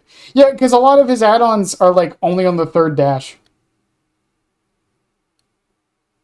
Or they're Yeah, just they were probably terrible. very wary. I wonder if it was like a last minute change to make his third dash not down, by the way. I wonder. I wonder when they decided that. I wanna know. Like if that was the original concept or if that was like a I'm final decision later on the road. They'll probably never say, but I'm sure they'll release a dev note thing once the because they've been doing that a lot lately, which kudos to them. Where they give like little dev notes on the design process. That's how I found out Chucky's hair was part of his balance. As stupid as that is.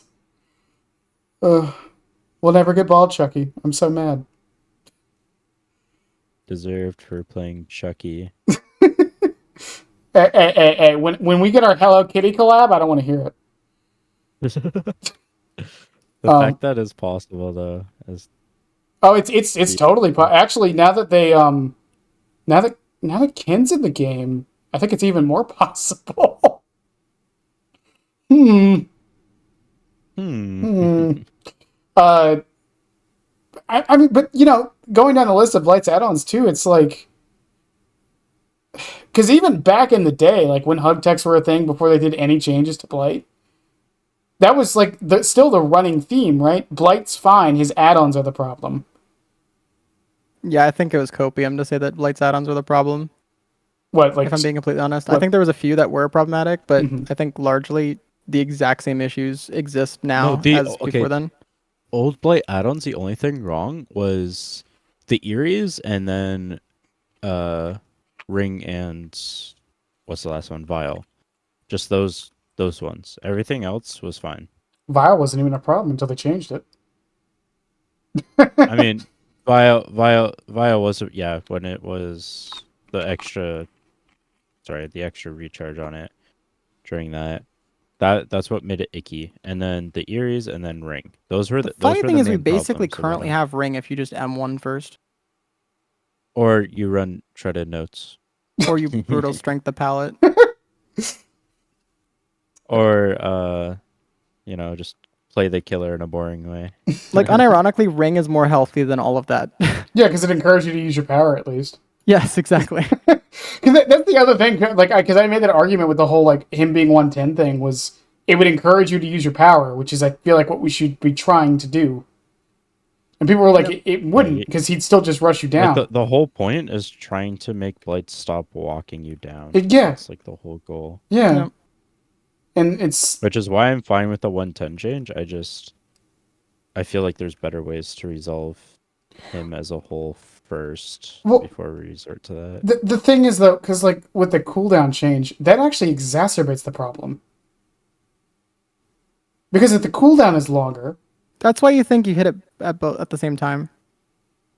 yeah, Like cooldown you and do the fatigue change and 4.4 and like cooldown, and I think we're good.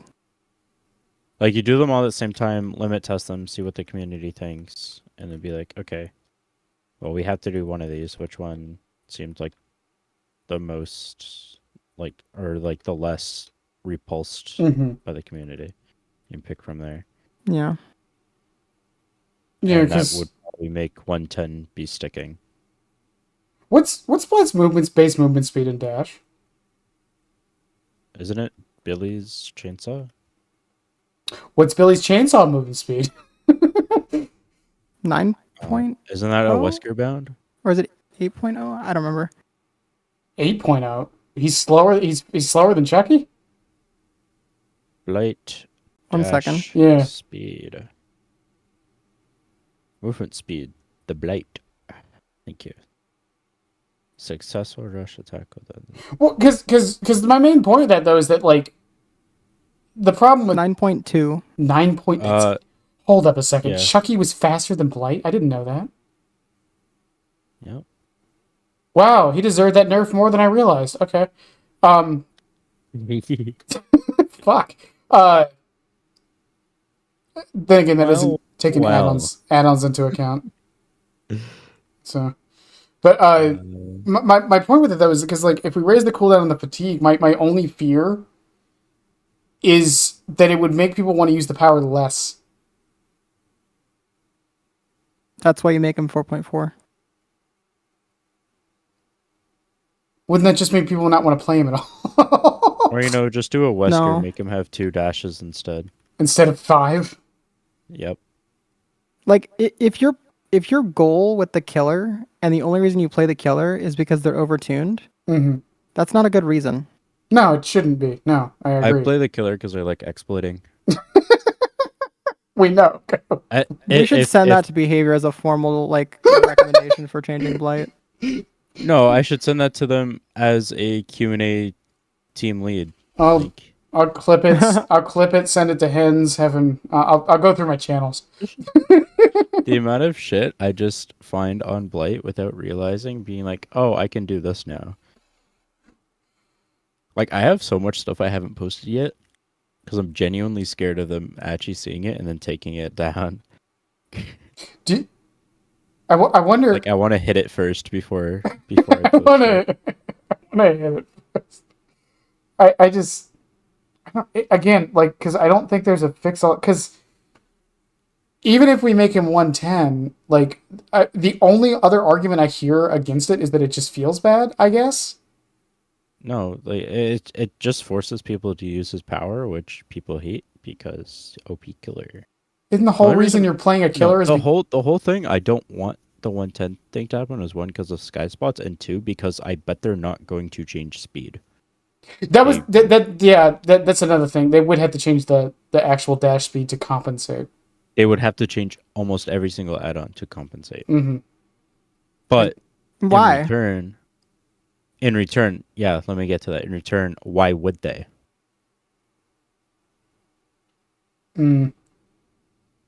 So he's the same as he is now in power? But slower. That's what I'm saying. So you adjust the speed so he's the same. Not his base speed, doing but Chucky. No, they wouldn't even change his speed. They would just make him slower. That's it. Yeah, that would be. But isn't it a fixed 9.2? Is it not is that confirmed or is that just because of the speed? I'm pretty sure it's a fixed 9.2 meters per second. If it's a fix, then yes. Yeah, it's not based on the base movement speed. It's not based on the okay. So it's okay. It's not an acceleration bonus or anything. It's just no. Okay. Then yeah, it wouldn't affect that at all. Then okay, yeah. That would be my one problem with the tubes that they don't fix that. But if that's the case, yeah, no, it's not a multiplier.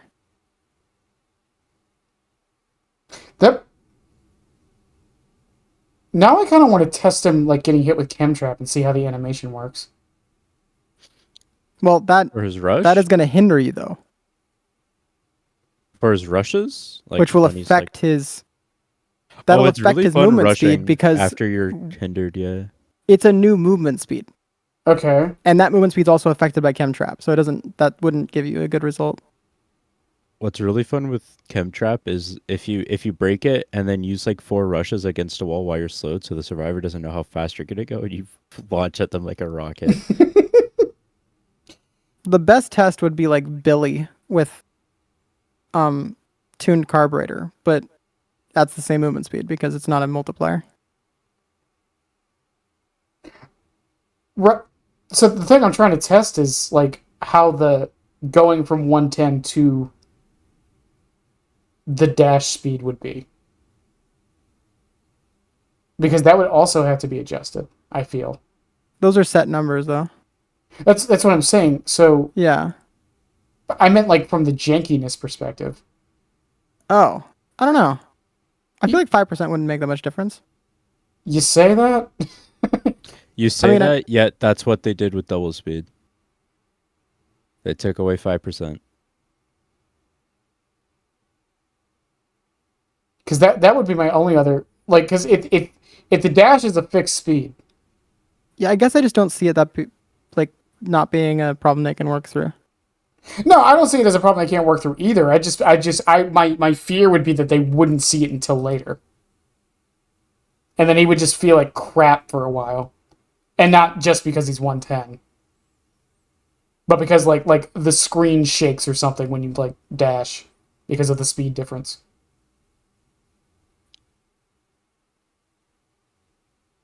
Because the transition's not the same. I'm not sure. Huh. You think the devs think about this crap? Yeah. Because again, Yeah, but they at least get paid for it. I mean, Like I sit in my room just alone thinking about this stuff. I still can't believe there's white lines on your screen when you have never sleep pills on Legion. I still can't believe that's a thing. That should not be a thing. I still can't believe never sleep pills. This is just as an add-on.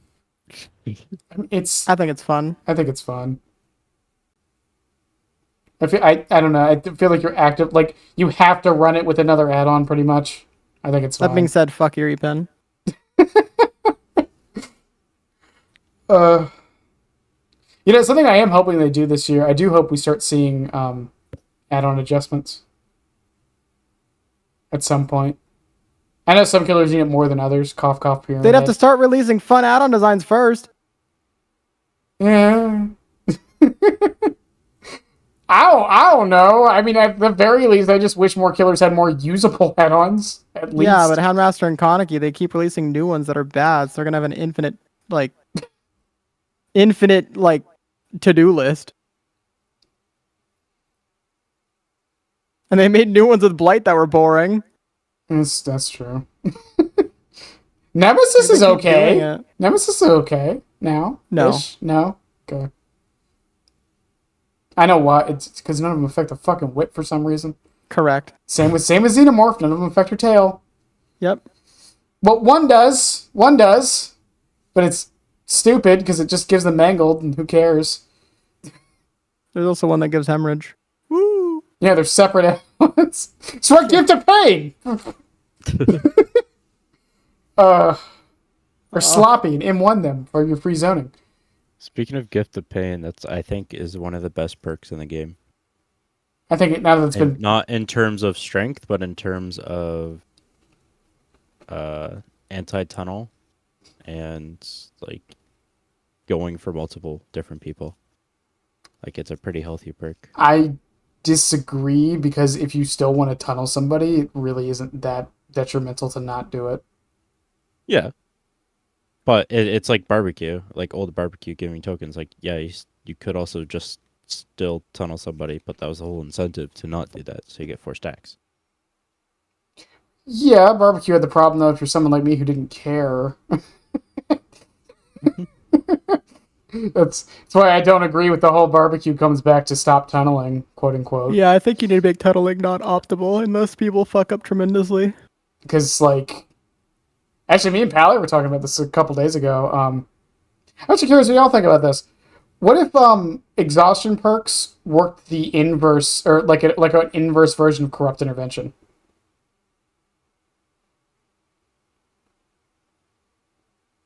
Do I have to explain that more? Yeah. Okay. Yeah. Okay, Sprint Burst has a new description. You start the trial with 190 seconds of exhaustion. When a survivor is downed, you immediately lose your exhaustion. You get what I'm trying to do with that? I understand, but Like as a new perk or just replacing? Just replacing, like, adding that to Sprint Burst and, like, Lithe. That way you don't have them on the first chase. why are we nerfing exhaustion perks for killer? Because it's a filthy killer main that can't get it down. So the early game isn't as bad? I think you could just. I think this all survivors spawn together thing, and then just like balancing exhaustion individually, like by like making an idea that Smithsonian actually had. I think it was Smithsonian. Was make exhaustion perks give you a. I think it was half the bonus of movement speed that they do now, but they have like half the cooldown. So they come up more often, but in order to like actually like they don't just like they give you more spacing, but they don't give you like complete alleviation of like interaction with the killer. Mm-hmm. And I think that sort of thing would make exhaustion perks more valuable because you'd be preventing more procs of it, but it wouldn't feel like you're just playing against somebody who's alt tabbing out of the chase when it procs with like Lithe and Sprint Burst. Yeah, fair enough. Reminded me of all the survivors spawning together soon. That's So gonna everyone be that's is a gonna. bad Oh, change, sorry. in my opinion. It's a bad change? Yeah, because I think that helps the killer more than people realize. No, it does. I think it has to. It has to. I think that's one of the biggest base kit buffs that killer needs because if you've been paying attention to Nightlight stats for the last year, kill rates have dropped by 10%.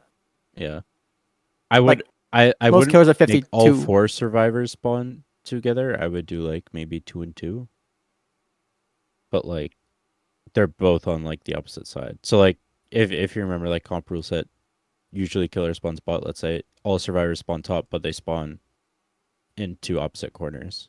So it stops like killers like Blight or Billy just to run up down all 4 because they're all pretty close to each other. Like Yeah, but that's a problem. Counterpoint? allows them to split up, but not too much. Like But- you can still interrupt more than one survivor. Counterpoint, these changes are these concerns with this change is exactly why I think Billy, Blight, Yeah. and Nurse should be tuned down. Is It's- because you can't physically make changes that are good for the health of the rest of the game due to the current tuning knobs with these killers. That is That- true, yeah. That is one of the changes It's- that I think would benefit the most from a nerf to like Blight. Yeah, that's pretty A much good what nerf, I was going to say. honestly, a good nerf to all of those killers is just to not let them start with the power at the beginning of the match and make it like a 20-second cooldown or something before. Oh, yeah. wow, like Chucky? Yeah, like Chucky. Yeah, exactly. Isn't that awesome? Yeah, until recently. Which I still say won't do anything. It's just nice. That's all it is. Why did Ghostface start in power but Chucky didn't? Someone explain that to me, please. Because I mean, it's like Wraith starting in power kind of thing. I think that was their ideology with Ghostface. Okay, that doesn't answer the question. Because it's a stupid dash killer that has strong power. Yeah. That tells They're different designers. everyone. They probably honestly just coded it wrong and it's just like fuck it. I was gonna say that tells. They just probably had different designers. It tells everyone in the match that he's in the fucking power. I whatever. But yeah, I that's actually not a bad idea. I don't think the problem with doing it for Billy though is, I mean, that leads into a problem Billy has of like having no cooldown. Because Billy gets punished for a miss, but he can just go again. Yeah, I think Billy's miss cooldown should be higher. Oh yeah. It was. Do it Yeah, again. keyword was. It was! And then people complained because missing felt bad. Wow, it's like missing causes you to miss and mess up. Well, the other argument is that the collision in the game is bad, so it should be...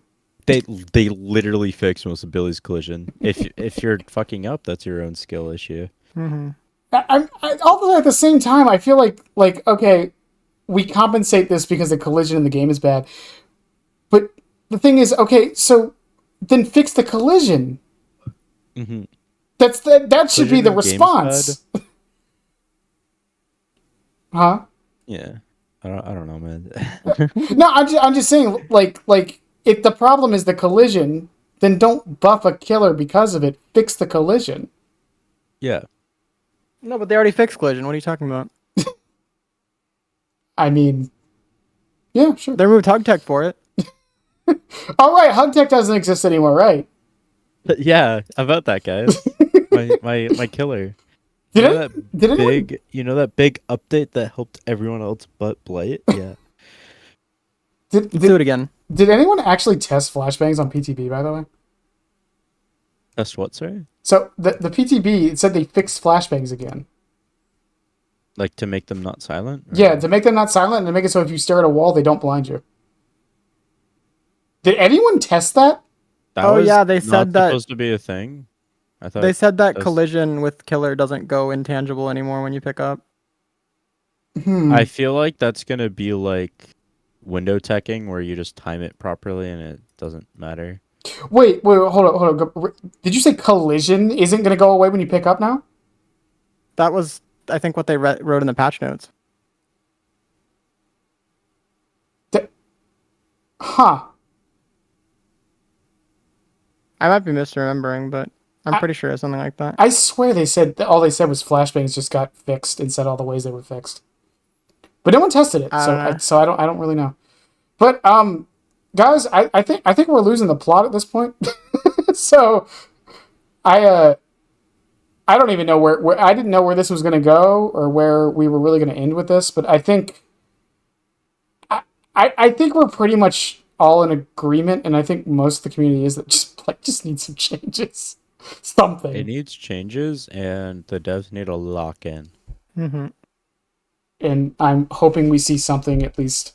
I'm not expecting anything soon, but I don't know. Especially with the health chapter going right now. Like, Yeah. there's no way that they are not busy as hell. Yeah, and I get it. And again, this is the problem with it.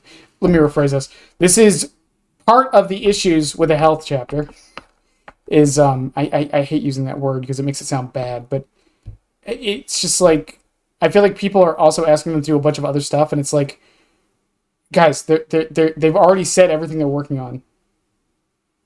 Like, I don't know what, like, we can't keep adding to the list or else nothing's gonna I get. just wish we didn't walk into this health chapter after creating like 14,000 issues for themselves. That's my only complaint. Is I like the health I like the health chapter. I want them to do health things for the game, but maybe we shouldn't have killed Trickster and Skull Merchant leading into it. You know? I got you. Yeah, no, that's fair. I can't say it, but I actually kind of know the reason why. But That's fair. Yeah, unless there's anything else you guys want to add to this before we go out. I hate the blighted killer. You Code? play Trickster. True. That's all I need to say. True. Well, guys, if y'all want to plug anything, now's the time. Oh, and I also want to say real quick, Plug. I had like a fake argument with Orochi on Twitter, and dude's funny as hell. He said, once if the Trickster rework is good, do Trickster mains just stop existing? Rev, what do you talk about? What do you talk about after that? It was so funny. But my name is Rev. Hi. Go check me out on twitch.tv/Revium. I also complain on Twitter at find my Twitter link in my Twitch. I don't remember Violet Child. anything. It's Violet Child. Yeah, Violet Child with 2 T's. Yep, that's me. I just go by IGN code on basically everything. Except for Twitter, and it's 2 E's because someone has it, and I can't snipe the username because Elon Musk hates me. The links will be below, so y'all don't have to worry about spelling them. But Awesome. for those on the YouTubes, I love you guys. Have a good one, and bye. Bye-bye.